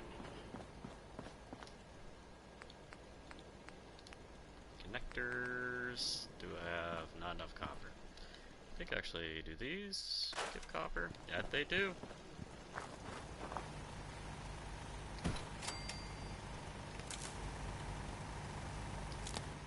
There we go. Got a little bit of light source. Not much though. Fortunately, it doesn't reach all the way to there.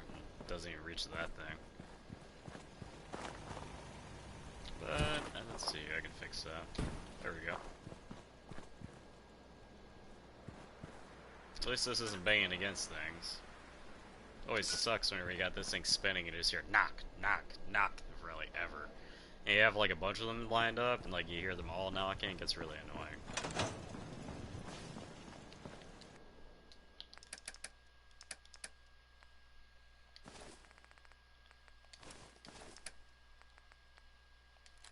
Get rid of that. Right. Shotgun can go. Yeah, Knuckles can go. And that stays, obviously. Just need some 10mm ammo.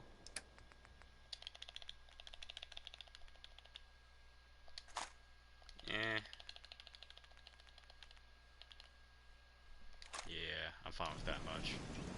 I mean, granted, I got a ton of the pipe pistol ammo, but yeah.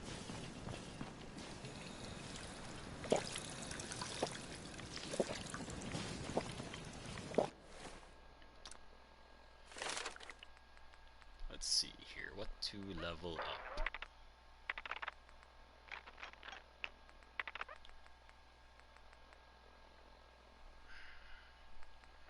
It's like I usually put points into melee and unarmed like later in the game. Because, I mean, for the entire first part of the game, if you're doing a pistol build or like a rifle build or commando, I mean, you get 38 ammo everywhere, so it's like, you might as well just pump it into like hacker or lockpick and get that thing up to master. And this last part don't even really matter no more. Yeah, because whenever you fail at hacking, it no longer locks you out completely. You just gotta wait a little bit. Same thing with lockpicks. I mean, lockpicks, you don't have to worry about this even. I mean, granted, the bobby pins never break, but as long as you know what you're doing, you're gonna have a ton anyways.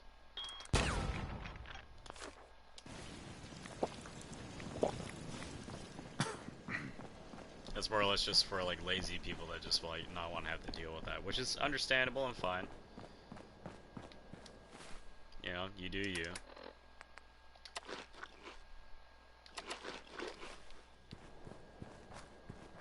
Ooh, how much do I need for that though? From irradiation. Miscellaneous. Go all the way to the right. Ooh, I need a lot of stuff.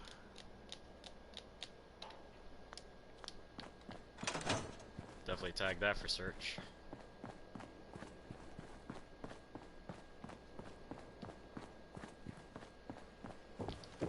And back out for more resources, and I don't know. So what time of day is it? Oh, lack of sleep? Okay, yeah, so definitely can go lay down. This is for that. all much more exciting than domestic. Then I'll go finish off all the raiders in that one intelligence center.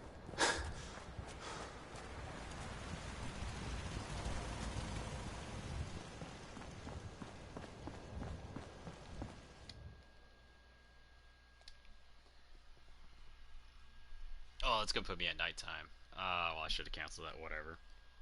I'm gonna be inside a building the entire time.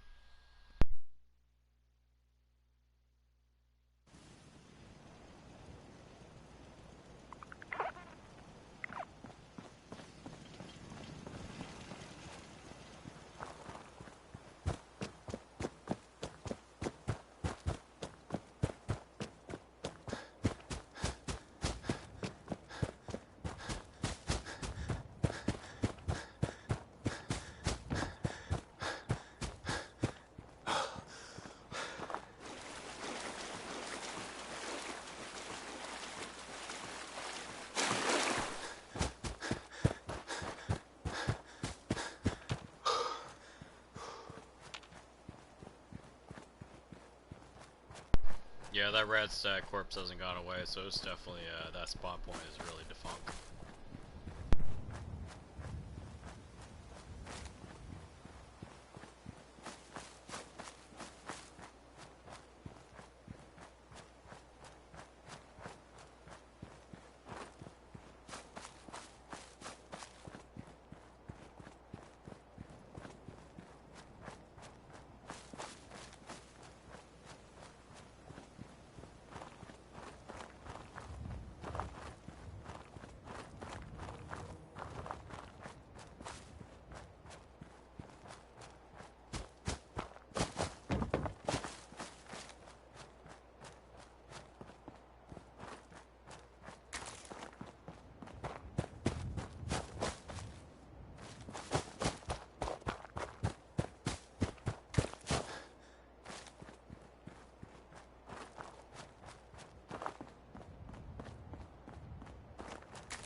Surely you meant to leave that rubbish where you found it.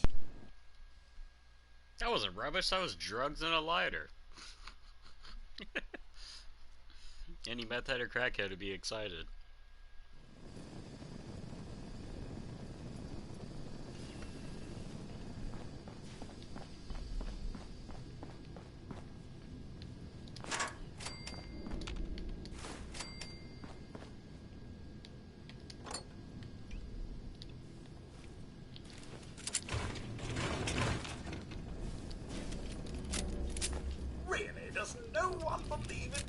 fighting anymore. I'd say that worried me there for a moment. I was like reloaded and you see like no rounds going to the clip and you're like, is the gun glitched or is my game glitched? That takes master, doesn't it? No, it requires terminal.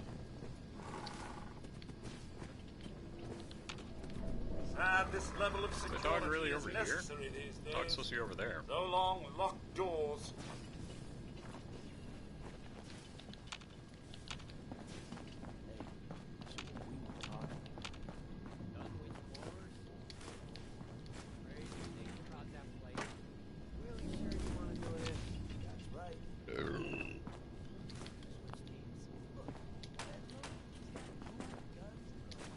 Huh?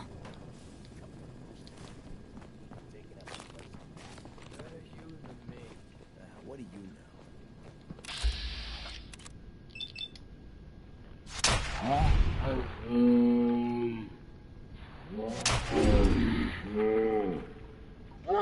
Show them what for!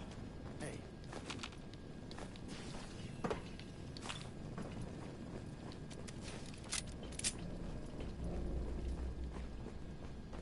Nothing there now. I mean, man, if a firearm company wanted to produce any kind of pistol, Yeah, you're probably right. yeah, it would definitely be the 10-meter pistol. I mean, this thing is sexy. Talking crazy. It'd be awesome to own one in real life. Especially with, like, Trigicon sights, like Glow in the Dark says. Why does that sound like a freaking death claw? I know it's a dog, but it's gotta be a dog.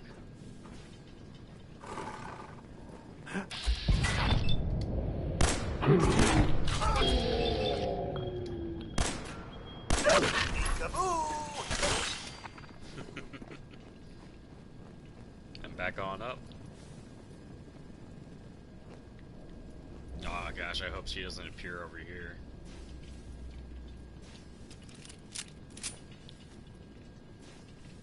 You're nothing. Nothing. Ah, man, come back!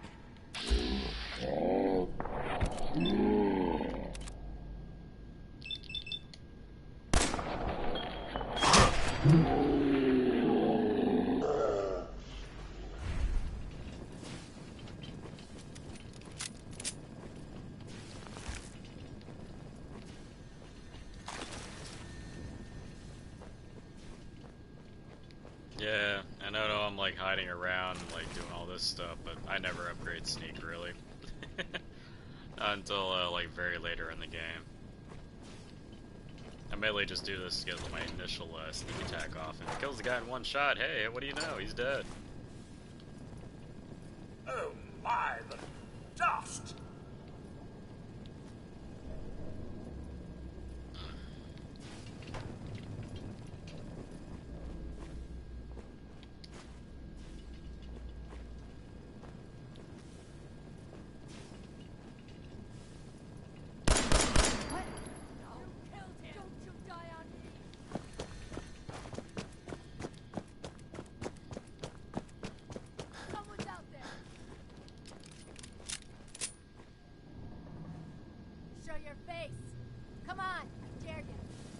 No, thank you. You got the minigun.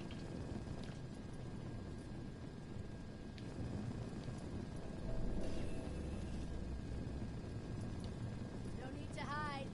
We'll all be over soon. No sign There. of them now.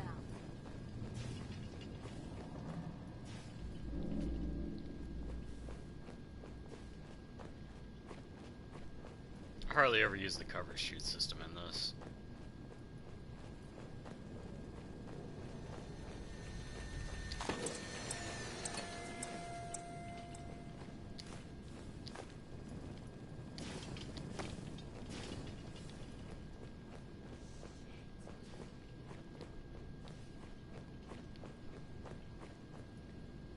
Oh, there she went.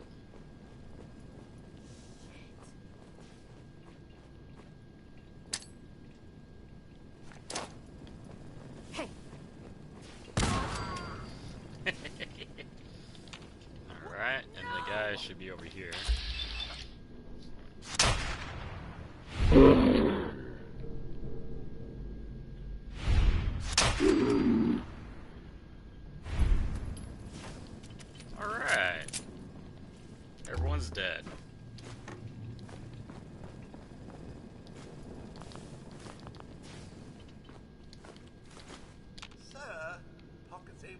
carry more than you, eh? You would not believe how this place sets off my cleaning senses. Here's the thing. Heads up. A sort of note, I guess. Sponsor here in Diamond City, and I'll read it. Stop in for a drink at the Dugout Inn. The stories are free, but the moonshine will cost you. Ask for Vadi Bobrov. Louis Jordan is out next. It's spelled Lewis, but don't be fooled. Will I be upset? I can relate to, because I don't like talking to people. And there we go. Yeah, 2 flip ladders. I was like, I had one save where like I could never get any oil from anywhere, and I had to like craft a ton of that cutting fluid.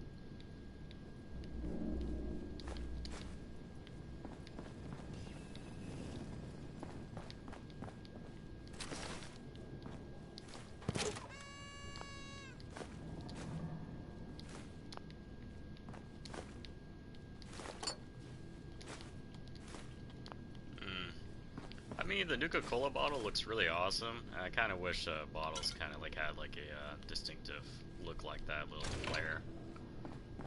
Versus the bottles nowadays where they just got kind of bland.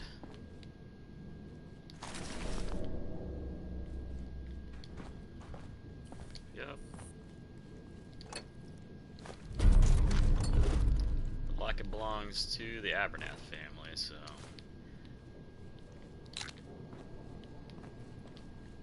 Wherever I go talk to them, at least I can complete that right off the rip. Or like, yeah, like machines like this. I mean, granted, the machines that allow you to make your own combinations of drinks, so like movie theaters and such, is really awesome. I do love those things.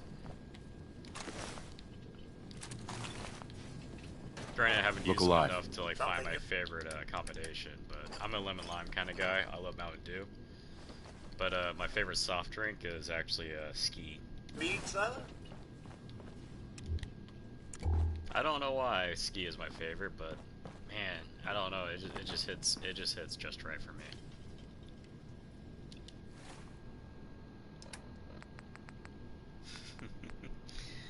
It's pretty much lemon and orange combined together.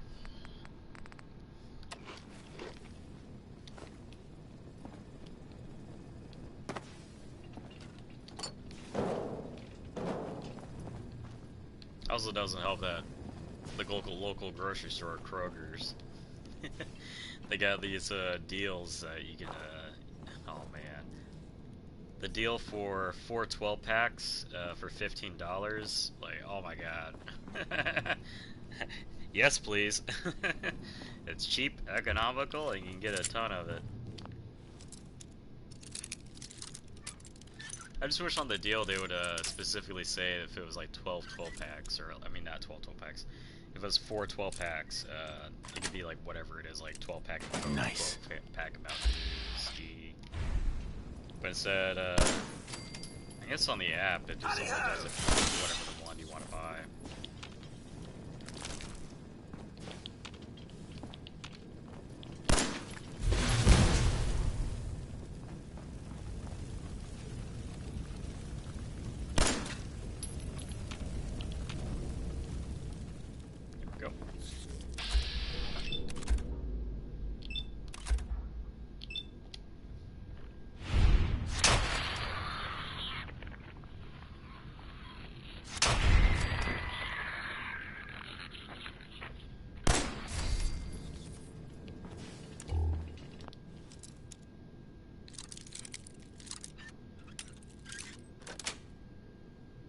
Got it.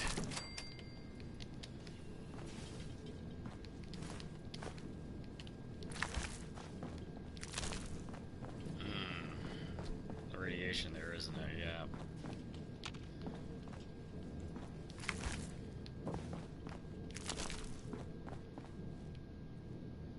Not until I get that decontamination arc going, so I don't have to worry about radiation. Get the other rad roach right here. Oh my gosh! Wasn't expecting a legendary to pop out of there. Especially one that size. It's like appeared from the void. Oh, really? Another laser musket?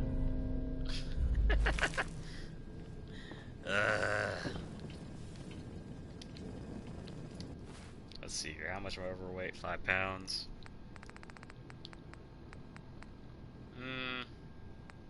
Yeah, that's kind of important.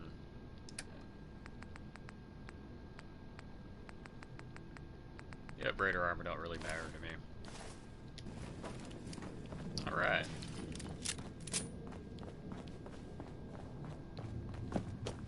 Then moose on out of here and head back to the settlement. Granted, there is some good items right there I can pick up. I don't know. Nah, I mean, I'll take the shotgun shells even though.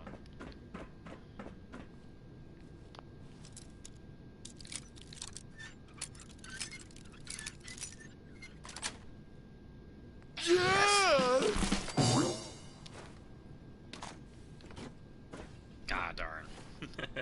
I was hoping the ammo wouldn't weigh me down. Yeah, screw it.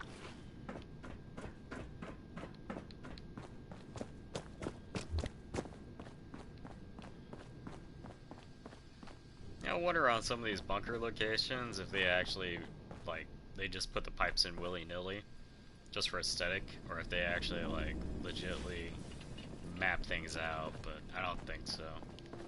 Granted, it would be really cool. I mean, if you've ever been into, like, a bunker, it doesn't look like this, definitely.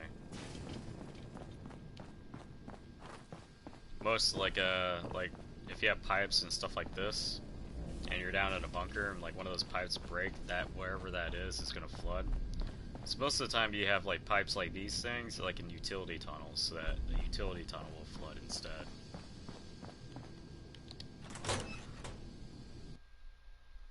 You definitely don't want a pipe to burst inside, like, a living quarters while you're sleeping and drown everyone, because they can't get out.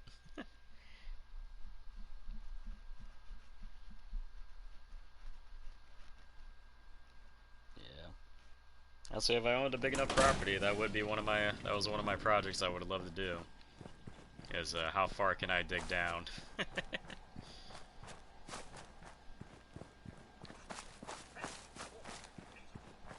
I think everyone nowadays don't really have projects like that anymore. Not a whole lot of people do. Which those are always kind of interesting. Like, people like inventing things in their garage, or wanting to be like a horticulturalist, and like make a community garden. You really don't see that kind of stuff anymore. I know my first property, whatever house I buy, I will definitely be having like a large like garden in it.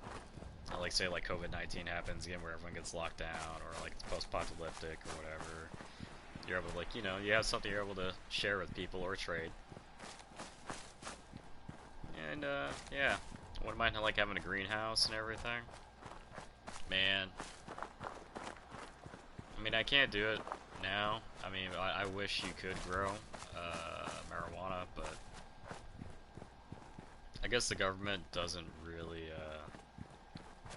man, they're, like, really stingent on that stuff, and they really don't want to do it. I don't think states realize that they can easily, they can start off on the right foot and do it right. Colorado didn't really do it right in the beginning. Illinois totally can if they're smart about it. Because really, the biggest problem is that in Colorado is that pretty much everyone that got the license to grow, or I think it was like you had a right to grow or whatever.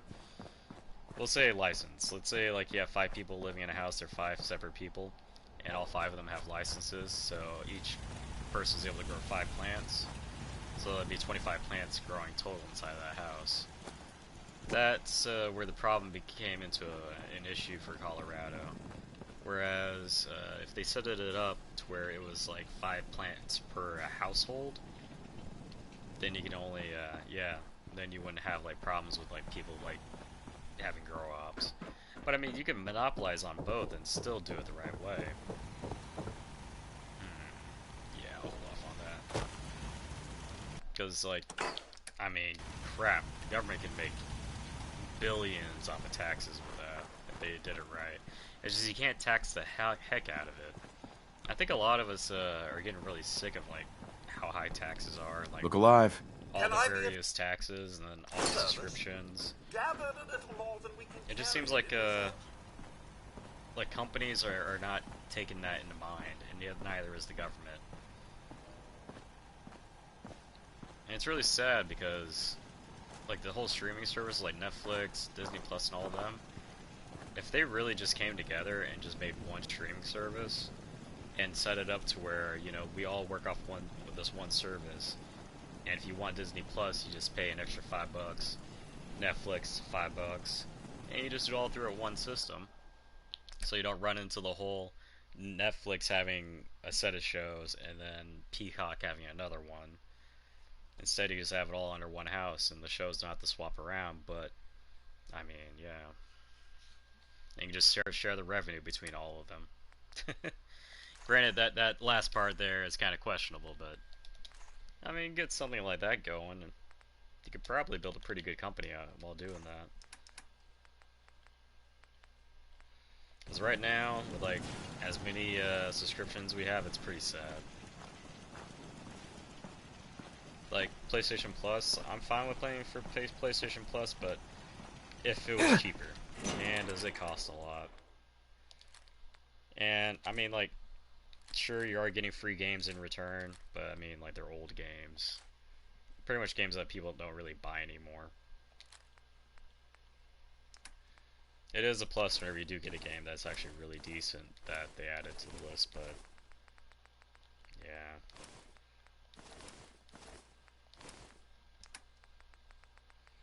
I'm more fine paying because at least I hope the money that is being used to pay for the subscription goes towards, like, bolstering the security so that people don't hack your account, or pretty much paying for like a service that, like, you know, improves the PlayStation in some way, even though technically they're supposed to do that anyways. Because I mean, if you have a crap console, companies are not going to want to put out games on your console. It's just kind of crappy we have to fit the bill for that stuff. But a business is a business.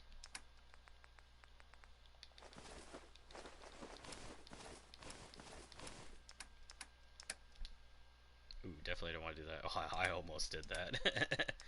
I almost hit square. Which, did I just put a bunch of stuff in here? That, yeah, I did, didn't I?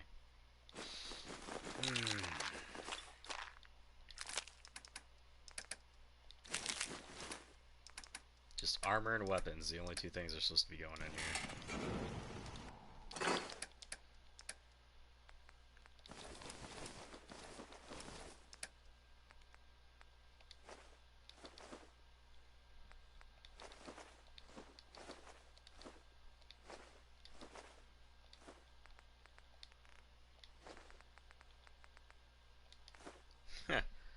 Yeah, I just not thought about that. The streaming services came together and they're arguing about, like, you know, who gets more money because one person puts in more work. Why not have the money shared set up to where the customers are the ones that decide which company gets more money with their likes?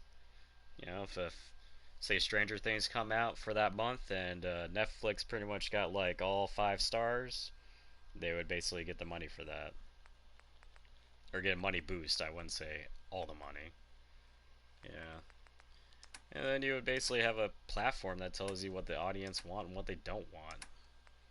It's really crappy whenever they take, like, reviewing stuff away from, like, on services, like thumbs up and thumbs down stuff.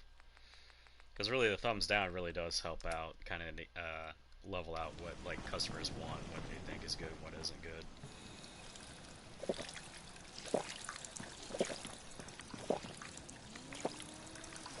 Dang it! That's the only downside to, like, whenever you start adding settlements to your settler. Like, they don't sleep in the beds you build for them. They sleep in the bed you made for yourself.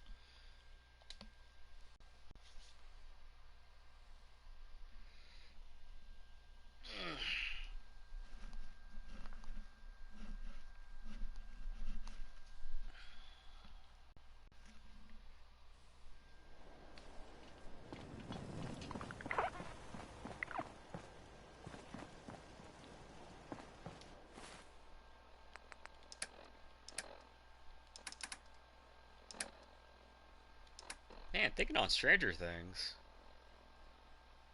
I wonder how long they're gonna wait off on doing that stuff, because I mean the kids are just gonna get older. I guess you could say they could fast forward the time to whatever the age of the kids are in relation, or what they look like. Yeah, that is kind of a timed event. Let's see here. You know what? Let's see if I can buy what I need from her to build a decontamination arc.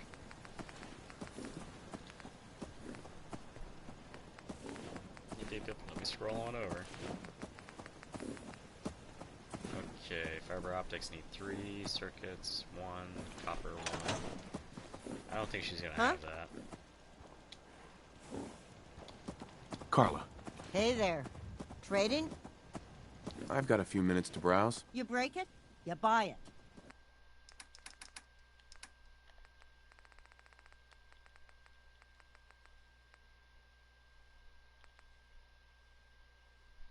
Yeah, fiber optics.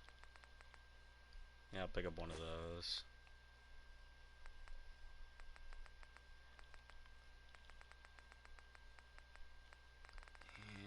And always pick up the fertilizer.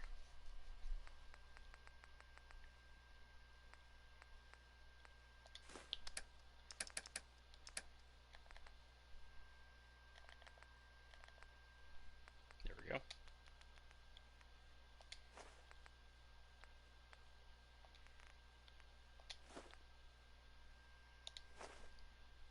And that offset the cost a little bit.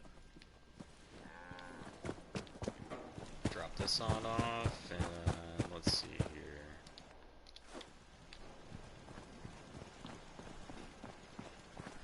No, that place is not going to have any.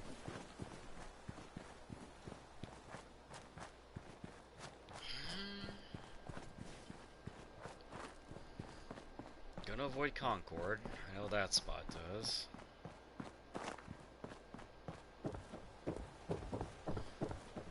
I think I have an idea where I need to be going to get more circuitry, more micro, yeah.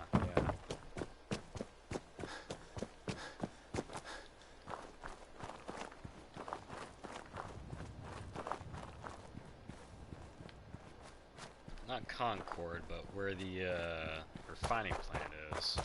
Lexingtonburg, or whatever it's called.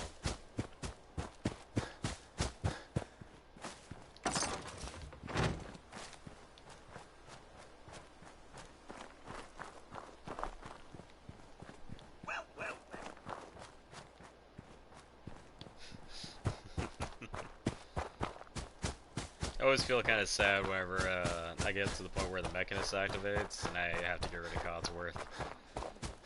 He really does add a little bit of pizzazz to everything. Want this again? Oh God. It's gonna kill me. Shut your mouth, or I swear I'll shut up for you. Yeah, whatever.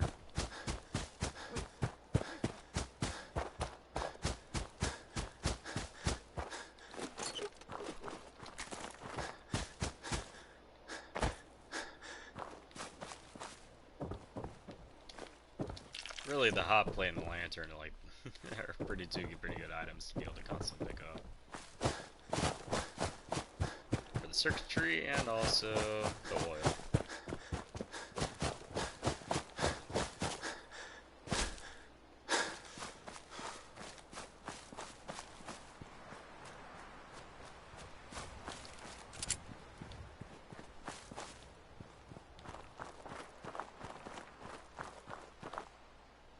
I wonder if that was the shotgun blast.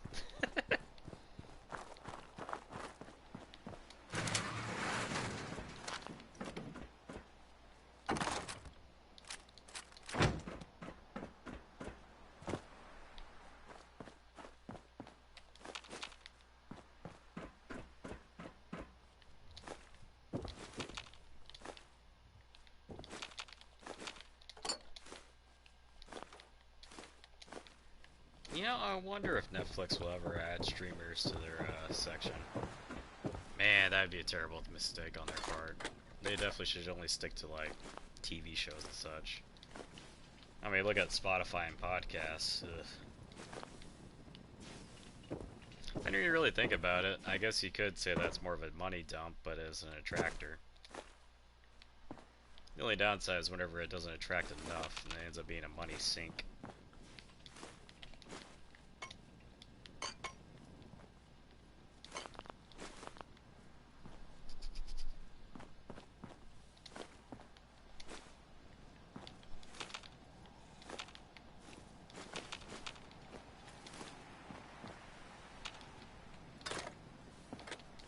If there's a use to that, I'll eat my hat. Oh, if only you had a hat on, I would love it. I would totally put a top hat on top of you, good sir. I would give you the best top hat I could find. If it was Abe Lincoln's top hat, I would totally give you that top hat.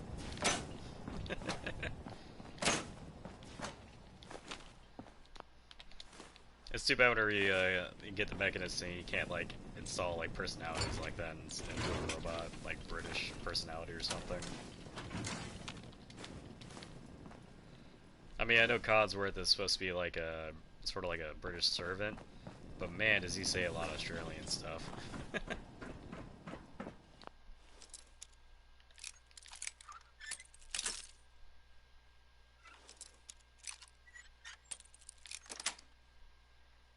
Got it.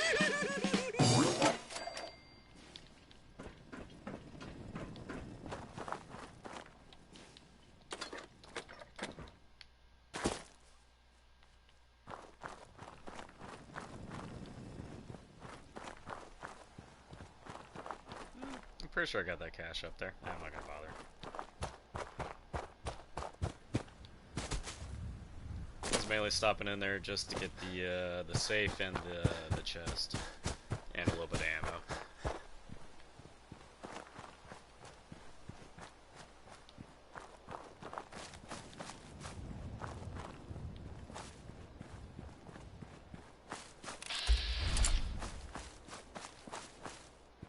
Hey there. Sorry I'm not better company. I hope I'll be better soon. Oh, that's right. He was the one that gave me the potted meat.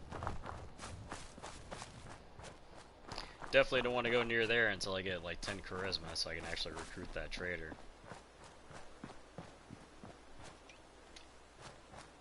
That's right. I don't have a long-range gun on no more.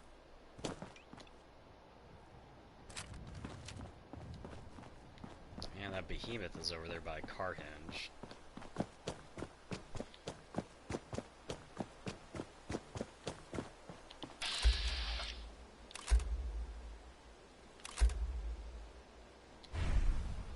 Yeah, I'm good.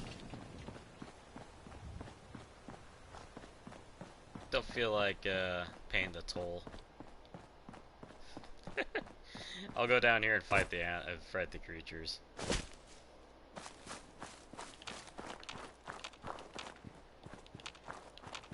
Again, okay, yeah, they're down here. The eggs are here, they're here. Oh, it's a wounded dog. It's Sparky. Oh, this is a terrible, terrible place for you to spawn, man. Oh, darn Sparky. He's gonna die. Yep, just gotta wait for this. Come on now. Let's go.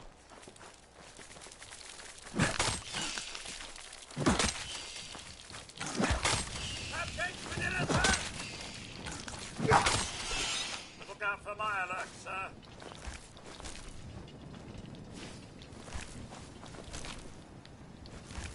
Was there another one around here?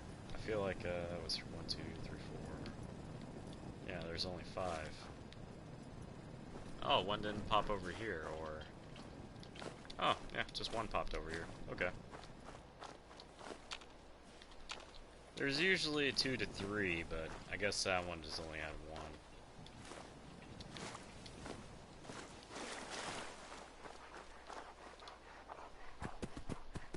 Dude, you're gonna die.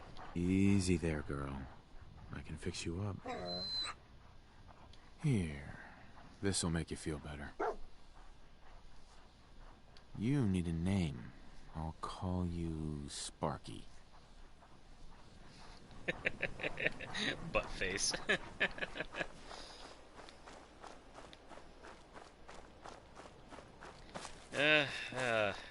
Sucks though that he's spawned in a bad spot. high-level creatures will spawn there, and I'll probably see Sparky go and challenge them and die in the process. Let's see, was there some people that spawned over here? Nope. Might as well kill that.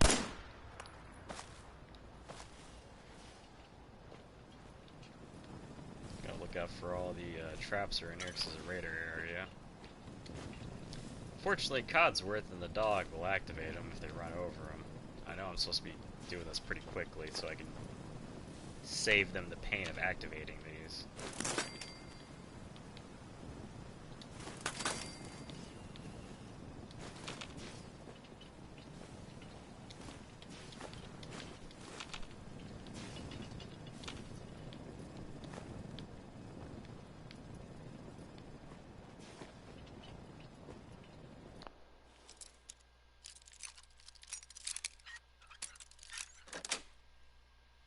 That's it. Yep, cosplay as Dick Tracy. Which, if you guys have never seen Dick Tracy, my God, you got to. When it comes to like anything that's like a comic book series turned into a movie, oh man, that Dick Tracy movie was a gem. Like everything fit, like the characters fit, the theme fit. Like that movie was just amazing. And the artwork on it, oh.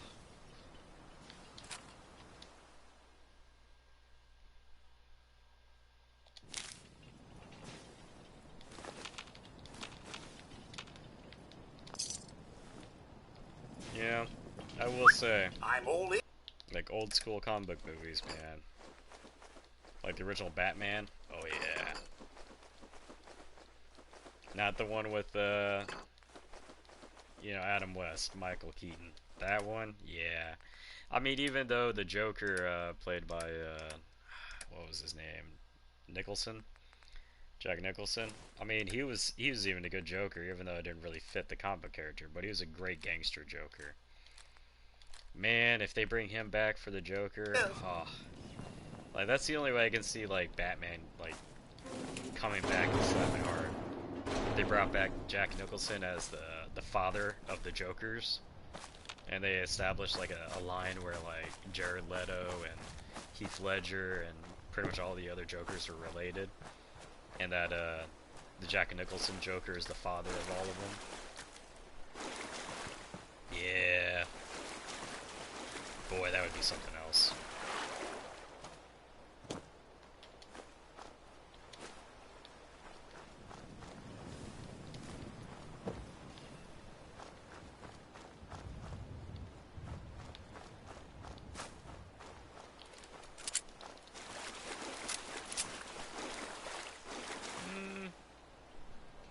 Yeah, I got Codsworth with me. I should do just fine in here.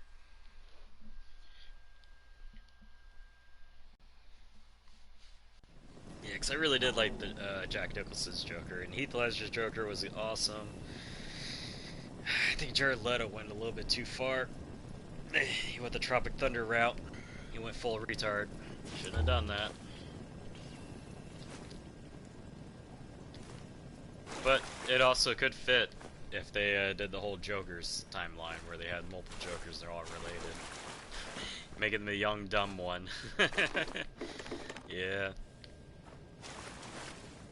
Moments like this make me thankful I've no settings for nausea. You can have like the arc where like Harley Quinn is a representative of like So this their guy made sure he had mother. everything he needed before he started his camping trip, and that little That's the reason why shotgun every town. Joker was Double-checked his attracted list to and everything. and made their own That's Harley why they Quinns. call it.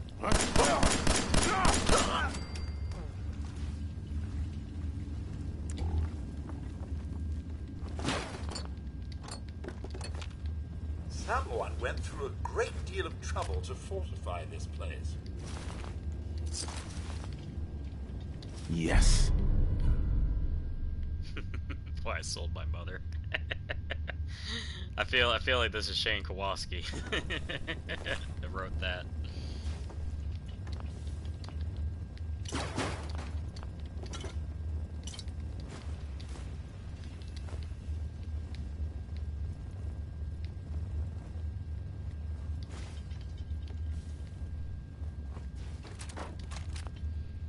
that's right. Isn't this special pipe wrench in here? What? An invisible barrier. Alright, whatever. I guess I'll get close enough to get this stuff at least. That's weird. That was really weird. Yeah, there's an invisible barrier right there.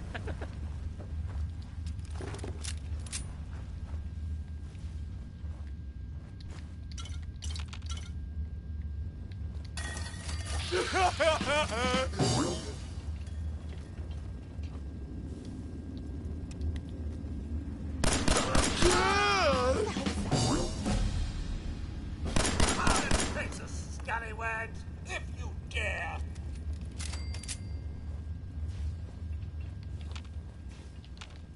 You know, I am totally gonna agree. I'm gonna totally say Codsworth is definitely Australian. I know he's supposed to be British, but man, he really does feel Australian.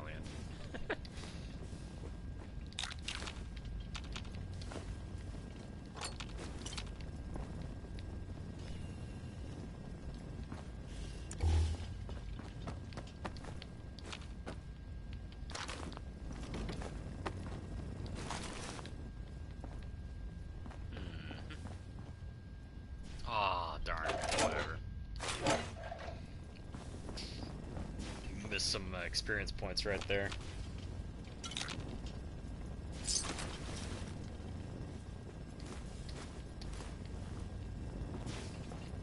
Excellent. Too bad I'm going with unarmed. Granted, unarmed kind of restricts me to like only a few weapons, but I don't know. I prefer to have unarmed. Pining for the good old days, sir? Hey. Sir? Are you not able to carry anymore? Boy.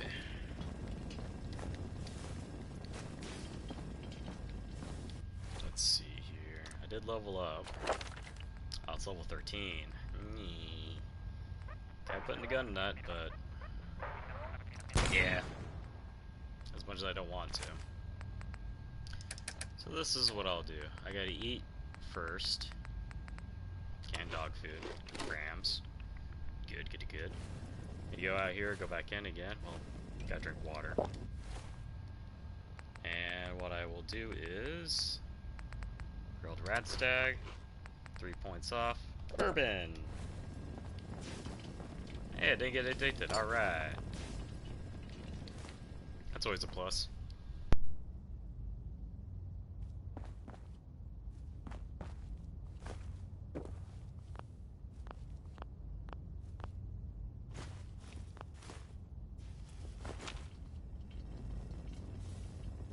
I thought I was gonna sneeze 3 times this time. That's usually my limit. Every time I sneeze, I hardly ever just sneeze once. I wonder if any of you guys are even like that. If you're watching this video, more fine to tell me. How many times do you normally sneeze every time you sneeze? Ah, the Commonwealth. One big mess after Yeah, no one the shows next. up, that's right. I could have swore... Yeah, there's this tree branch up here. And I would always, like, miss this. Until one day I walked on up here, and I could have swore there was something up here. Yeah, that's right, there is some stuff up here.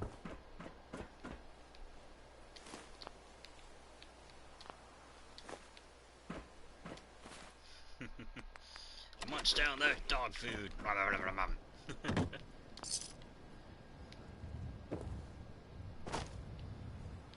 Gosh, that stuff's gotta be disgusting. But here's the thing. If you ever eat an MRE, whenever you're not hungry, oh my gosh, it is horrible. There's only very few MREs you can eat while not being hungry that are actually somewhat decent. But for the most part, you always got like this off, like metal taste to it, like chemical taste to it, like whenever you're not hungry. Oh, I forgot there's a bunch of models over there.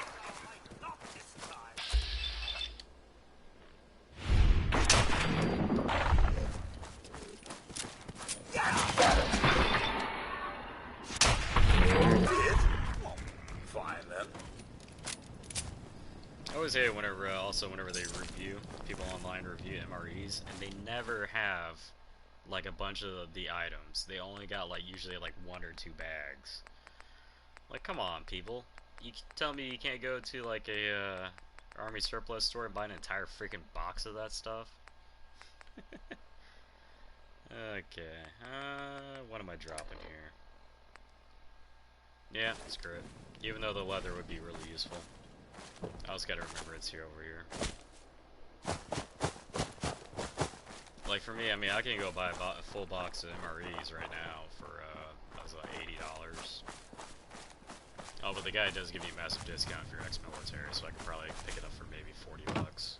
I don't know if he reduces on that, though. Like, he'll sell a lot of stuff at cost, and, like, I'm always just, like, I always tell him, like, hey, man, like, how much is this? He's like, oh, well, you're ex-military, so no. If it's under $40, I'm paying full price.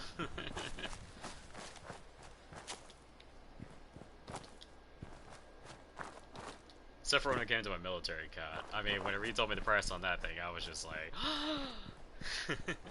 I could have a forever cut for camping? Which reminds me, I need to clean that darn thing. Ugh. Last time I went camping, there was a storm that hit, and like my tent flipped, that didn't flip over, but the outer covering flipped over. And so the mesh netting was basically exposed to the elements the entire time, so it was just getting rained all inside my tent. Thankfully enough, I got to it decently quick to where everything wasn't drenched, but everything was just kind of a little bit soaked. But that was a while ago, and I remember, I opened up the trunk of my car, and I was just like, whoa! That rain smells horrible. Yeah. But man, if you can go to an RV surplus store, military cots, hell yeah. They're definitely awesome, especially if you get the ones with the aluminum base to them. Man, if you get the heavy ones too, I mean, they are heavy, but boy, you can stack like freaking like 400-pound like boxes on top of those things. Like you would walk into like a warehouse tent, and you would be looking around, you just see cots like double stacked, and you just see like massive crates sitting on top of them. Like the one I got is it doesn't even have the kind of legs I was used to. Yeah, because it has cross legs. It's more of a tent cot than anything else. The cots that I'm describing, they were like full aluminum, and they had like these the legs weren't actual like legs, they were just like pretty much just like aluminum piping. I wouldn't say piping, it was like a square tubing. Man, how do you even pronounce that? Square tubing, piping? Whatever. And it would you would unfold it, and it had a hinge on there that you would lock into place. But the one I bought is the one you would see inside of a tent mostly. Those you can't really stack on top of one another. The ones that had the legs, you definitely could stack those. But I'm pretty sure that one would have cost, set me back maybe 60 bucks, which I would more gladly pay for that for one of those cots. Those cots were awesome. Like, the military doesn't realize that, like, they usually throw this stuff away in, like, dumpsters or whatever. Boy, if they had a resell, like, shop, I mean, heck yeah. Just, like, set that thing up online. You're like, oh, hey, we had to phase this out because it no longer matches our uniform regs. Put it up on the store, make some money back, yo. And then actually buy some better gear that actually works for military members instead of just buying what, you know, the regulations say. Which, when I joined during the years of the ABUs. Those in the Air Force know what I'm talking about. They were good uniforms for being lazy, but I don't know how the ACUs are or any of the new stuff. Or I forget what the actual acronym for those were. I never was at that point. I was always a Santee. It was the entire time I was in.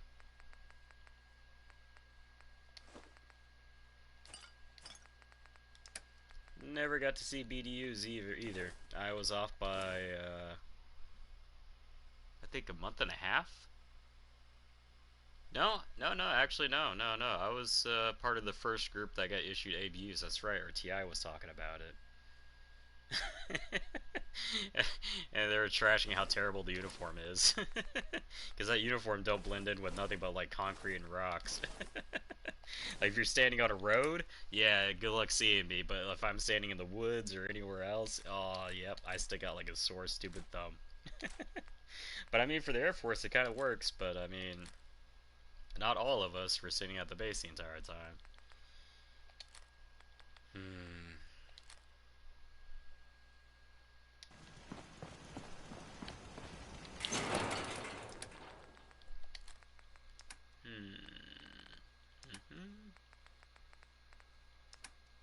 Slap all that in there. Make sure I didn't put anything important in here.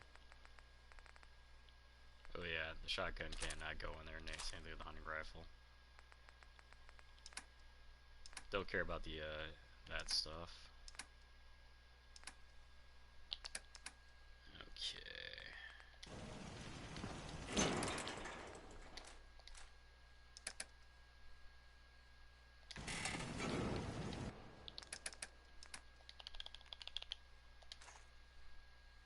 Yeah, that's about all I need. 10mm we'll start picking up here after a while. I'll pick up that one perk where like you get extra ammo whenever you're looking through stuff, and that'll offset that.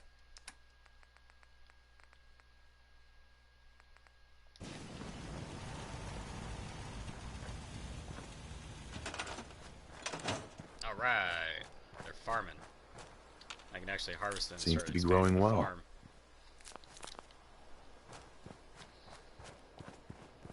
I never planted that raisin grain.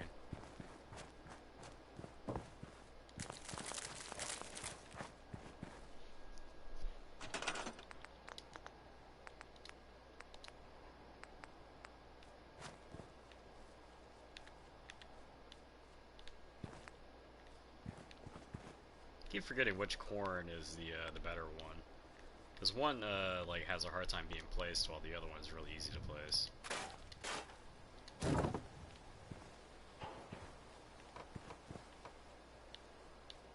Nope, there we go. I'm fine with it like that.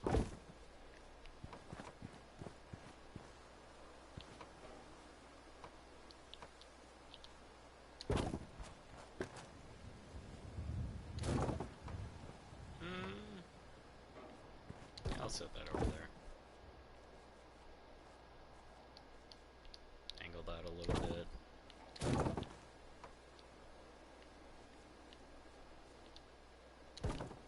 There we go. I try to section that off so that whenever raiders do attack, they kind of, either if they come from this way, they get funneled up through there.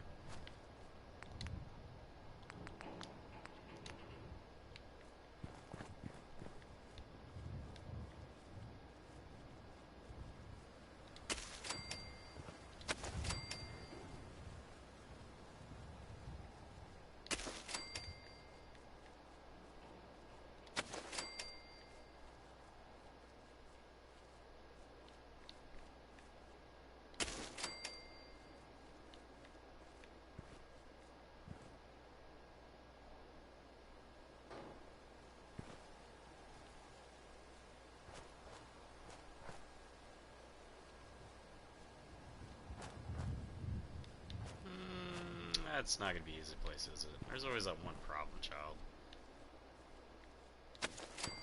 That at least gives me 10 corn.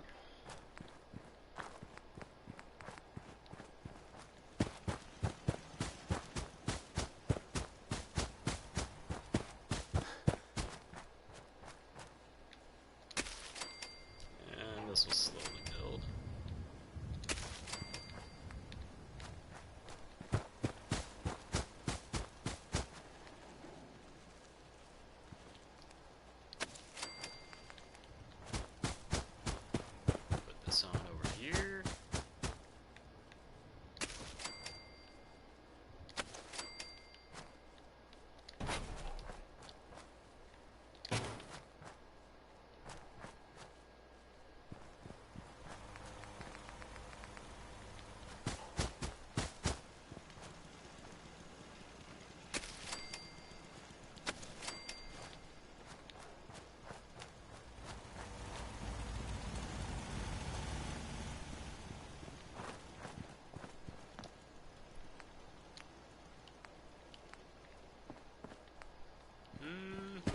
a good idea to place this down at least somewhere.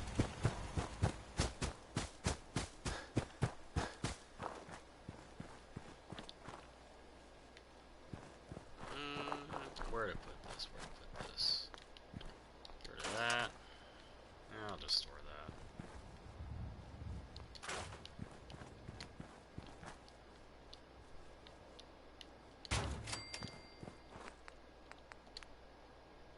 Is this where the workout bench is? Nope, but the barber chair is here.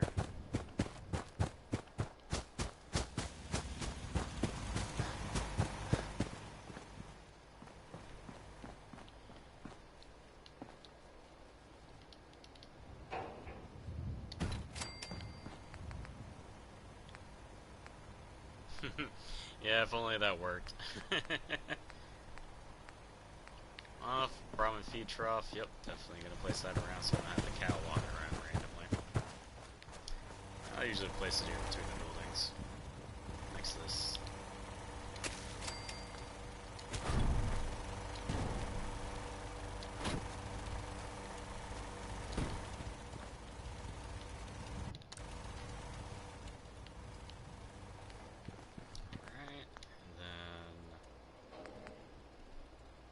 What else? Furniture I'm looking for?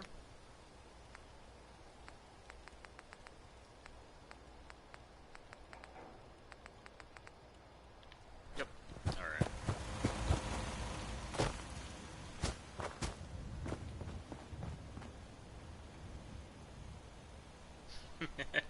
That was kinda cracked me up. It's like you're able to place a water fountain on glass. This is what I was looking for, is these. Technically, these are supposed to go over here where these beds are, but it's whatever. I'll just place them up here for right now.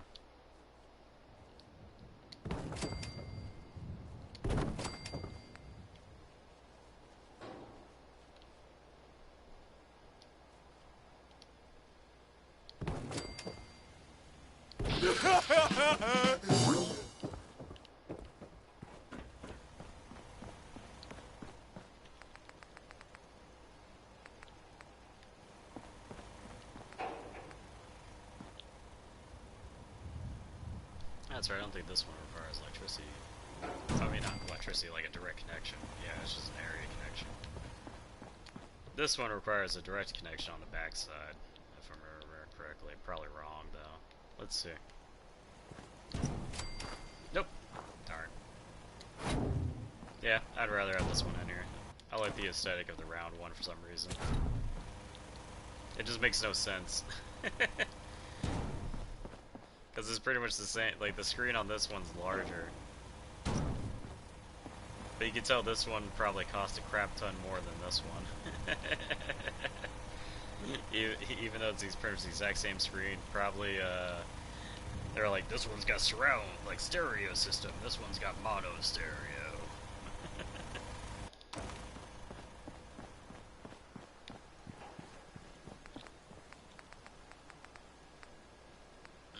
Use fiber optics, as I will delete that. Oh. Darn, I can't do that, can I?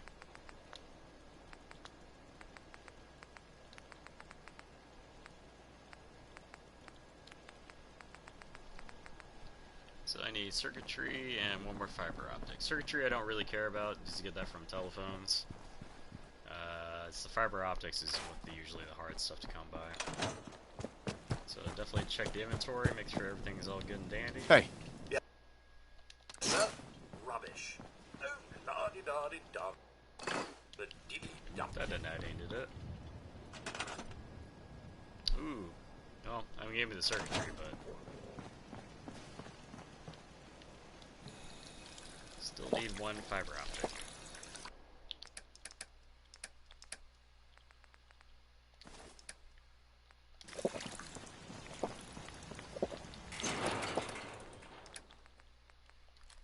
There. Calibrated receiver. No. Advanced calibrate is the max. And I guess I'll get rid of the baseball bat since I got that now. Pipe pistol. Oh, okay, yeah, get rid of that. Good old Big Jim.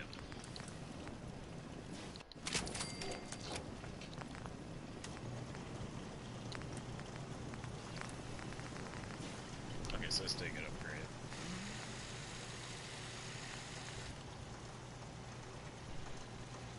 Yeah, sir, it's calibrated powerful, not calibrated. Calibrated is right there.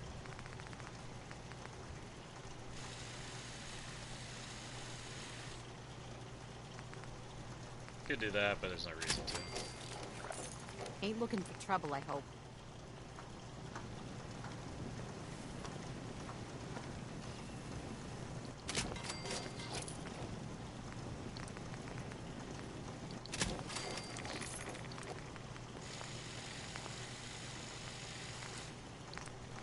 Right, I don't have enough adhesive for that.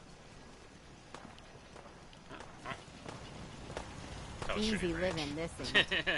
I was about to say that noise just made me freak out.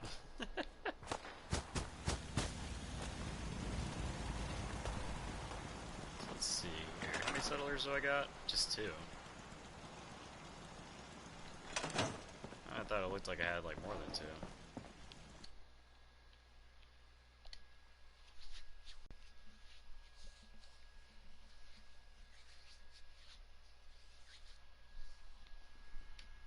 Alright.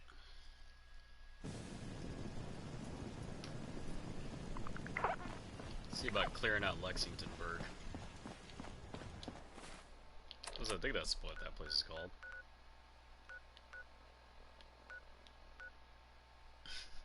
Every time I read that, I always read that as Jail Bay Brothers. I don't know why. Yeah, it's Lexington.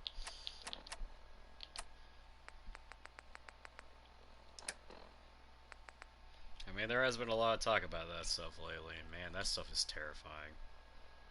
Kids are growing up in already a screwed up world, and there's no reason to ruin kids like that. I do consider that stuff up to be one of the greatest evils. I put that above murder, I put that above everything else, because you're destroying the future, is what you're doing, and it's really sad.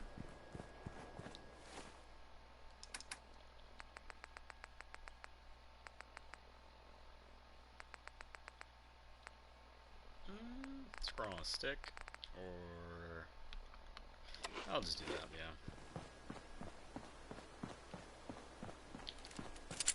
As I always say, there's enough evil in this world, and it really is. There is enough evil going on. The whole conspiracy theory about there being a doomsday cult trying to make like Jesus rise again is pretty hilarious. So, I mean, really think about it. Like, that cult really needs to have a look at themselves, because like if they're thinking that it's a good thing that we're raising Jesus, you don't realize that you just signed yourself up to go straight to hell. It's like, oh, we're doing a good thing. We're saving humanity by doing enough evil to cause a second rising. Like, come on. There's like no thought process in that.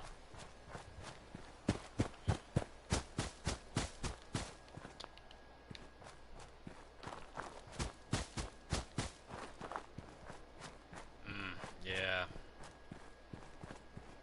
That logic within that group is just probably just like that's just bad logic right there.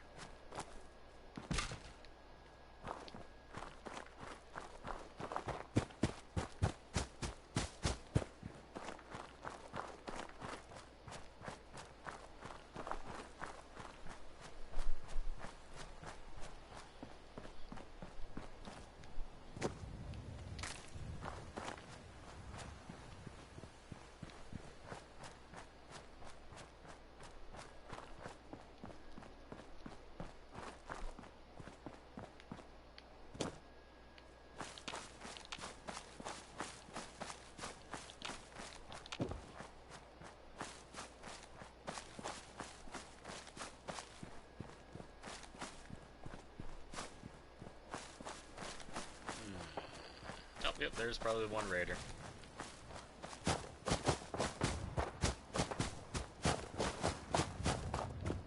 True.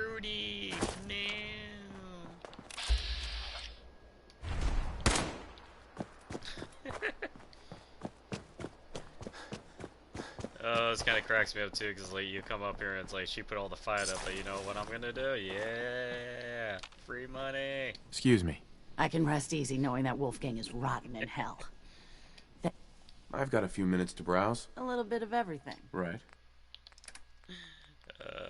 Yep. And what's that? Is it just a regular reflex sight? Yeah. Anything useful, really? No. Nothing I can't just build now. After since I got the farm started, it's kind of like at that point where it's like getting modules off of weapons don't really matter unless it's modules you can't make.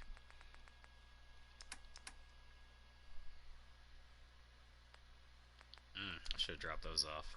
That was my mistake not doing that. But a free 56 caps. Thanks for doing all the work. Hey. Sir, right then.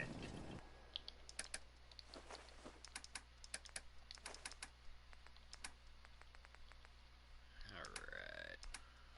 Yep, leave it at that.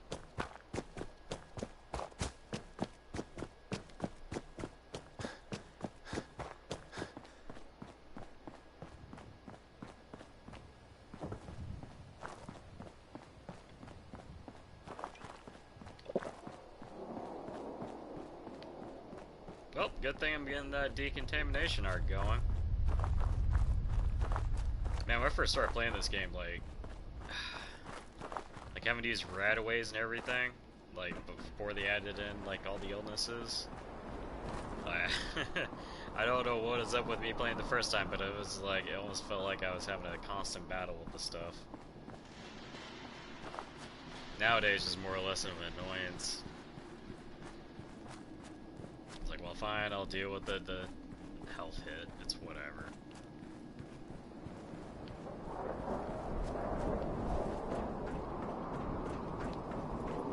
Sir, sensors indicate the presence of radiation.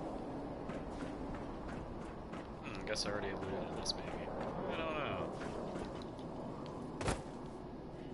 Oh, wait a minute. Okay, no, no.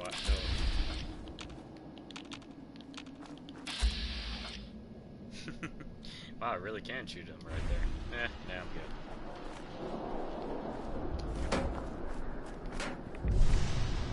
I'd shoot him if the radiation storm wasn't going on.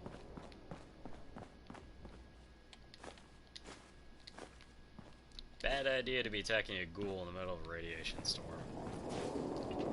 But I don't know if they took that modifier away from them or not, because I have been gotten to like fights with ghouls in both radiation storm. Like somehow they were healing while the radiation storm was going on, which is something that was really random to me because I was like remembering that like this does absolutely nothing other than being a very annoying weather system that gives you a little bit of radiation every time there's a strike.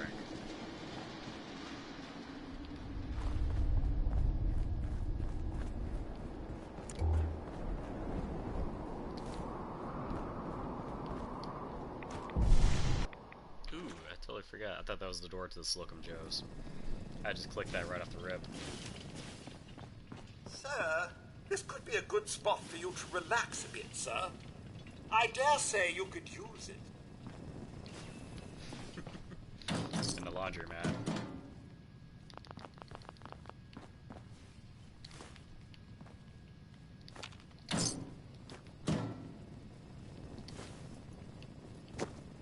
Let's take a peek. Jump, jump, and more junk. Ooh, 2 antibiotics. That's a big help. It's Wonder Glue.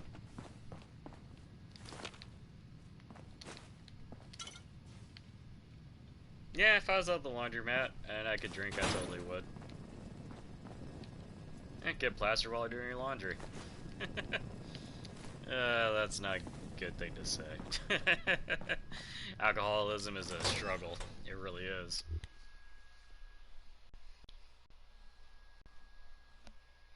Man, I dare say alcohol is way more addictive than marijuana. I think the addictive part of marijuana is just how it makes you feel, and how it makes you feel happy. And when you don't got that in your life, it's really easy to get addicted to it. Same thing with alcohol, but alcohol does have that addictive part to it, so that's doubly why it's more dangerous than marijuana. And also, you can smoke as much as you want, and it won't really kill you, but you can only drink a certain amount of alcohol before you die. And boy, let me tell you, whenever you get to that limit, you're there. Oh, does it? Like, your body does not warn you very much. I say this with personal experience. But the next morning definitely does tell you, hey, you definitely did. It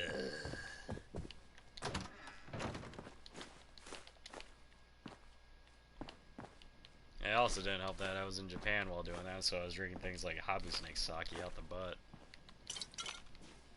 I don't know what it was about it, but that habu snake sake was delicious. But man, did it F you up hard.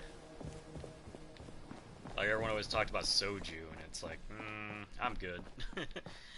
Like, I'm the guy that will go to a bar, and people will be like, you know, what do you want to drink? Like, rare whiskey.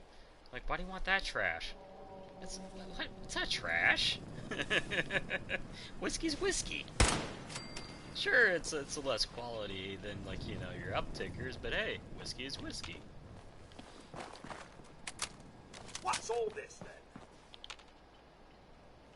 There they come.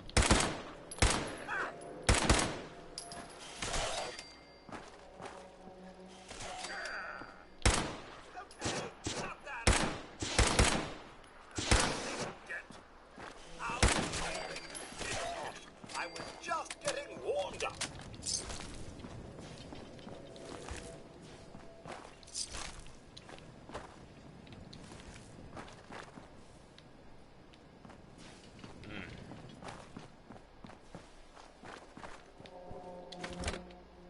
Oh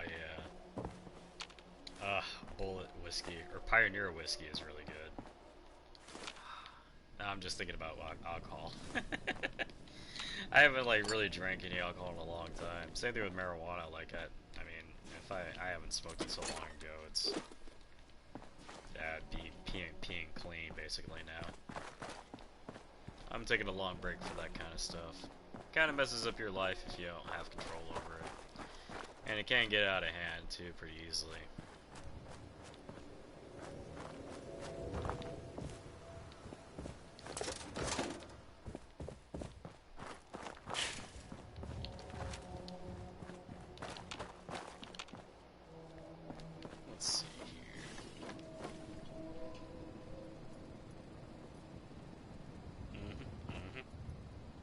Oh, darn it.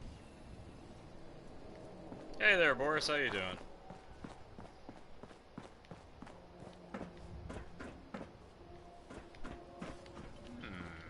Okay. I thought there were going to be more feral ghouls popping on now. But that's the one I'm worried about is him. You don't look it, but he's got a fat man, and it's not good times. Yeah, me, I'm doing pretty good. Today's not too bad, just taking a break from work and such.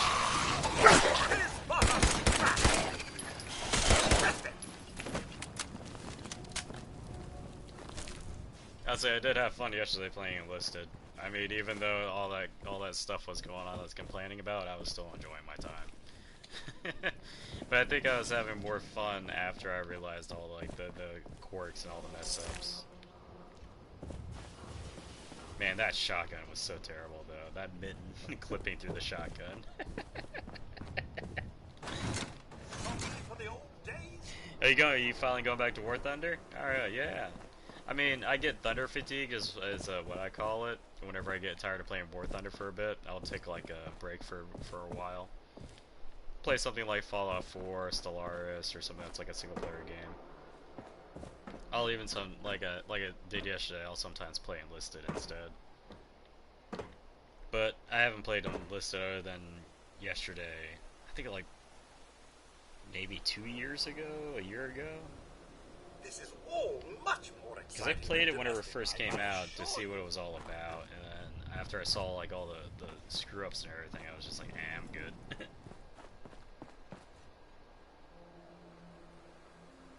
Yeah, that's how it was with me in War Thunder. When I first started out playing, Like, you would play the other games, and you would just get tired of playing those games. And you could always go back to it. That's the thing about War Thunder. You always go back.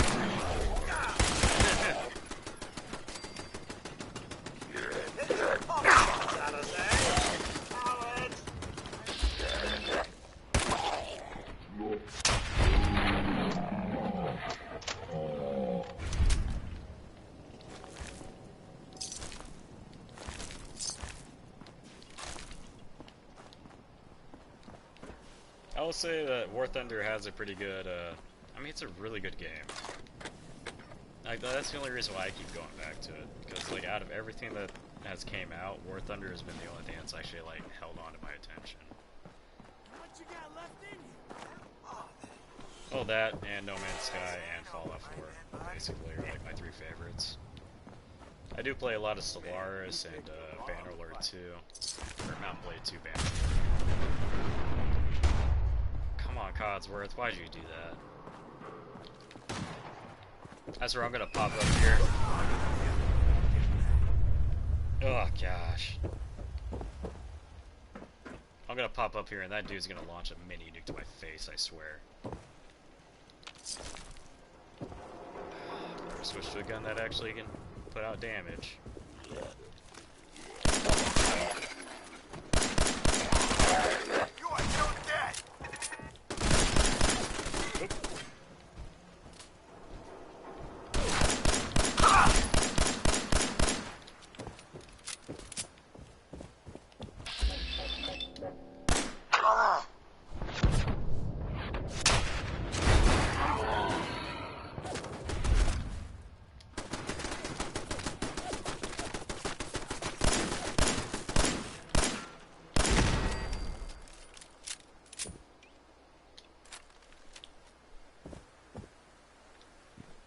Should be one more guy in here. Oh no, I guess he got killed. Eh, alright. Codsworth needs to be repaired. Yeah, I can't pick that stuff up yet until he gets repaired.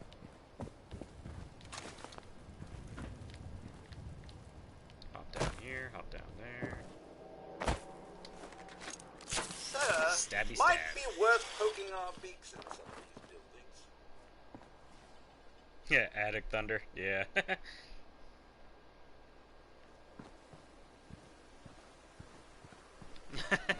Yeah, I know, like, maybe I should change it for the school. I was thinking on it. I was debating if I should stream sooner or later, but, I mean, the later is not much of a problem. The sooner is the hard one. Is getting used to waking up earlier and earlier to be able to do that stuff. But when it comes to, like, streaming later, that's easy for me. But it's like the, man, waking up earlier, it gets a little bit tough. Like, the reason why I do, like, 2 p.m., is, because it's, like, it's, I can, like, balance the whole waking up with that on time. Versus if I, streamed earlier. But I'm gonna start streaming earlier nowadays since my sleep schedule is getting more and more in order. Like, I've been starting around, like, 9 a.m. lately. I think today I started, yeah, 11:30 a.m. Was it 11:30? I think so, yeah.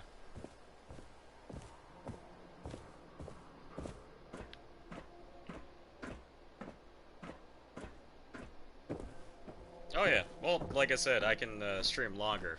Like, that's no problem. Because what I was thinking about doing was starting at... Man, if I was going to do that schedule was going to be crazy. That schedule was going to be 2 streams a day, and it was going to be 5 hours each.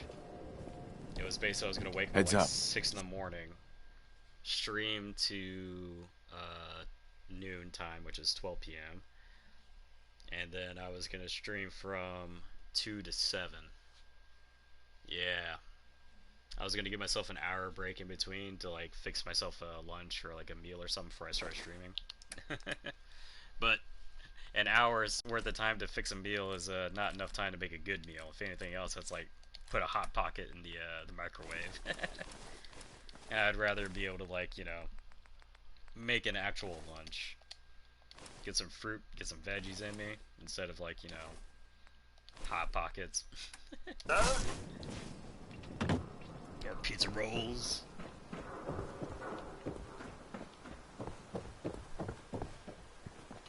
Ugh. Yeah. Me and my friends, what do you think we refer to not hot pockets, but pizza rolls? What do you think we call pizza rolls that we cook in the microwave?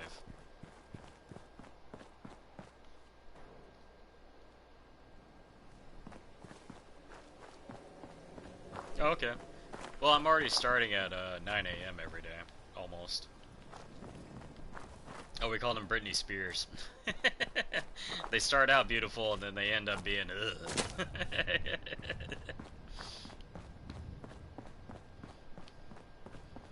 Granted, I feel bad for her because she's got, you know, some mental health problems, but yeah. But man, Britney Spears, when she was younger, oof. That went downhill. That went down quick. Boy, that went down quick. That went down quicker than Lindsay Lohan. Which I hope she comes back around, because, I mean, yeah, man, she was a hottie back in the day. Drugs. Drugs, drugs, drugs. That's all I gotta say. Oh, am I? Yeah, there's a lot of people that say I'll say a lot of crass and vague stuff, or vulgar stuff that, like, makes a lot of people laugh. At the end of the day, I mean, I love putting a smile on people's faces. I guess you could say I'm like Robin Williams, except I'll be sure not to hang myself later in years because, well, man, if I met him while he was alive, I would have loved to talk to that guy and, like, try to help him out. Like, that was one guy that, like, whenever he went away and he passed away, I was crying that day. That was probably one of my favorite actors. Well, that's good. I mean, there's always at least one moment to laugh at. Let's see here.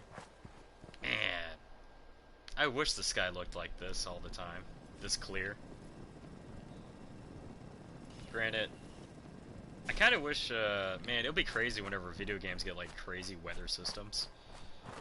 And then you can spend time with your friend just, like, laying down in the ground staring at the computer-generated sky and be like, hey, that cloud looks like a dog. Actually, that cloud does look like a dog. It looks like a mongrel. I didn't even expect that to happen. That looks like a pod racer right there from Star Wars.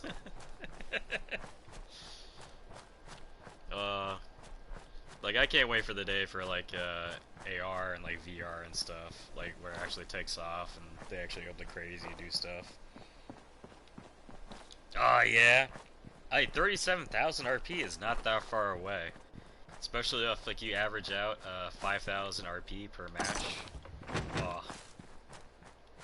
Ooh, microphone going a little bit weird.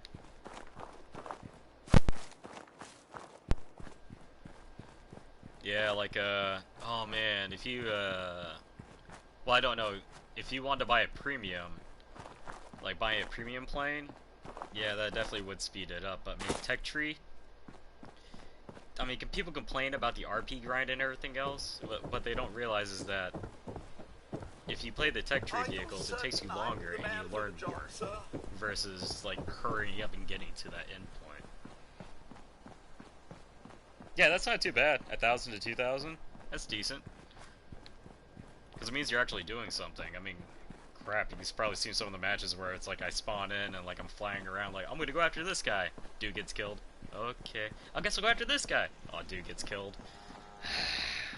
I guess I'll go kill AIs.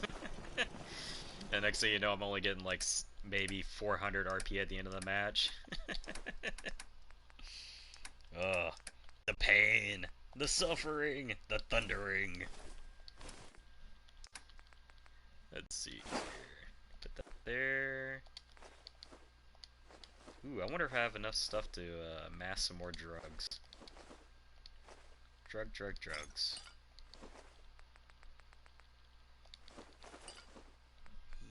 Yep. Put all that away. 3,000 is not too bad. Let's see here. I'll say probably with aircraft, like the biggest thing to learn is like how to joust. Like if you figure that stuff out, I mean, you'll kill a lot of people whenever they come after you. Because I mean, if you have to think about it, like how often do like people head on you? It's pretty often. There's a very few amount of times whenever you're going head on with someone and they'll like break off like I do. Like for me, like I'll break off on some vehicles just to break off to see like how the guy performs, like how the vehicle performs, so I can better learn next match. To remember like, oh hey, the LA9 did this to me last match. I know that I can do this to it and not do that. Heads up. Something you need, sir? Ooh, just a bunch of stuff to sell. Yeah. Hey, Carla. Back again? Time to do business? Let's see what you have. You break it, you buy it. Definitely sell that fat man. Keep the knuckles. Ooh, serrated machete. Definitely holding on to that. Yep, that can go, that can go. I need all the leather. But I don't need this. Don't need that. I'll keep the power armor helmet. Get rid of that, get rid of that. I think that's all I want to sell her. Does she have her stuff back? Yep, she restocked. Alright. Get more concrete.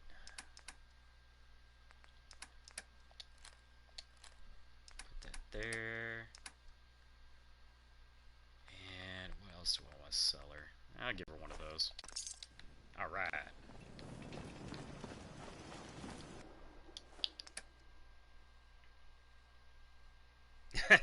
Yeah, I mean I have this game platinumed. I haven't done all the awards though. I just platinumed the base game. I was thinking about doing all the other trophies for this and actually like 100%ing it. I may do that on the stream. I don't know. That'll take a long time though. Oh boy, that would take a very long time.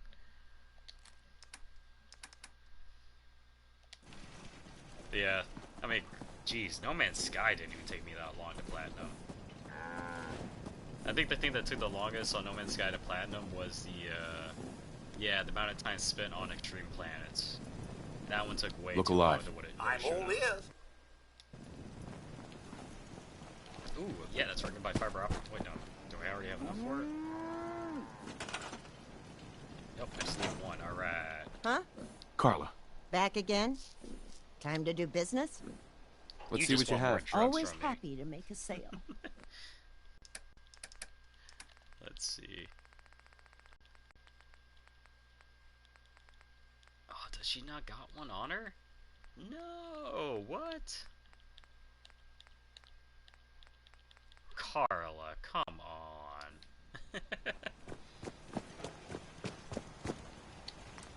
Very handy, sir. And I should know. Ha ha ha. Yes, yes, yes.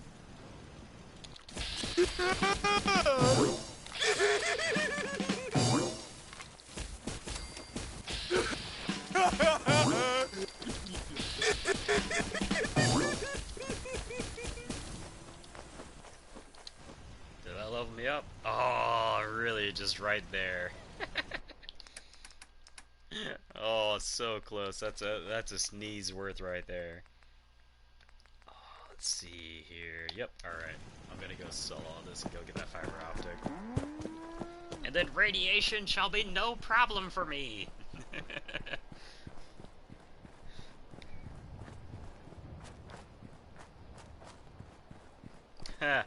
Yeah, Fallout 4, like, you have to get all the DLCs for it to be fun. Like, Nuka World is, oh, that's such a great in-game area. Granted, I wish it was larger. Far Harbor is technically the best DLC. But, for, like, quality of life, the Mechanist is great for, DLC. When it comes to, like, adding content to the game, because you're able to make your own robot companion. And then you can also build settlements instead of having to wait for settlers to settle it. You can just build a bunch of robots. Oh yeah? Yeah, you'll, if you haven't played it in a while, who knows?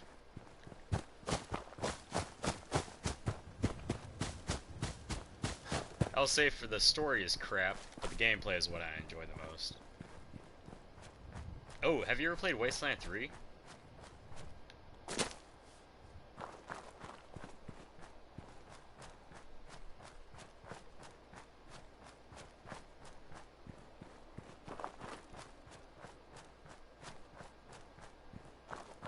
Or do you even know what Wasteland 3 is?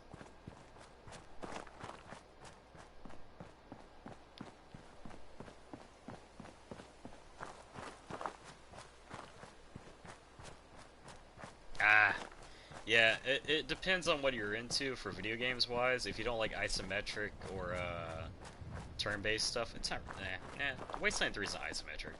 It's top-down turn-based. I would say if you don't like playing the game, it's a really, it's a decent game to watch someone play. Because the storyline in it is really good. Wasteland 2, not... The gameplay on that one is somewhat okay, and the storyline is pretty good. But I would say Wasteland 3, the gameplay is good, and also the story is good.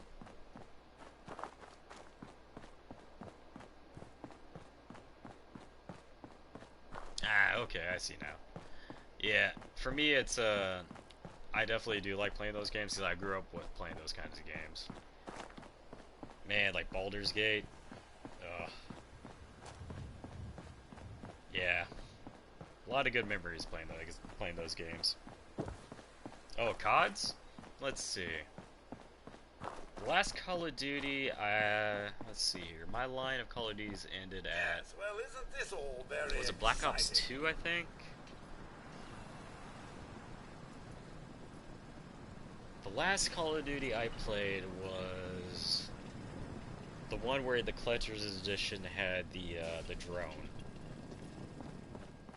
Yeah. yeah, the drone.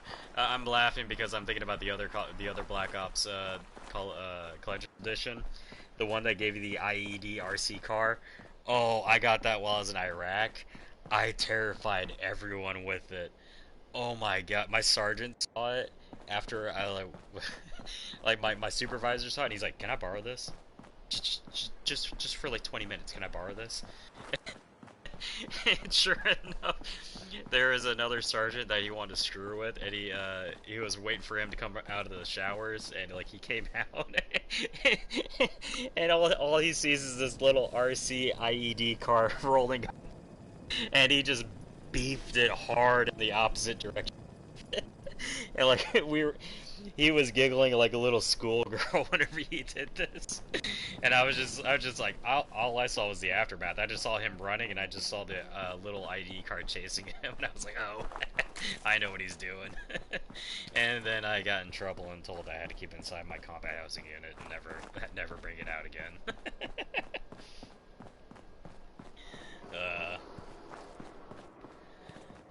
That was a pretty hilarious moment, because usually I'm the one that does that kind of stuff. I was very surprised to actually see my supervisor doing it.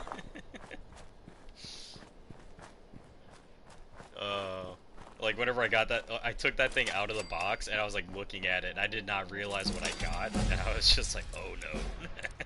I'm gonna get yelled at, aren't I? Nice. Crack that in no time. There we go.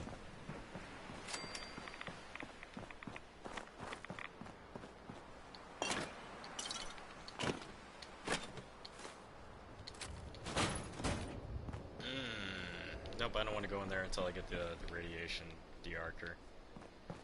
I'm just mainly here to pick up some fragmentation grenades and ammo. Ooh, that's right, there's a drug in there. More drugs, yes! Alright. Right up here and get this ammo.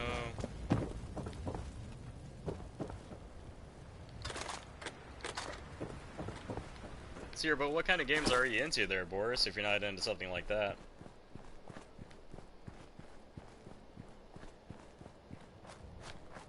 Like, what are your favorite games to play?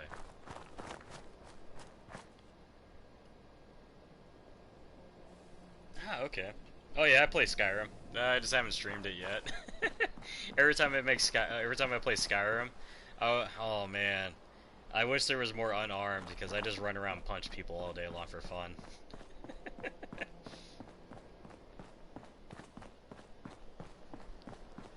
Like, I'm happy they added in like the unarmed skill and they added in more like unarmed stuff with the Legacy Edition. I got that. I do play it, but I haven't streamed it yet. The only reason why I stream like Fallout 4 is because one of my viewers requested it. Yeah, I'll stream anything. I really don't care. I enjoy playing all. I do like Bethesda games. Ooh.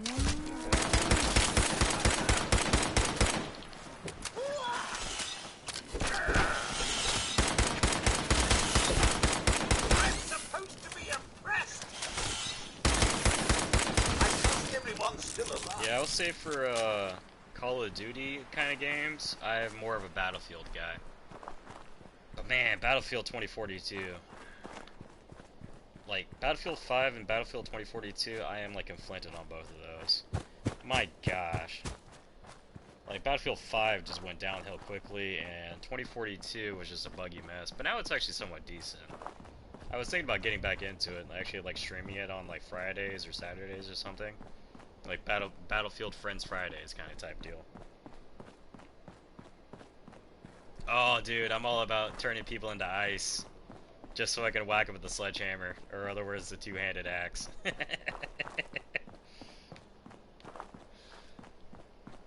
Good old Isk. Doing that crap. I mean, Cyclone is pretty funny, because you can fling a lot of people around. I mean, you can also do that with the main shout, too.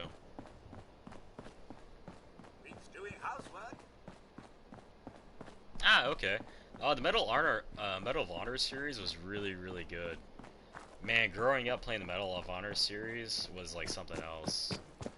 Cause like they got gunplay good so early. Like Battlefield gunplay didn't get good until around, I would say, probably. Was it Battlefield 2 or 3? Bad Company 2 was really good. And Bad Company 1 was really good.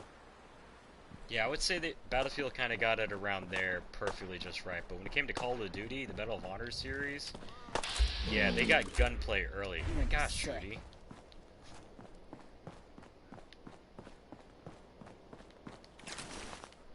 But like, it's actually kind of funny. Hey. I can rest easy knowing that I started out playing Call of Duty games. Otherwise, Medal of Honor. And then I switched over to Battlefield after I've got a few minutes to browse. Came all out. salvage. But I played all the other ones but beforehand, like long after they came out. I would say my favorite Battlefield though is always going to be Battlefield 1. Battlefield 1, whenever that game came out, that was perfect for me. Oh my gosh, I loved it. And when you saw that blimp come over, oh, for the first time, that was terrifying. And awesome. You're like, I get to destroy that? Yes! Yeah. Oh, I had a lot of fun with Battlefield 1.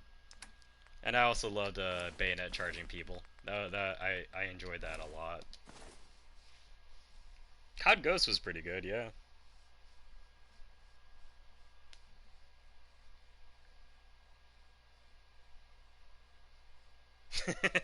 Yeah, that is true. Ghost is Ghost, yeah.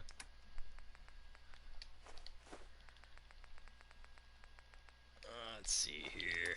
Yep, she's got what I need. Ooh, yeah, definitely take more fertilizer and make more drugs. But she's got the microscope and the scanner. Get this.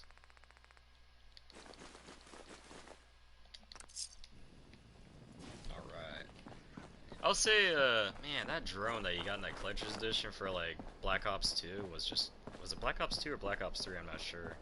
But, man, that thing was junk.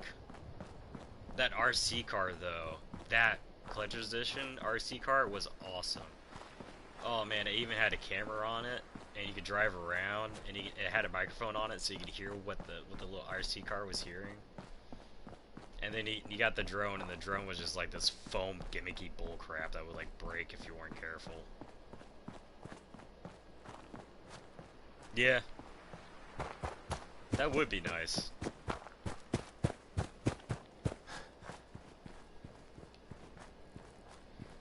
Man, Warzone though, man, I wish that was like, I don't want to say that was a bad one, but I mean, Warzone is better than what's currently out.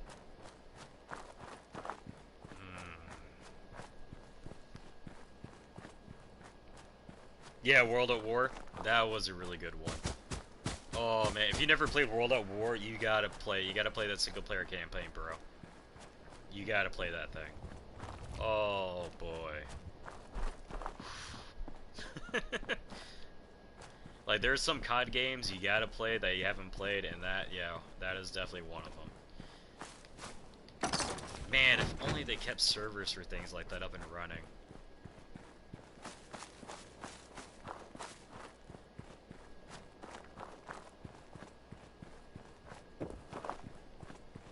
Let's see here.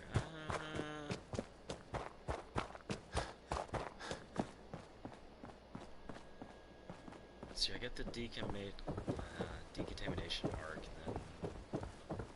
Yeah, I'll finish that building up. The bovine betties, yes. Well, I say bovine betties, but yeah. Bouncing betties.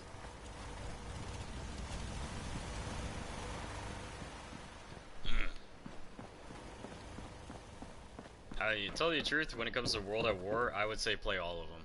I wouldn't just play the first one. Play all of them. Ah, there we go. Now I don't have to worry about radiation ever. I'm gonna have to build a utility room eventually.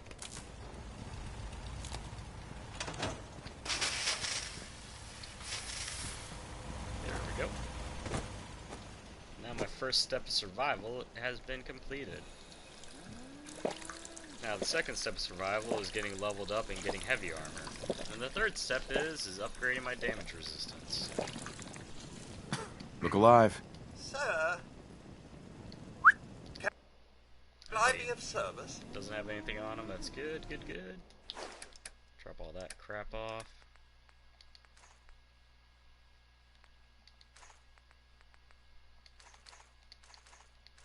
Yeah, I will say Battlefield.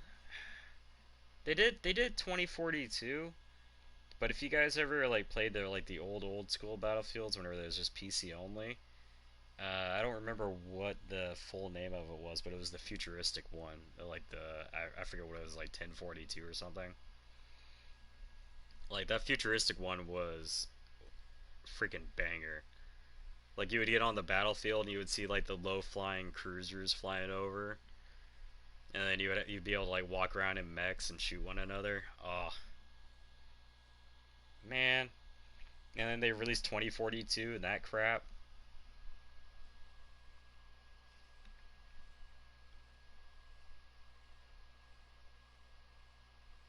I don't think it was Advanced Warfare.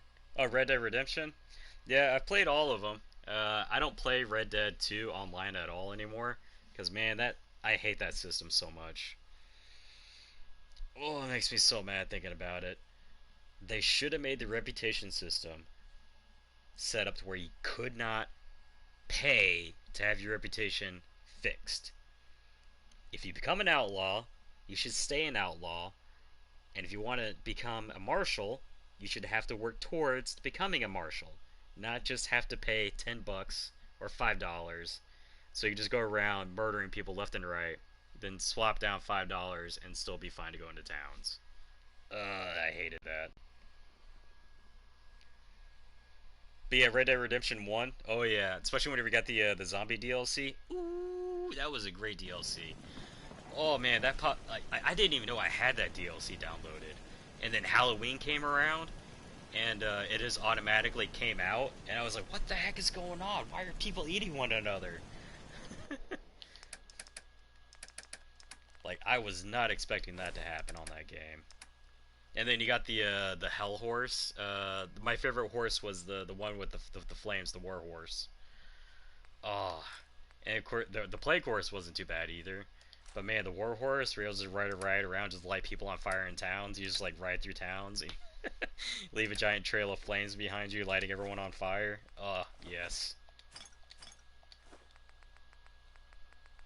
Man, like Red Dead Redemption is a great series. It's just they really need to fix that online and actually make it like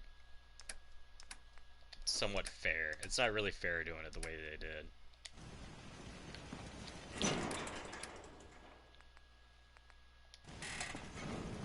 Alright. Get this all set up.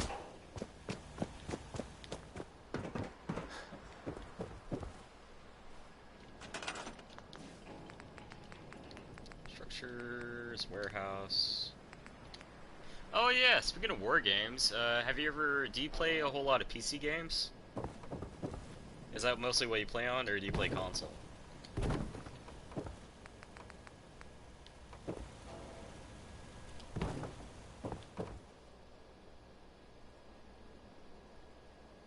Oh dude, I run into hackers often and rude people all the time.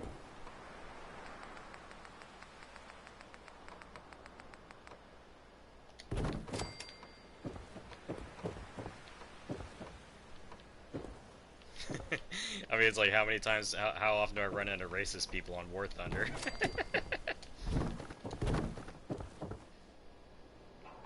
Oh, okay, have you ever played, Land, Air, and Battle?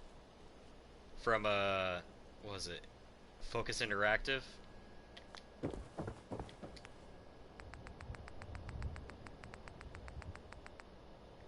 I think, well, the first one was European Escalation. Dude, if you're into, I don't know if you would be into this though. Do you know what an RTS is? Like, do you like RTSs, like real-time strategy?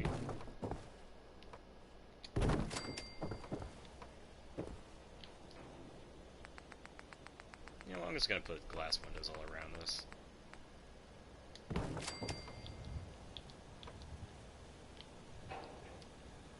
You gonna lock it in place? Probably not. Or are you? You're gonna be difficult. Ah, okay. I was about to say, is like, if you never played Air, Land, and Battle, and like you're into RTS games, and you're like war games, oh my god, that is like the primo game to play. Like, that is my favorite RTS, like, war game to play, is Air, Land, and Battle. It is, like, if you want to look up videos on that game, like, oh, it is sick what, like, you're able to do in that game.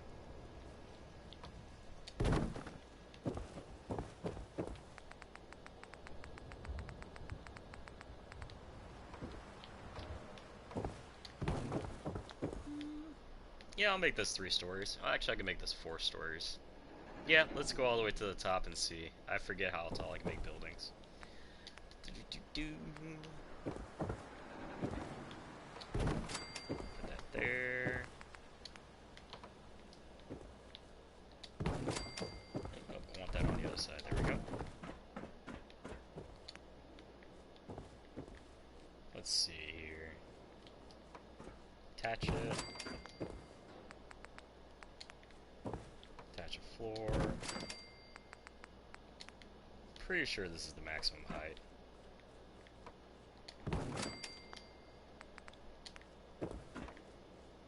Yeah. So that's... So get rid of that stairs. So I can make this 1, 2... Yeah, 3 stories. Alright. Decently tall, and it'll actually give me a nice view of everything.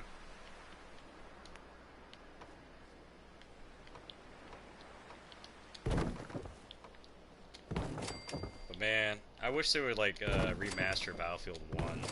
It's sad that if you try to play the game now online, if you play on like pretty much like the official servers, there's just hackers everywhere now. they're doing insane stuff, like speed hacks, and like choosing what like special class they want to spawn in. They can spawn classes in. I mean, that stuff just gets insane.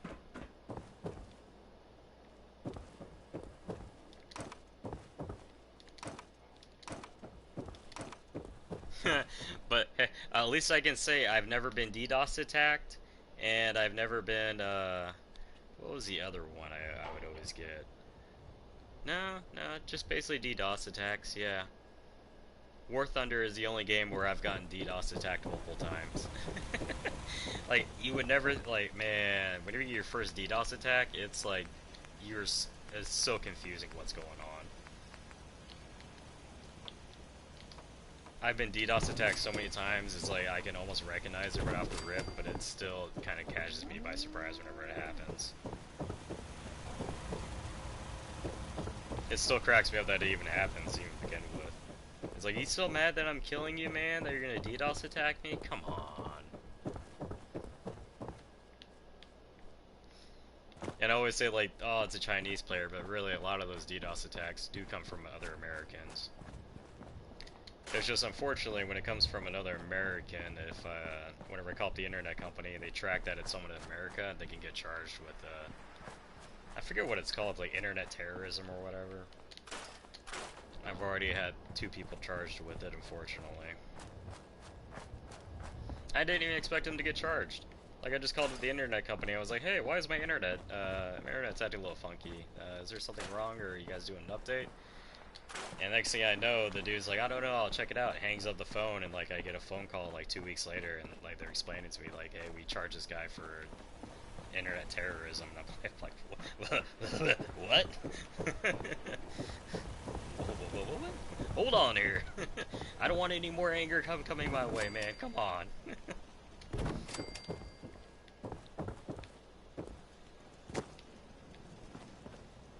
Oh, that'd be, you know, nah, I can't do that. It'd be awesome if, like, I was able to delete this entire house and build a walkway over. Oh, I wonder if I could do that with, yeah, I could totally do that with these 2 places. Yeah, I could make it walkway go all the way from this building to that building. Yep, 100%. I'm doing that. I'm gonna make this like Chicago, where they got, like, the walkways that go in between the skyscrapers and such.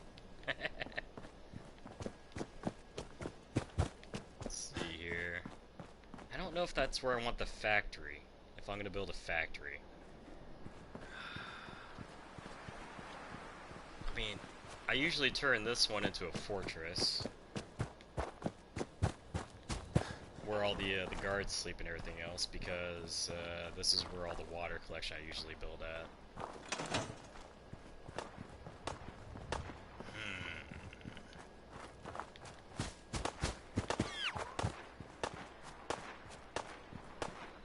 That would be a terrible noise to hear. A whizzing bullet past you and someone shooting at a shooting range. Whew. Because that means that range is a bad range, because there's too much lead inside the dirt, so bullets start ricocheting back. It's never a good time when you're shooting at a shooting range and you have your own bullet coming back at you. Ugh.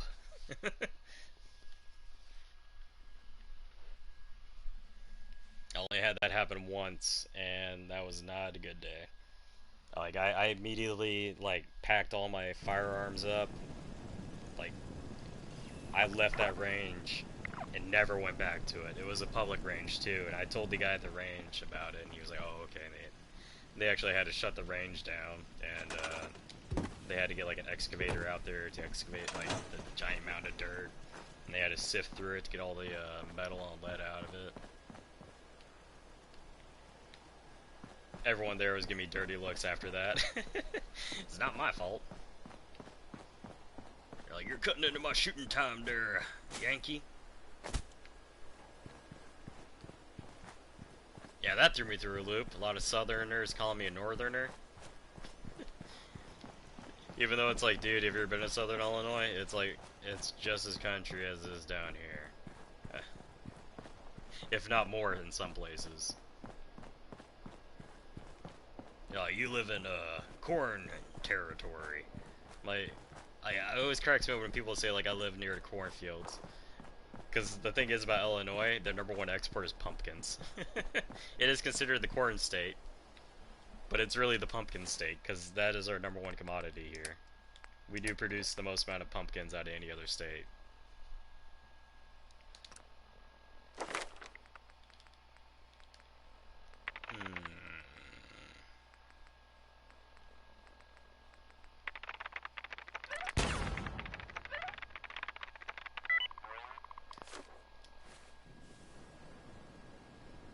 Yeah, if you want to, this weekend, we'll mess with it and figure it out.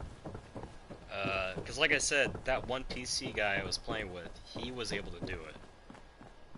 So we'll see. I don't know if it's a time thing, or if it's because Sony's being a real D about their PlayStation Plus.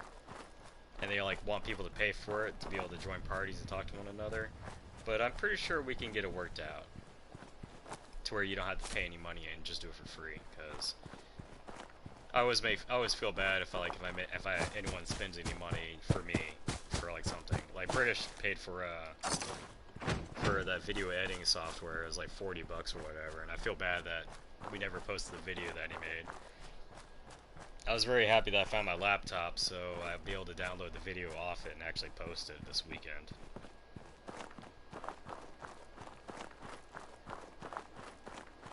Ah, okay.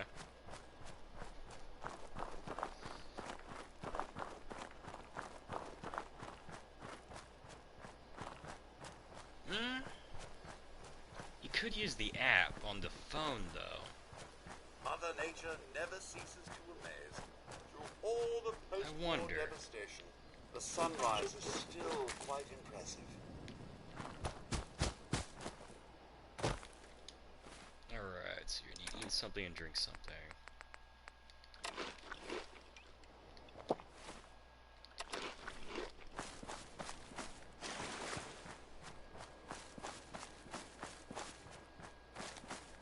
Oh, okay.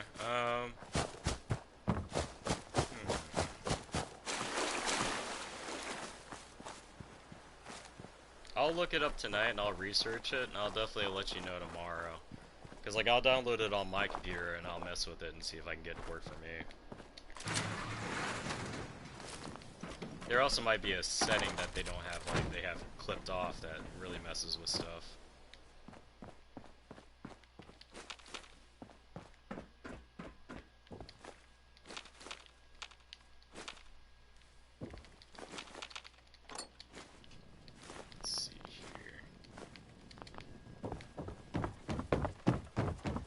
I really do need to get PlayStation 5 though. I just bought a lawnmower and I'm having to pay that off. After that's paid off, then I'll go buy a PlayStation 5. Then I can play Hell Let Loose and see how crap that went. Since apparently they crapped the bed on that game. That's sad.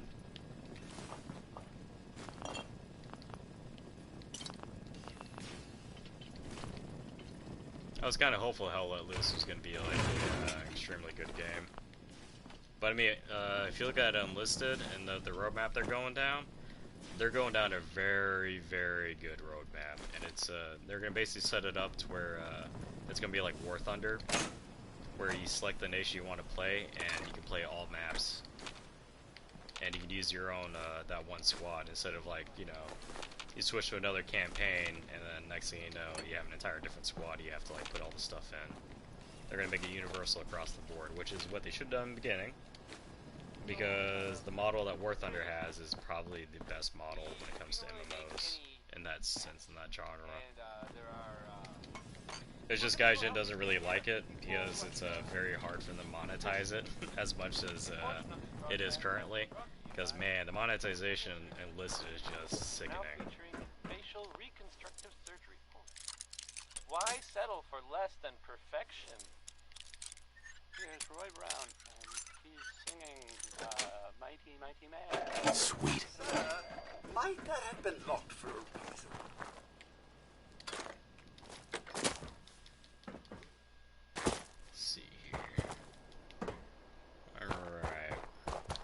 Heading to the food bank is the next place I'm going to be heading to. And I'll clear that out of all the raiders. Granted, how much weight do I got left? Oof.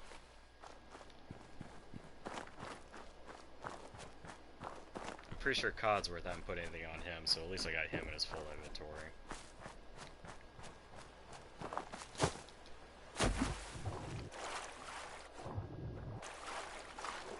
It makes me sad they took my glitch away. You used to be able to like position yourself just barely above the water line, and it would like make everything seeable. Ooh, let's see. All right, I'll take a look at it real fast.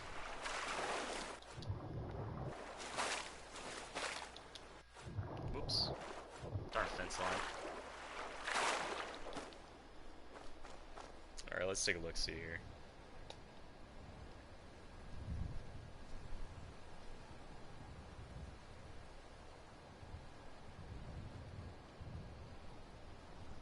Alright.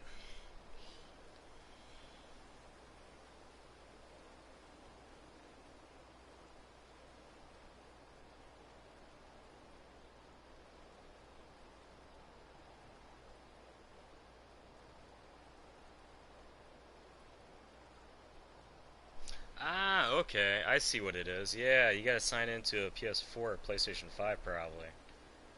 And then it'll unlock it for you. Ah. Yep, that's Sony. That's a standard Sony thing. I did not think of that.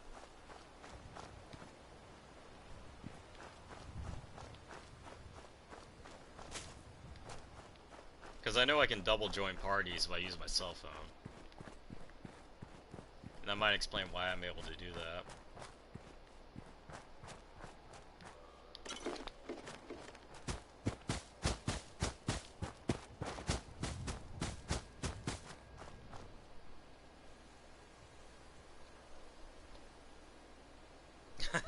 Oh yeah, I got you, man. Thank you. Let's see here. Am I thinking in my head? No, you gotta sign into a PS4 or PlayStation 5. Yeah, that's right. Man, that's so crap.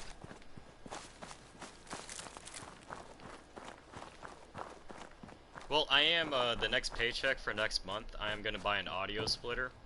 So that, instead of, having to use the Time's PlayStation up, asshole! Oh my gosh, is that legendary? Yes, that's legendary. Great.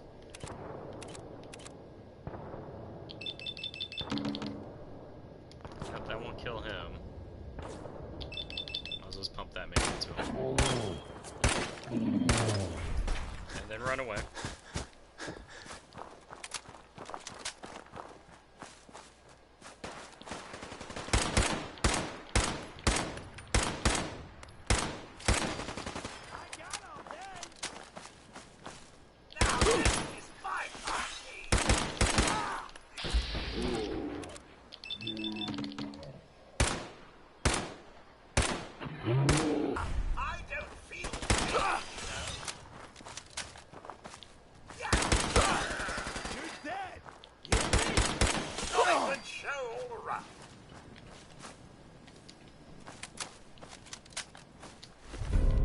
Of course, there's always a raider item. Can't give me a freaking leather piece, can ya?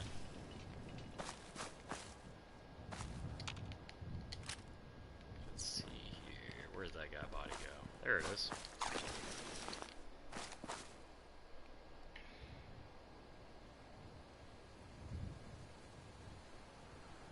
Yeah. Oh, no. Viewer Day is always going to be like something I can play with people. I'm never going to play a single player game on Viewer Day.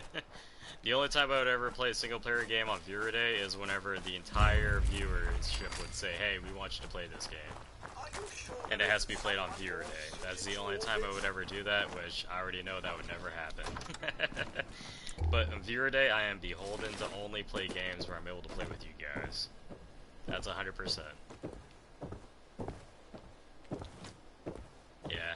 I would never do that, because that would be a D move right there. That would be a real big D move.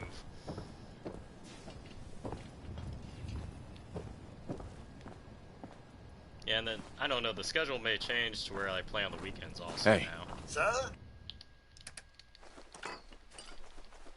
My weekends are starting to open up a little bit more, so I'm having less stuff to do on the weekends, so I'll just stream on those days also.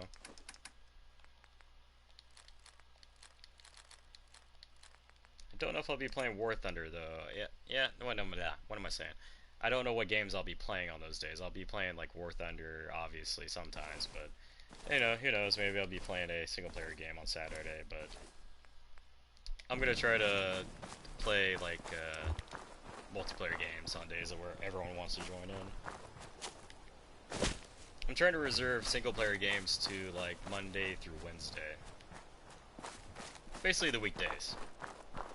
Except for Thursday, obviously.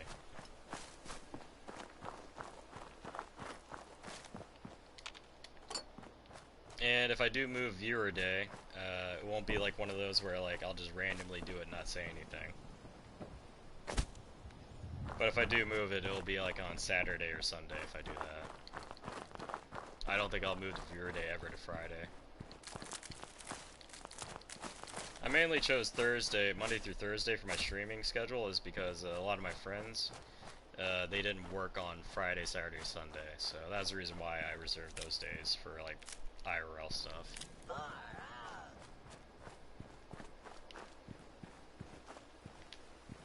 Did I clear this place out already? Yeah, I'm pretty sure I cleared this place out already. Yeah.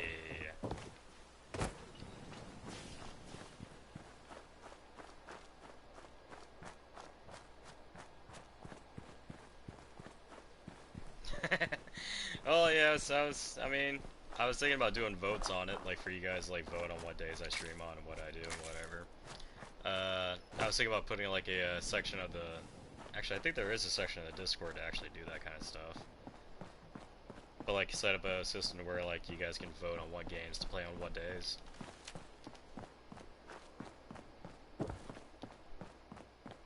Because currently it's just, I just stream whatever I enjoy playing.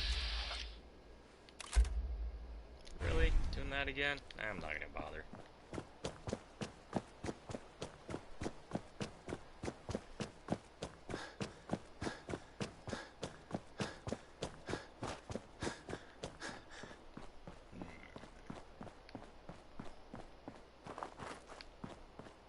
Wait a minute.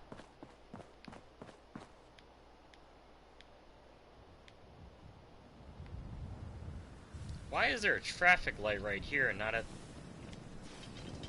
Ah, Bethesda, you really do confuse me sometimes.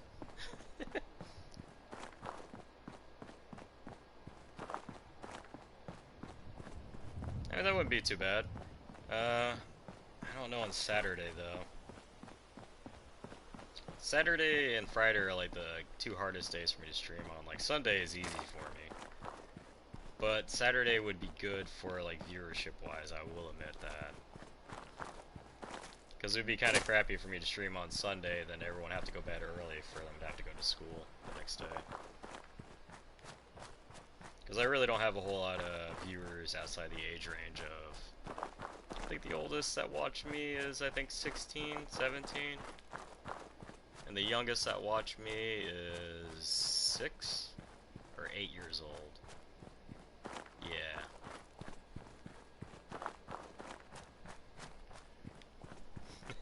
I ain't no man of God. No, I'm kidding.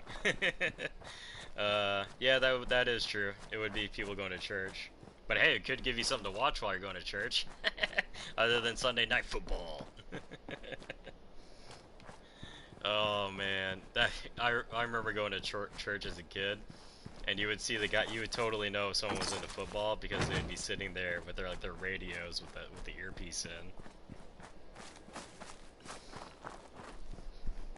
Yeah. For me as a kid, it wasn't football, it was wrestling. I was totally, like, I loved the WWE before it became WWF. Screw you, National Wildlife Association. It will always be WWE to me. The World Wrestling Federation. No. There is no F. Oh, man.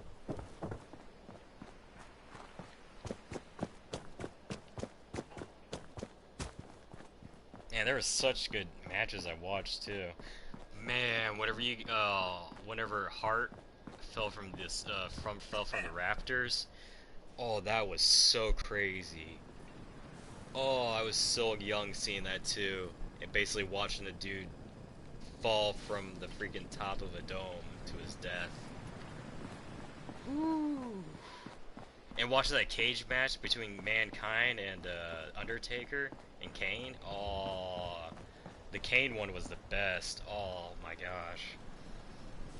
Whenever he slammed him through the cage, I think that was Kane.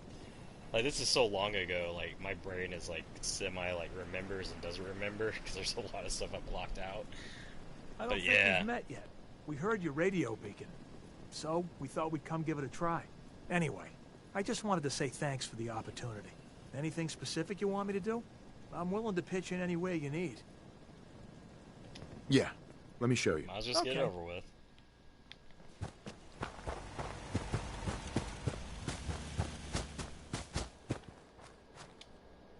There we go. Seems to be growing well.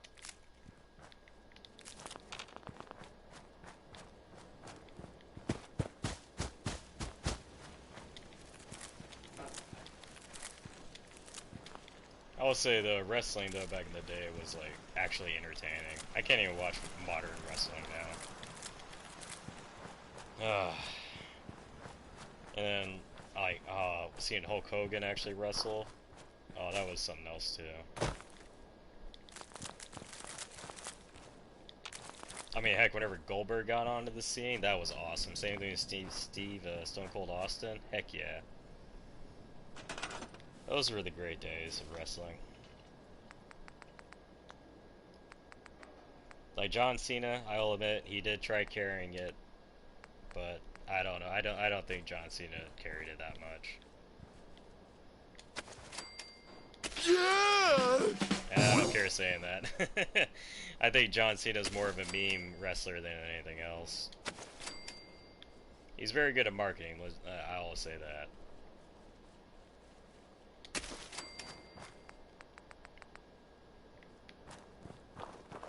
And yeah, if I did meet him, I would be excited too at the same time.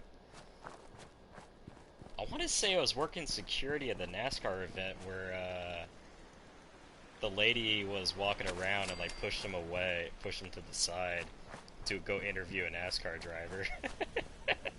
I thought that was really funny. It was almost as if he was pulling the ultimate "you can't see this." It's like he didn't realize his powers were active.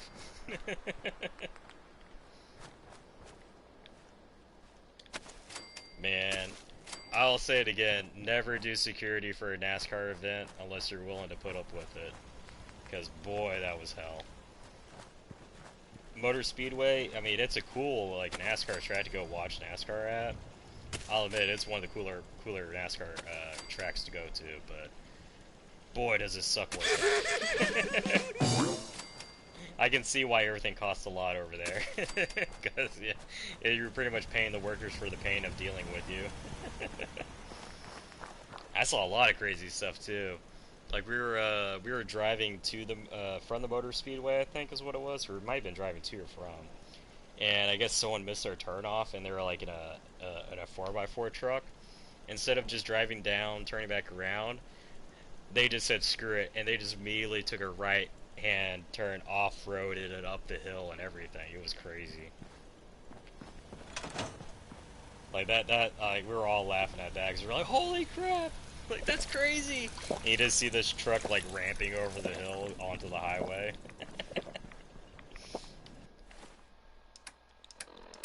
And I didn't even get paid to do that stuff. I did that for free. All the money that came from that went to our squadron for their squadron party. And that, man, it was basically like the squadron getting like free prizes off the work of that I did, or volunteer work that I did. Like that year they like had like a 60-inch like flat screen, like big screen TV. I think they had like a couple game consoles. I forget what else. They probably had maybe around like $7,000 worth of gifts that they were raffling off during like the little squadron party. I never saw it. I was working the day of and the next day, so and I was the one that pretty much earned them about 99% of the cash to even have that party. Did I get any recognition for it? No.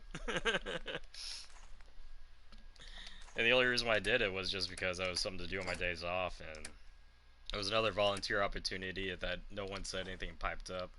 Some dude who had a family that they wanted to spend time with was going to have to end up doing it, and I didn't like that.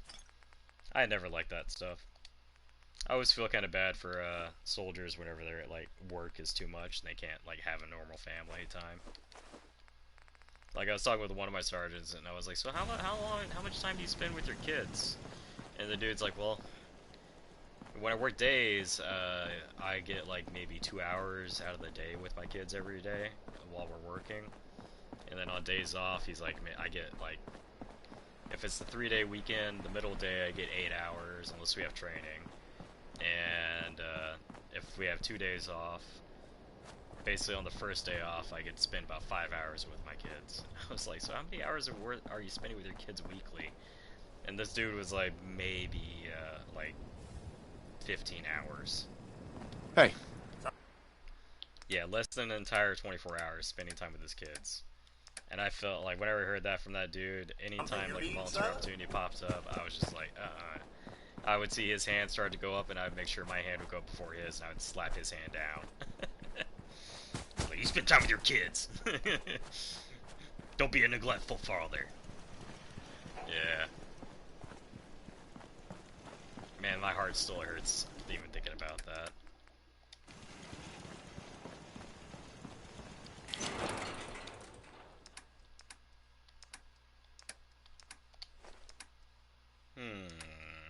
What else do I need to take with me? Do I need that 308 ammo? No, I do not, because I'm not using 308. Just stockpile it. Nope, don't want to stockpile it there, though.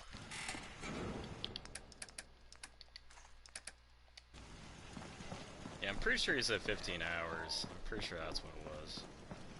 Like, my memory is good for, like, remembering, like, conversations and summarizing them, but, like, remembering specific, like, things like dates and times and hours, it gets kind of muddled with me.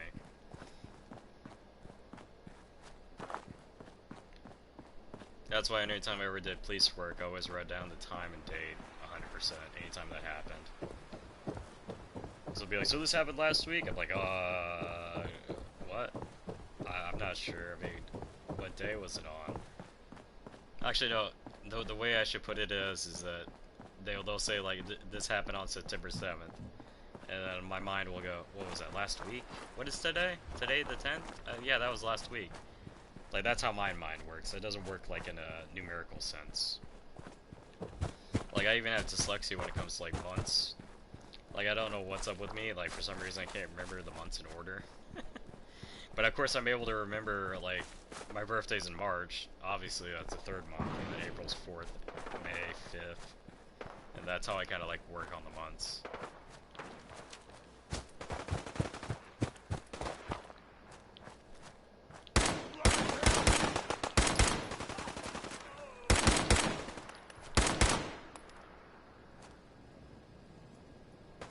I don't want to hit her.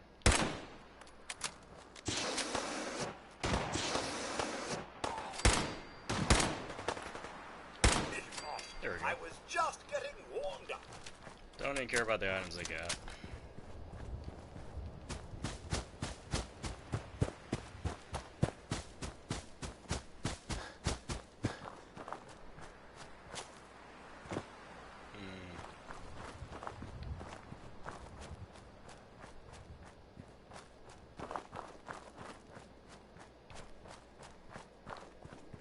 That was one of those things I was thinking about doing. Like, if I ever bought a campground, I would make one for military members. Because what do always military members always say? Oh, yeah, I would totally hang out with you, man. We totally got to visit, you know. We totally got to meet up at some point in time in our life, at some point in time, see how we're doing. Never happens. And whenever it does happen, it's usually not a good thing. Or it is a good thing, it's a beautiful thing that happens. But yeah, I would totally, like, have a campground and section apart off for veterans only. And, like, sort of, like, have a special day throughout the year where it's, like, or a week where it's free to come stay at the campground so long as you're an ex-military member. So that people, like, you know, if anyone's like, hey, you know, you want everyone to meet up? Like, they don't have any, say in, like, oh man, we don't have anywhere to meet up, you know, everywhere costs too much, costs this too much. That way they can just be like, well, this place over here is free for a whole week for us. Like, no excuses.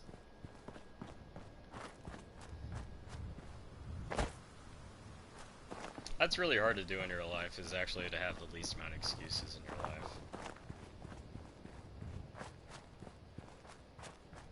Man.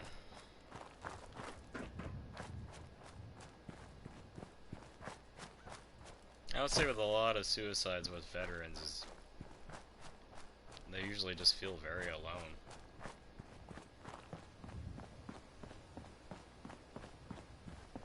And also they like, I guess like they have like stipulation of like whatever, like, you know, they're weak or they're worthless. And so they stack that on with feeling alone. Just not a good time.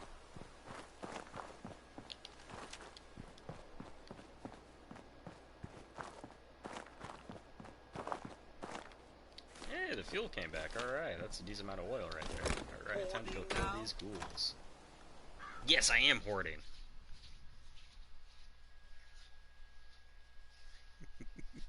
If I could throw objects at him, I would. Actually, I think I can. Yeah, that's right. They added in the ability to throw objects. What is it?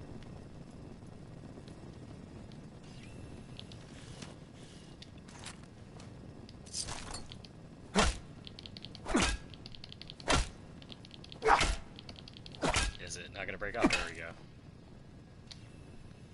Was he hold square? Yeah. How dare you? How dare you tell me I'm hoarding? Ah!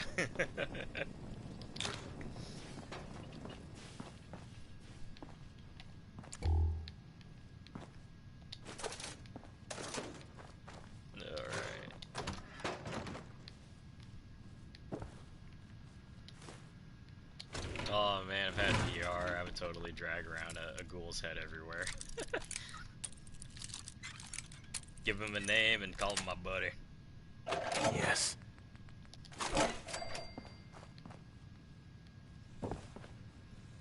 And then get extra EXP by doing this. Boy, that's really, I wish I could back up, man. That's really bright. That's 0, so that's a 0. Alright. What's this? Oh, 3. Well, geez. I wonder what it could be. There we go.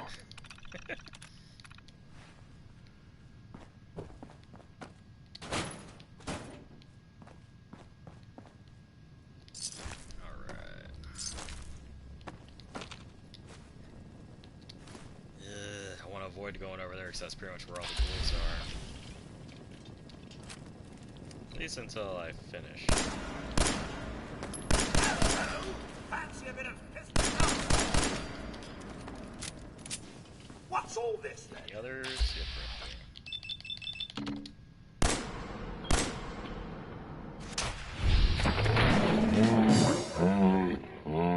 That's weird.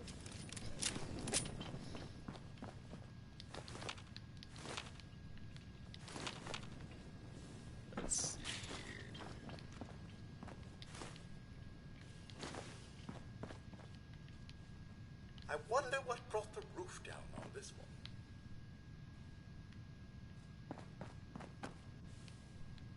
Gee, I wonder. You know, I have never been on top of the roof of this building thinking on it. Oh, I'll have to change that.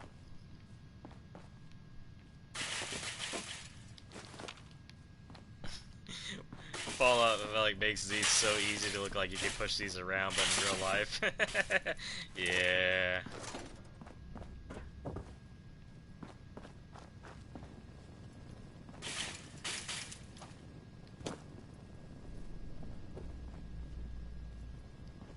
I mean, the design kind of cracks me up too. I mean, like, you wouldn't want these angled. You would want these straight up and down. You angle these, I mean, the amount of pressure and weight that's going to be put on it is just going to bend and break it. But I'm pretty sure that's, no, it's designed like that. I mean, yeah.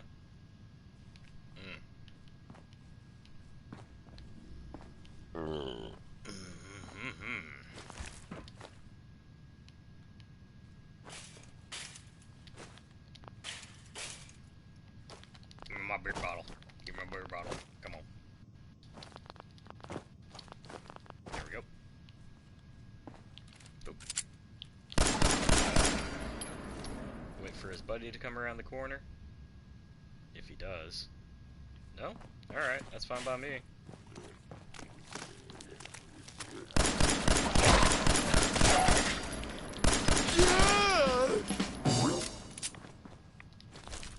Oh no, affected by an illness. It's a good thing I picked up 2 of them. Oh, and I only got 1 in the inventory. Oh well.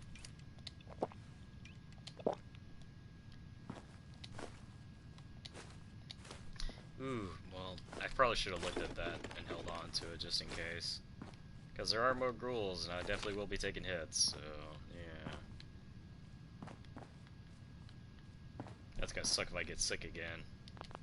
Because then I gotta beef it to Diamond City. And then see everyone's favorite companion.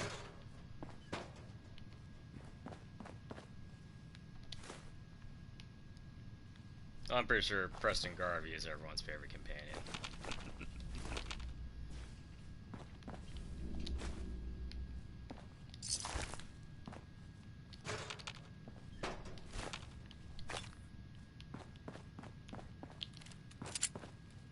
There's that one. Should be the one that pops out of there. Can't really see the one. I think there's one down there.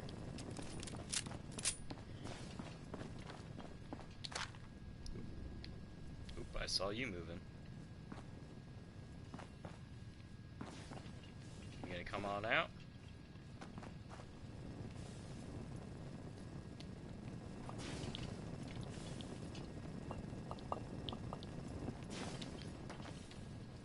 We should turn this place over. Might find something of use.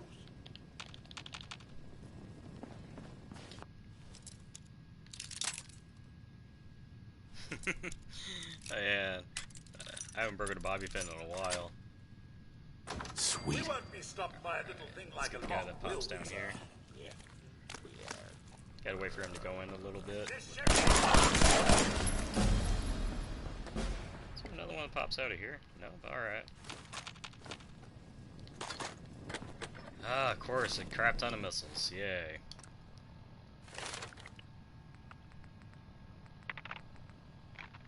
Okay, yeah, can't upgrade those, can't upgrade that. Ooh, guns, yes. Pistols getting stronger.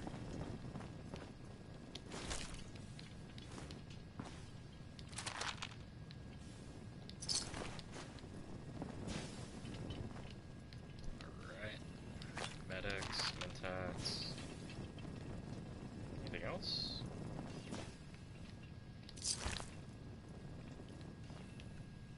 Oh, I almost missed that. I don't know how many times I've done this, and I've gone through here. Every single time I go through here, I never grab that before I come in here. I always walk out of here, and I'll see it sitting right there, and I'm like, oh wait, I gotta pick that up.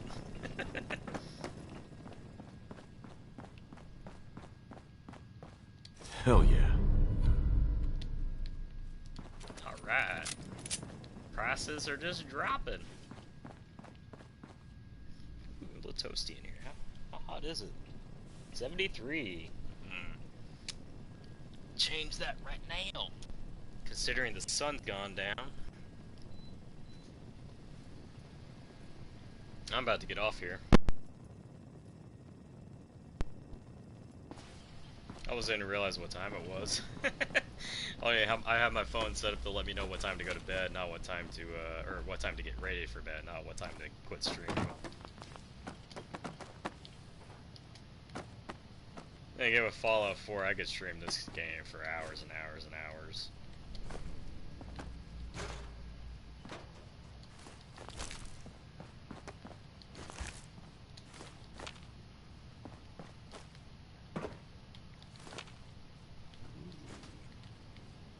I will say it's been a pretty successful stream so far of not dying a crap ton.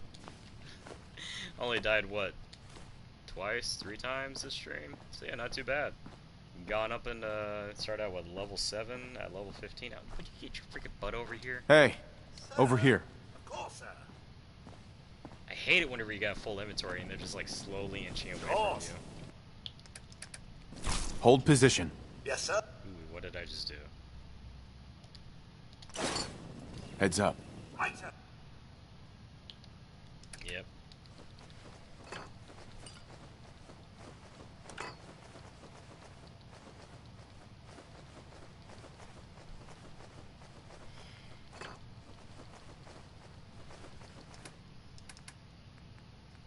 Clicky, clicky, clicky. Ooh. He's full. Alright. Dropping one item. Or just eat something. There we go. And away we go back to Sanctuary.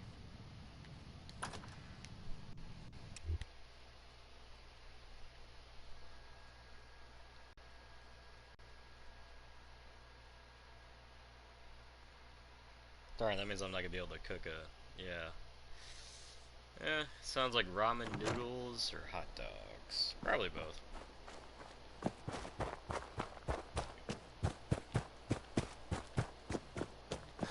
Granted, I'm probably gonna eat at Tums before I go to bed. Oh darn, why did I put that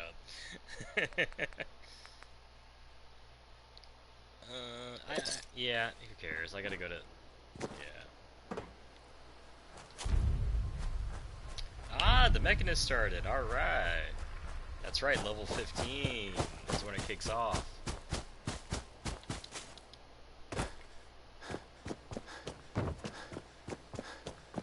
And then I'll be able to build my first companion robot. And then I will be getting very aggravated whenever I die because that robot's able to carry like 500 pounds. COD's where it's only able to carry like, what, 70 or 60?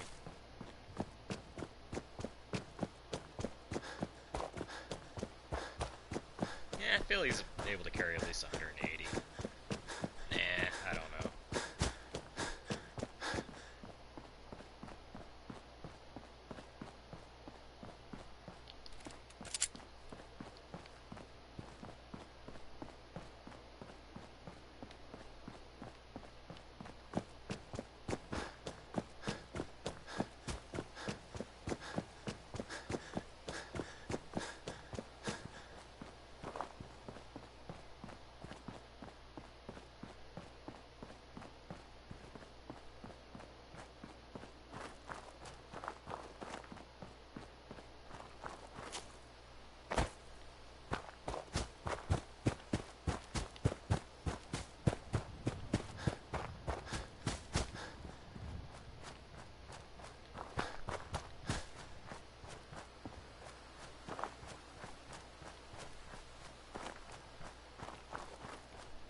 That was one thing about Fallout 4. I do get lost whenever I play this game. I like lose track of time constantly. Same thing with Skyrim, but man, Skyrim takes so much longer to do things. Then again, I'll admit, I've spent a lot more time cheese-mowing things on Fallout 4 than I have on Skyrim.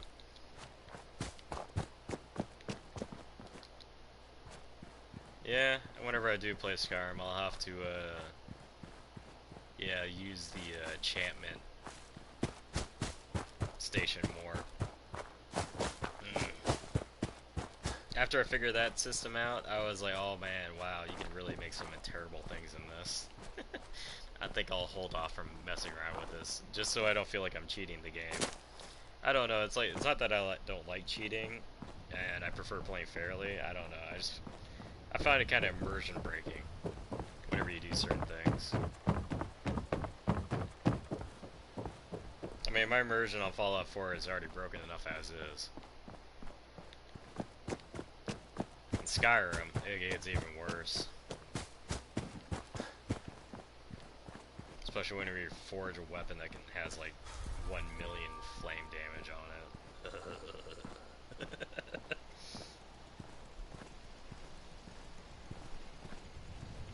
Good thing that ended right then and there, and not all the way back there.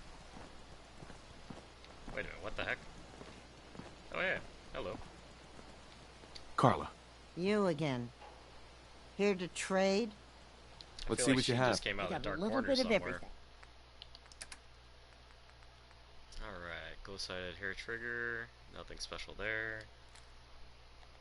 Anything special there? Nothing.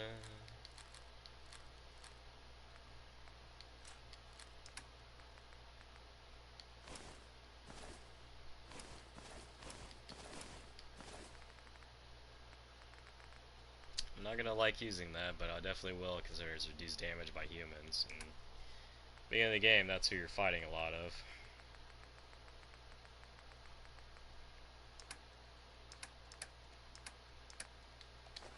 That stuff.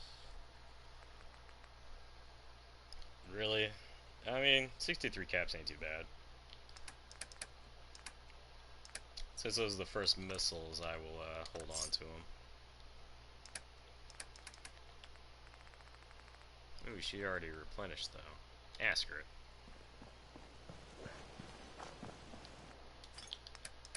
It's not like I can't just go to sleep and there's not another day.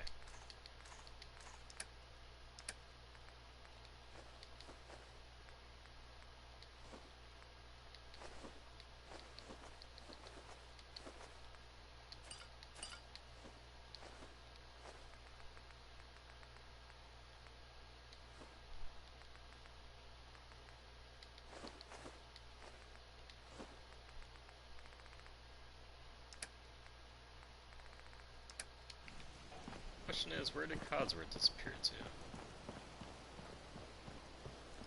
Right, so go around in little circles, or spin yourself around. No? Ah, maybe I gotta do both. Yes? What the heck? Where did he... Oh, I told him to stay, didn't I? Oh, my brain is just... Yep. Oh well. I'll have to remember that.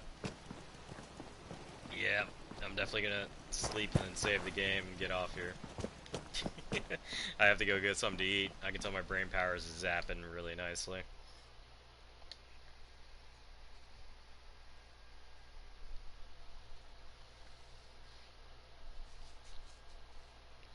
Yeah, I try to remember, what did WWE stand for? Was it the World Wrestling Enterprise?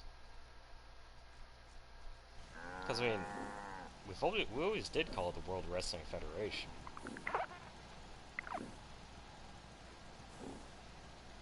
Yeah. Well, anyways, I'm gonna get off here. Like, subscribe if you feel like it. Today ain't going good for you. Try to make tomorrow better. And take it easy, keep it sleazy. I'll definitely be back tomorrow for Viewer Day. I'll be playing War Thunder, considering that's what most of my audience plays, and it is a multiplayer game. I don't know if I get more people that like playing like Enlisted or like any other multiplayer games, I may include that in also on those days, but unfortunately on PlayStation they have it set up to where I can't swap in between games whenever I stream. I have to stick with one game and then cut the stream and then load into the other game and then start the stream again. So that would be a pain in the butt, but I could set it up to where I do Enlisted in the mornings and then War Thunder in the evenings. So yeah. It's something to consider. Bye.